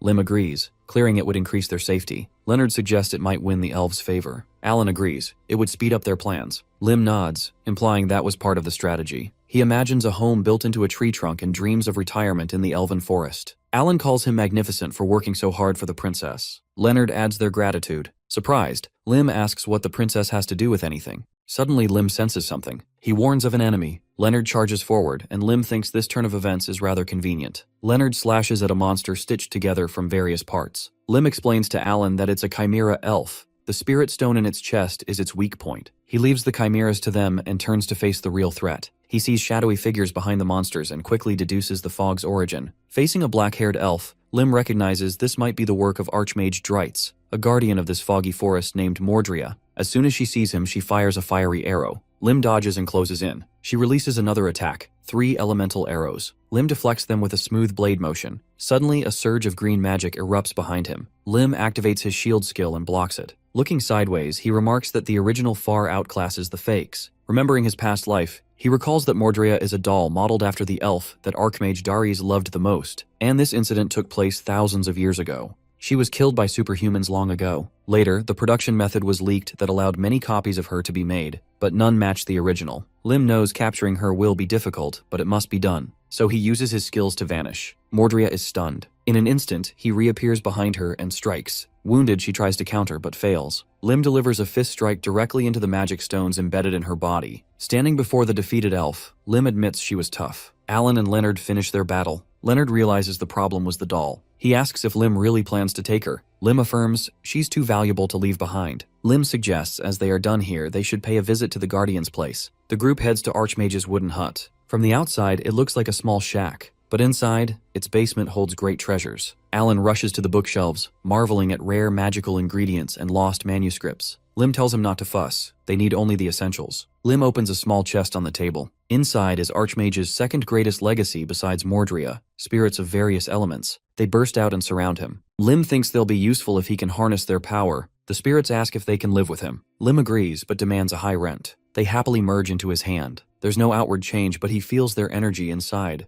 Leonard asks what just happened. Lim downplays it and urges them to collect what they need. Then they must destroy the fog's magic circle. Night falls and the fog dissipates. The group treks through the forest. Leonard notes the clear weather. Suddenly, Lim halts, noticing a strange reaction from a purple orb in his hand. He signals silence. Covering his mouth, he tells everyone to stay quiet and not come any closer. In the glowing surface of the magical sphere, a figure wearing a goblin mask flickers into view. Lim is confused because he's got no clue who this guy even is. The voice from the magical sphere speaks again, asking who he is and demanding to know the whereabouts of Goldmary. Lim is frustrated and wonders if he is the one the lady had warned him about. He shifts his focus back to the glowing orb. The man in the goblin mask narrows his eyes and asks what Goldmary might have said about him. Lim responds to the magical glob, introducing himself as Ansel and claiming to be a member of the Randall Thieves Guild. Acting under Goldmary's orders, he explains, he is tracking the group responsible for destroying the guild headquarters. He continues, reporting that the fleeing enemies crossed the border using the last surviving steel carriage. The man with goblin mask questions if that carriage could really be the one in question. Lim confirms, describing its unusual structure, something not easily found elsewhere, and mentions that it is pulled by a massive iron horse. Hearing this detail, the man in the goblin mask recalls that the Thieves Guild had burned to ashes. This confirms to him that the report is accurate and that it was wise to maintain contact through a magical link. A moment later, the voice from the ball asks directly if Lim is traveling with a girl who has red hair. Lim thinks to himself that, just as he suspected, the man is looking for Lily. Goblin Mask speaks again, asking for the group's current location. Lim scratches his head and explains they are somewhere in the central mountain range, though he cannot provide exact coordinates. He hurried out without a map or compass and simply traveled as quickly as he could. The man in the goblin mask grows irritated and reminds Lim just how massive the central mountain range truly is. Despite his annoyance, he instructs Lim to continue the pursuit and states that he will make contact every day at the same time. Lim hints that a problem may prevent further communication. Curious, the goblin mask asks what he means. Lim squeezes the magical artifact tightly until it begins to crack. He calmly claims the crystal was damaged during the pursuit and says he cannot guarantee he will be able to receive the signal tomorrow. The man in the goblin mask slams his hand against the ground in frustration and demands to know what Lim just said. He asks if there is another communication sphere available for contact. Lim replies flatly that a simple thief would not possess a spare of such a rare and costly item. He adds that he has nothing left in his pockets and apologizes with feigned regret. The man with the goblin mask eyes the artifact and considers that their group may have intentionally announced a false route toward the kingdom of Teru to mislead pursuers. If the narrative was fabricated from the start, tracking them becomes nearly impossible. Right now, Ansel seems to be their only link to uncovering the whereabouts of the Child of Fire. The man in the goblin mask clenches his teeth and concludes that regardless of circumstance, the boy must be eliminated. He promises to alert the organization and treat this as an emergency. He instructs Lim to listen carefully and explains how to contact the organization. Lim listens quietly and then asks if the masked man could finally tell him who he truly is, since he still does not know his name. In his mind, man with the goblin mask calls him insolent and declares that someone like him has no right to request a name. He then decides the boy's eventual death will be especially painful. The masked man eventually speaks again and says his name is the Red Goblin. That alone, he insists, should be sufficient. Lim repeats the name back to him. With that, he crushes the artifact in his palm and calmly announces that he will make contact next time. Moments later, Lim has awakened Mordria using the tattoo spirit retrieved from Archmage's hut. He asks her to accompany them to the elf settlement through the shortest route. Upon arriving, a grand elf festival is going on. One elf approaches Lim, beaming with gratitude. He thanks Lim for waking his daughter and allowing him to see his son's face for the first time in over a century. Another elf expresses her thanks for saving her husband. Lim waves them off, saying they should enjoy themselves because he is too tired and wants to rest. The elves present Lim with countless gifts, and he stares at them in confusion, unsure of what half of them are. As he examines the items, Monica walks toward him with a knowing smile. Monica remarks that this is simply how people react after the foggy forest has been cleansed. Lim sits next to her and says he owes her for saving the little girl. Monica admits this is true, but also reminds him that he has altered Alina's fate. Lim agrees and reflects that Alina would never have reached this place without his help. Monica now looks ahead with a serious gaze and explains that she can read the essence of living beings. However, she can only observe and never interfere. She turns back to Lim and says that, curiously, his fate remains hidden from her sight. Despite this, she has seen many destinies shift around him. Lim looks away, suspecting that the reason lies within the title clock. He asks what Monica's conclusion might be. He wonders aloud if she expects him to sit idle with folded hands. The elf laughs and tells him that nothing of the sort is expected. She believes he is a good person and appreciates the changes he brings to the world. She expresses hope that he will continue altering lives. Lim turns away, clearly flustered, and claims it is not so difficult. All it takes, he says, is doing what feels right. The unfamiliar feeling that follows catches him off guard. He rises from his seat and gathers the gifts. Monica watches and asks if he is leaving already. Lim explains that a hungry fate may already be chasing the little girl, and he must go help change it again. Monica remains seated, quietly observing her friend's departure. A soft green energy swirls around her, and she turns to her fellow.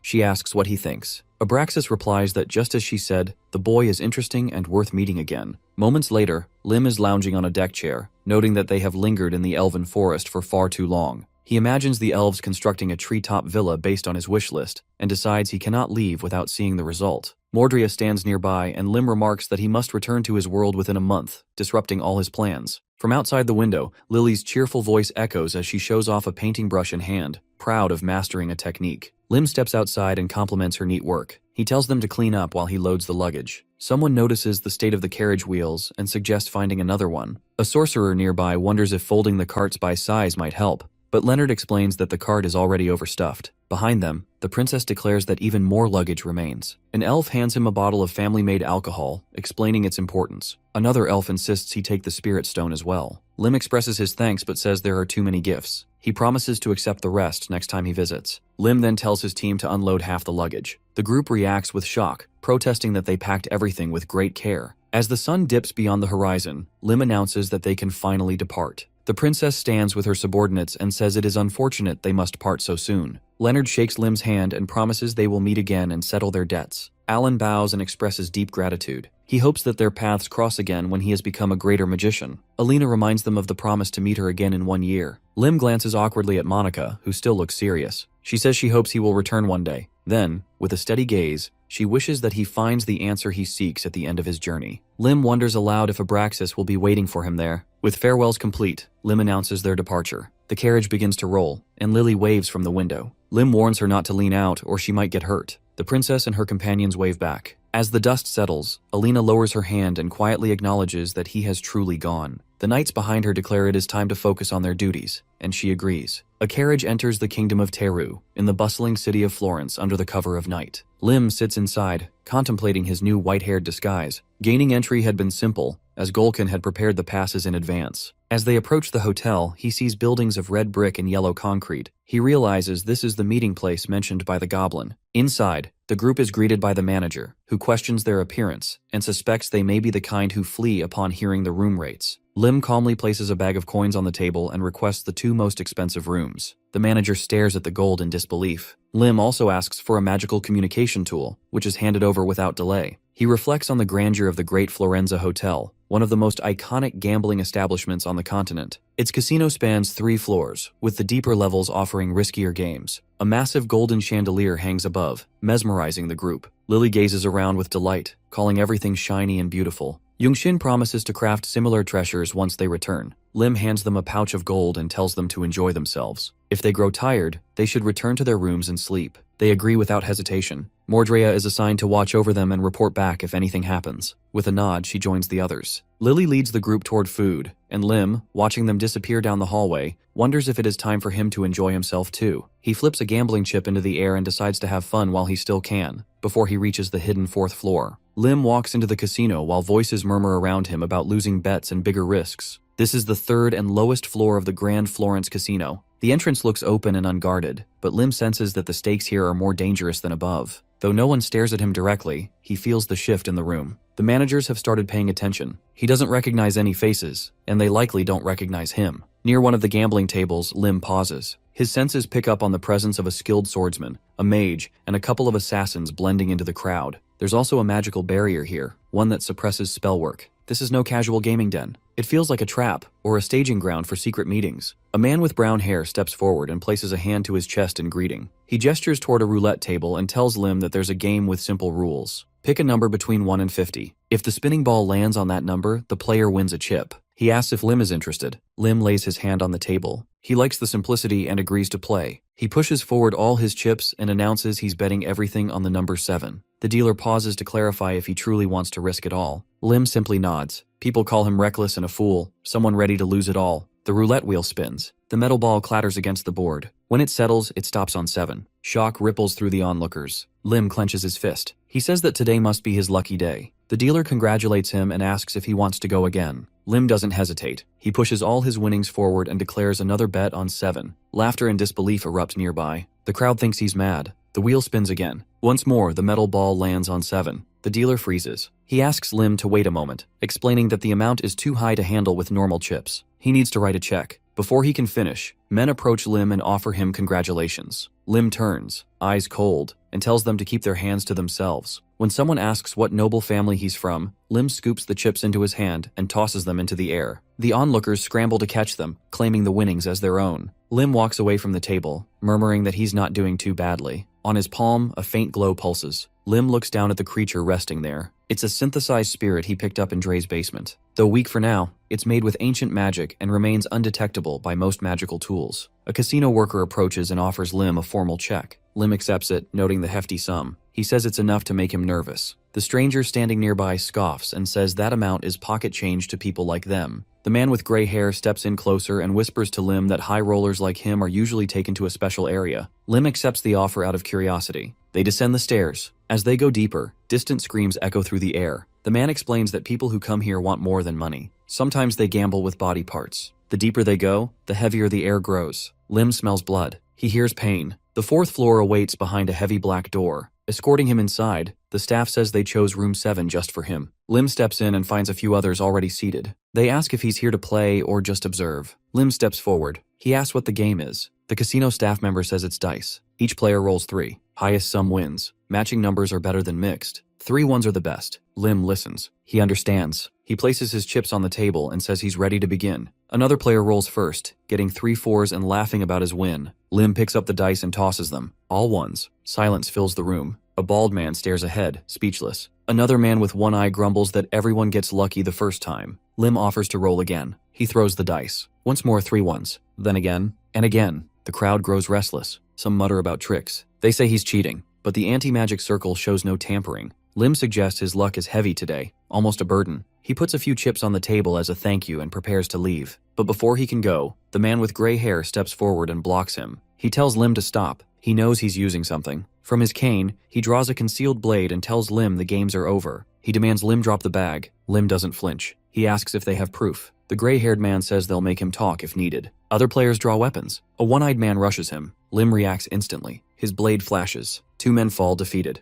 The gray-haired man curses and strikes. Lim counters. The blade splits in two under the force of his aura. The man stares at the severed weapon, realizing Lim is no ordinary gambler. He asks what a swordmaster is doing here. Lim glares at him and declares that the organization's treasurer needs better eyes. Shocked, the man asks who he really is. Lim raises a crystal and channels magic into it. A symbol glows in the air, the mark of pandemonium, the secret organization. Lim recalls the man with the goblin mask's warning. If they ask questions, say nothing. Trust no one. Lim dons a mask, the symbol of his position. The gray-haired man stiffens. He recognizes it. He whispers that Lim must be one of the red goblins, those handpicked by the organization's priests. Fear creeps into his voice as he asks if Lim is pursuing the child of fire. He doesn't understand why someone like Lim is here. Lim answers coldly. This is a surprise inspection. The man leads him to the vault. Along the way, he claims their bookkeeping is clean. Lim suspects otherwise. He's read the patterns. The money moves continent-wide. He wonders how such a vast operation stayed hidden in his past life. The gray-haired man urges him to inspect the records. Lim flips through them, piecing together how far the corruption spreads. Afterward, the man offers to show him their real work. A button clicks. A hidden mechanism whirs. A new door opens. Inside, cages line the walls. Unknown creatures shift restlessly in the shadows. The man explains that failures are kept out of sight. He invites Lim to see the more promising results. Lim follows him deeper. Another cage appears. Two children sit chained. The man claims these are the successful ones. He says they look ordinary, but once stressed, their monstrous traits emerge. He says he will now demonstrate what these children really are. At that moment, red fur begins to ripple over the girl's skin, and Lim watches closely, recalling his original plan.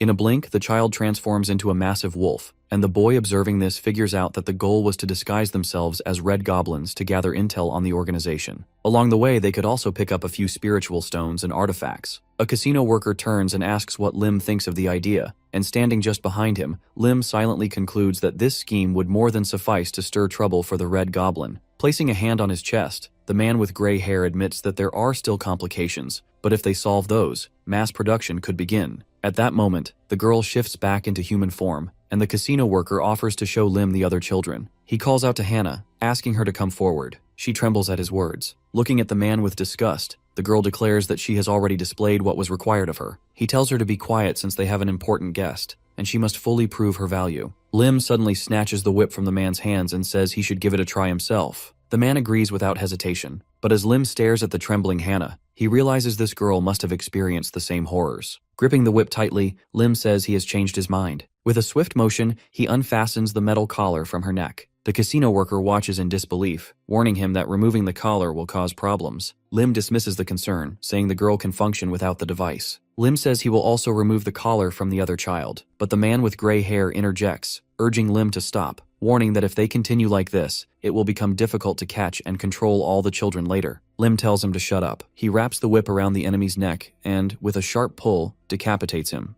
Lim turns to the side with a dark glare, knowing well that his actions will bring serious consequences. Just then, figures appear out of a cloud of purple smoke. The shadowy figures are generous enough to give our boy a chance to explain his horrible actions. He swings the whip and says he simply does not like any of them. His blow lands and he wipes out the stranger in one strike. Another boy with purple hair steps forward, accusing Lim of betrayal and attacks. But suddenly he winces in pain and drops his blade. Lim snatches it midair and swiftly dispatches the second guard. Without pause, Lim keeps fighting off the attackers. The children huddle in the corner, fear etched on their faces. After a fierce battle, Lim stands victorious and declares that they must escape together. He smashes the bars of the cage and approaches the opening. One child asks why he is helping them. Lim replies that there is no time for questions, and if they prefer to stay, they may. But he cannot protect them because he must continue fighting. The girl stands and says she will leave because she wants to see her mother. Her brother agrees. Lim suggests they must stop talking and get moving. With powerful sword swings, he cuts through the nearby wall. Suddenly, more casino workers appear, and their leader demands that Lim surrender. Lim activates his mechanical arm and admits he does not like charging through obstacles without thinking,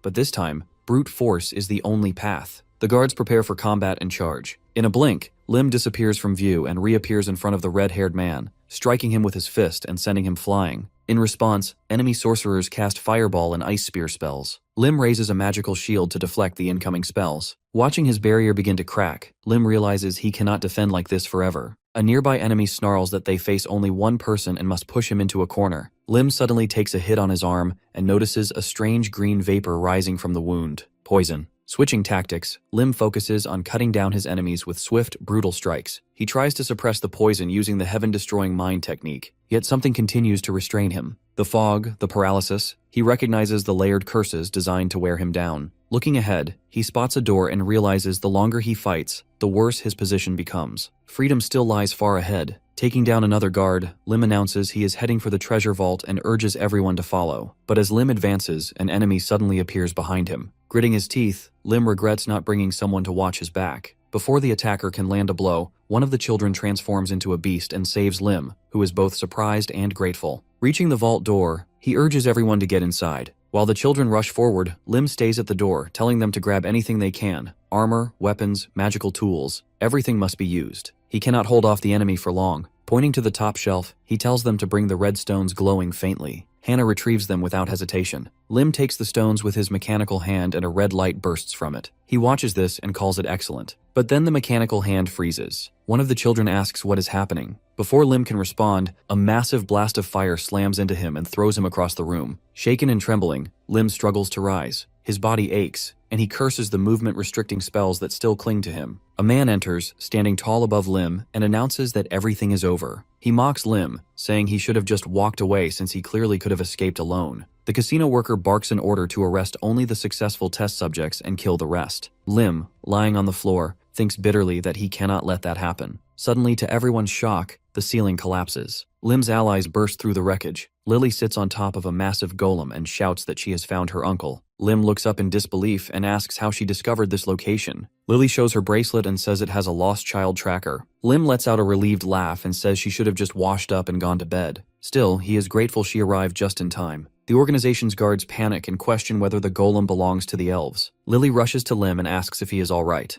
He assures her he is fine. Then he notices a blue glow emitting from his mechanical arm and wonders if the device has changed once again. Meanwhile, on the upper floors, panic takes over. People scream in confusion as everything around them burns. All the gamblers rush toward the exit. Suddenly, a bright blue beam of energy erupts from the rooftop. Out of the wreckage climb our boy and his allies. Their enemies scream for them to be stopped, ordering that the mutated children be taken out first. Our guy, meanwhile, is having the time of his life, decimating everything in sight with that blue laser, courtesy of his newly upgraded glove. Then, the enemy captain arrives on the scene. He demands to know what's happening, and one of his subordinates steps forward, explaining that the building suddenly caught fire and collapsed. Upon hearing the full report, the captain struggles to believe that the Red Goblin has betrayed the organization. Even now, doubt clouds his mind. But then, a carriage bursts through the flames, and standing atop it is none other than Lim rocking that red mask. The captain recognizes him instantly. All doubts vanish instantly upon noticing that familiar mask. It really was the Red Goblin. The betrayal is real. He roars and demands to know why Lim did this. But my guy doesn't bother answering and activates his glove, preparing to fire. Eventually, he unleashes a beam of blue energy, slicing clean through the commander's body. The commander falls dead, and his men can do nothing but watch. By the next day, the entire city is abuzz. Crowds gather around leaflets posted across walls and shop windows. The headlines scream of a traitor, someone who not only stole the treasures of Great Florence, but also reduced the place to ashes. The identity of the traitor is revealed. The name scrawled in bold ink is none other than the Red Goblin. Somewhere far away, a member of the organization crushes the leaflet in his hand. The kingdom now demands reparations for astronomical losses, and the organization's reputation has taken a massive hit. Inside a dark chamber, the Green Goblin sits down for a tense talk with the Red Goblin, supposedly the man behind all this. The Green Goblin insists he return to headquarters, but the Red Goblin tries to explain that he had nothing to do with the incident in the kingdom. Someone is clearly impersonating him. The Green Goblin is actually aware of this. The problem is, the impersonator seems to have access to insider information. Hell, he even knew how to contact the Red Goblin directly. So for now, the Green Goblin wants to halt all external operations and focus entirely on rooting out internal traitors. The Red Goblin, however, has little idea who the real traitor could be. What truly bothers him is the damage done to his own reputation as the Red Mask Goblin. He promises his senior that he will continue searching for the Fire Child, but the senior doesn't like his subordinate going off script. He threatens to label him as insubordinate if he doesn't return soon. The Red Goblin then hints that he has already found traces of the Fire Child and is confident he can locate her. Once again, the senior orders him to come back, but the Red Goblin stands firm. He had scoured the ruins of Grand Florenza and found red strands of hair, clear evidence of the Fire Child's presence. We then cut to the kids our boy rescued. They're skeptical about this mysterious man showing them so much kindness, feeding them, treating their wounds. It seems too good to be true. Suddenly, one girl's leg starts hurting, and our boy quickly pulls out a potion to heal her. He even makes sure they're all properly bathed and dressed in clean clothes. One of the kids even suspects it might be a trap. Too much generosity always comes with strings attached. A short while later, that same kid, Zoe, is finally reunited with her mother. Lim advises them all to leave quickly before the organization's agents catch up. Meanwhile, Zeke, one of the rescued kids, watches everything from the carriage, still suspicious. The Fire Child overhears and assures him that Lim is trustworthy. In her eyes, he's nothing short of an angel. Zeke isn't fully convinced, but he decides to trust him, at least a little. Night falls, and they decide to camp in a nearby village. Lim promises the children that he'll help find their families and reunite them with their loved ones. But their reactions say otherwise. They don't seem eager to return. Lim understands. Not every family will accept these mutated children back, so instead he decides to take them to the elf forest, a decision that brings joy to the kids. With the plan in place, it's time to cook some good food and fill their bellies. Zeke insists on cooking before Lim can volunteer. Nobody trusts Lim with a ladle. Apparently, he's a disaster in the kitchen. Soon, a delicious stew simmers in the pot. The Fire Child can barely control her hunger, drooling at the smell. As she runs off to play, Zeke stays behind to finish cooking, but he's ambushed by the red-masked goblin, who seems to have taken control of him. A while later, as Zeke continues cooking, he secretly adds poison to the stew against his will. The poison works wonders, and everyone is knocked out cold after eating the stew. With Lim unconscious, the masked goblin returns and knocks out Zeke as well. He quickly rushes toward the Child of Fire, only to be ambushed by our boy. It turns out that ever since our boy began his journey, he knew very well that he was being sneakily followed by the enemy, so he stayed sharp and alert at all times. He was also aware of the mind control placed over Zeke and how the stew was poisoned. Lim cradles a battered enemy, telling him to open his eyes. They have much to discuss. The goblin begins glowing red, casting a mind control spell. Lim notices and immediately counters it with his own ability. He drops to the ground, muttering something. The goblin leaps up, eyes burning with hate, and accuses them of stealing the Child of Fire and starting the fire in the gambling house. My guy cracks his knuckles and punches the bastard for objectifying the girl as if she is some sort of property for this bastard to exploit. The goblin flies sideways from the blow. Out of nowhere, Mordrea appears. The man glances at her, surprised, and instructs her to stay and protect the children, sending a signal if anything happens. Meanwhile, Kim notices this weird green aura surrounding the bastard. It's as if he isn't harmed at all. It doesn't even feel like mana reinforcement. It's something else entirely. It is then that Lim suspects that this red bastard is likely a test subject too. The goblin reacts with fury to the accusation. Roaring, he launches forward, flames erupting from his hands. Lim observes how the fire reminds him of Lily's magic, though it's far less refined. He dodges, analyzing how the body has been altered. Lim punches him again, doubting the enemy's ability to control his own strength. The goblin crashes into the ground, skidding to a stop. He pulls out a crystal and extends his hand, snarling at Lim, who nimbly avoids the attacks and retaliates with calm precision.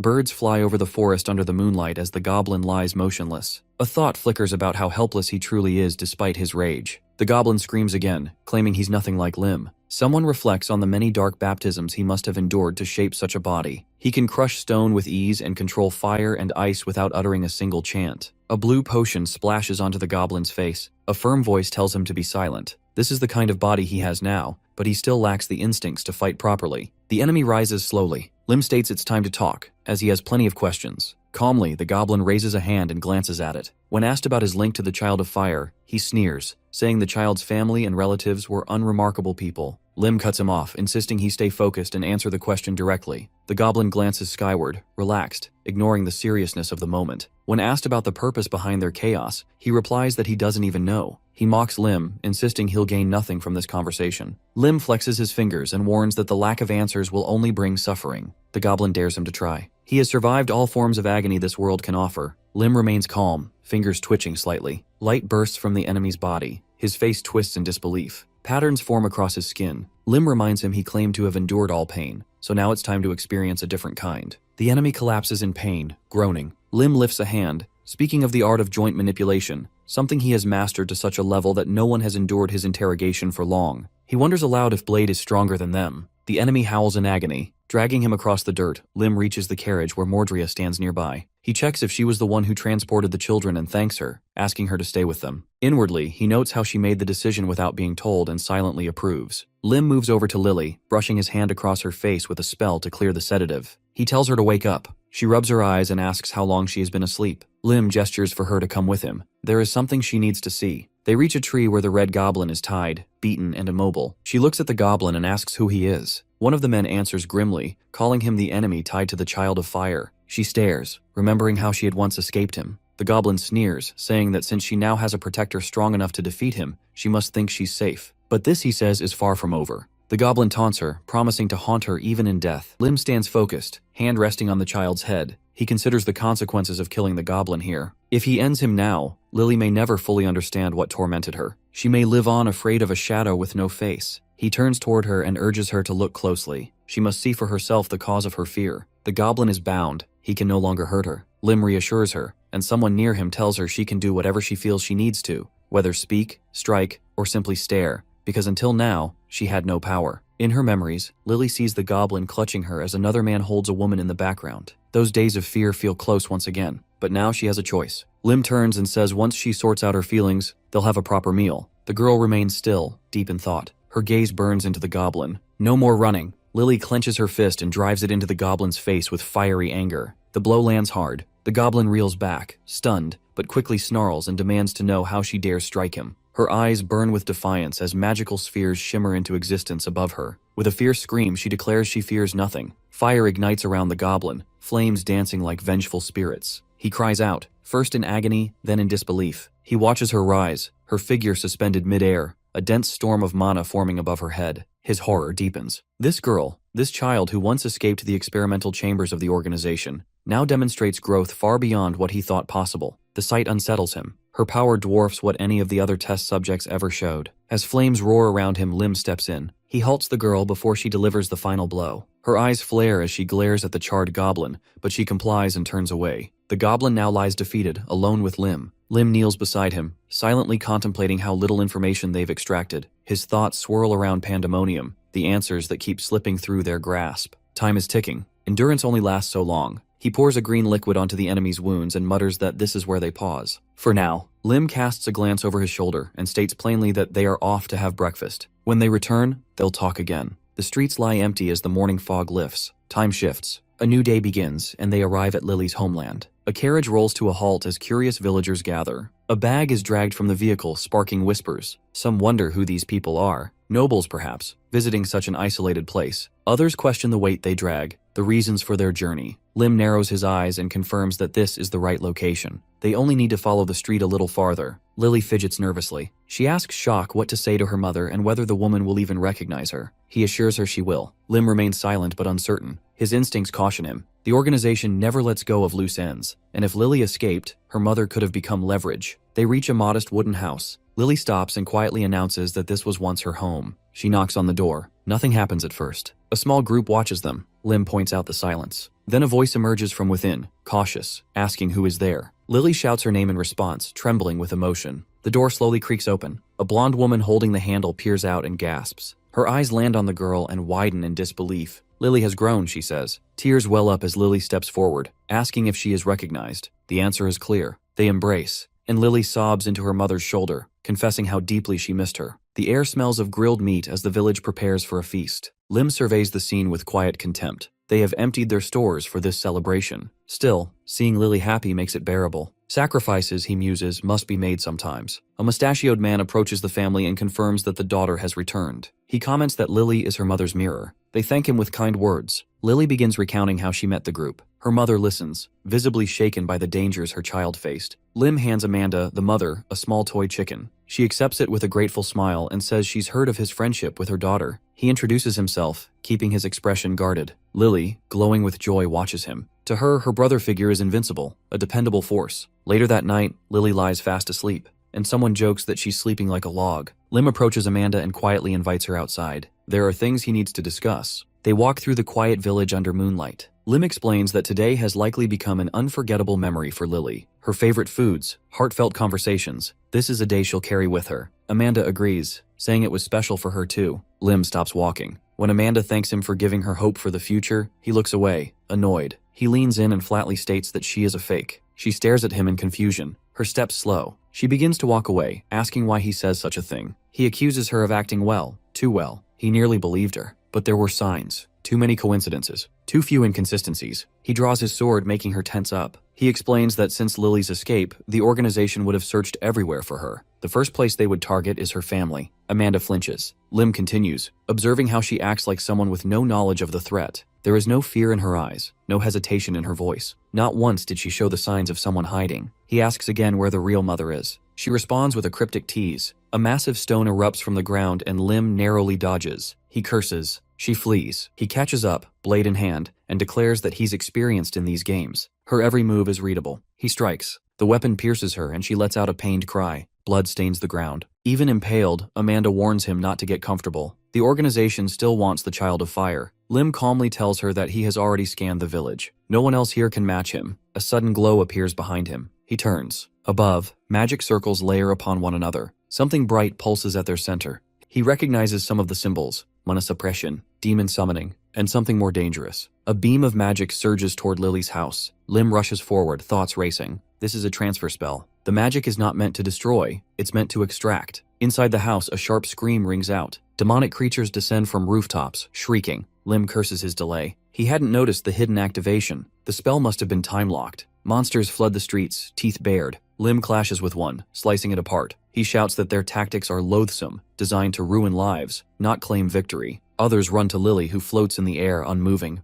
Panic sets in. They call her name. Her body doesn't respond. The mark on her forehead glows faintly, and it confirms his suspicion. The target of the transfer spell was her. He gently touches her shoulder, telling her to wake up. She opens her eyes slowly, still groggy, mumbling that she feels cold. Lim turns toward the red-haired girl lying nearby and, analyzing the situation, concludes that the spell's destination must be pandemonium. He estimates they have around 5 minutes, depending on distance and size. There is no time to waste. Without hesitation, he dashes off, calling out to Young Shin to follow. He yells for the others as well, heading back to where they had left their supplies. Within 5 minutes, they must leave the village and find a way to break the spell. Magic gathers in the sky above like a storm brewing too quickly. A shout echoes as someone points to the rooftop. Turns out, it's the Red Goblin behind all of this, who somehow got free. He is shooting down fireballs at our duo, while my guy is dodging them left and right. The bastard then orders his demons to strike, and they promptly follow the command. The sky churns as a massive magic circle ignites above. Below it, Lim tightens his grip on his weapon. He's within a mana ceiling zone, but there's no time to hesitate. He channels energy until his veins feel like they'll burst. Pushing his limits, he launches a spell, Heavenly Demonic Cut, the first technique of its kind. Monsters swarm toward the goblin, who quickly casts a shield to deflect the blow. Lim remains composed. He leaps in the air, then catches that bastard off guard and smashes him down in the ground like a goddamn meteor. He pins the enemy down, but a sudden noise makes him turn. People and beasts standing near Lily begin stepping back. Someone yells for everyone to duck. A blinding beam of light cuts through the air, grazing the goblin. My guy rushes to do what he can to get the Child of Fire out of the danger, telling the wolf children to keep the enemy occupied. He knows that even without magic, artifacts will do the job. The hero scans through the loot, choosing an item from the Thieves' Guild first. Holding a strange mask in one hand, the item allows for a temporary transformation. Only 5 minutes, but enough. As soon as he puts the mask on that red goblin's body, he transforms into Child's twin. He then draws that spell on the enemy's forehead with a magical pen, replicating it perfectly. Afterwards, he pulls out this leaf. Sacred tree leaves rest gently on Lily's face, neutralizing magical effects. She rises into the air as a magic circle encircles her body. Someone says the connection is now broken. Now the target for transportation spell is the clone. Lim looks at the two identical girls, thinking this bait may be their best chance. My guy further puts a fucking ticking bomb along with the goblin. A little souvenir before this bastard is transported back to his turf. He confirms everything is ready and tells the goblin to deliver a gift to his comrades. Focused and unshaken, he says that if the enemy survives, they will cross paths again. The clone groans behind the tape, trembling at Lim's words that next time, he'll visit them himself. Back in the goblin's base, someone shouts that the Child of Fire has arrived. The goblin tells the red-haired girl to bow before him or face the consequences. He reminds her how long it's been, and that she surely has a lot to say. He rips the tape from her mouth, expecting sweet surrender. Instead, she screams. Her voice cuts through the noise as she warns everyone this is a trap. Everyone needs to run away. The clone panics, yelling that he is the real Red Goblin. The man bursts out laughing, calling it a cute lie. Before he can say more, a massive explosion tears through the area. Hundreds of elite soldiers vanish in flames. 5 pandemonium leaders fall. Research data and experimental materials are lost. Everything is reduced to ash. The city is engulfed in fire. The streets glow orange, and the skies are stained with smoke. Lim gazes at Lily and senses her heartbreak. This is not the city where demons were meant to appear,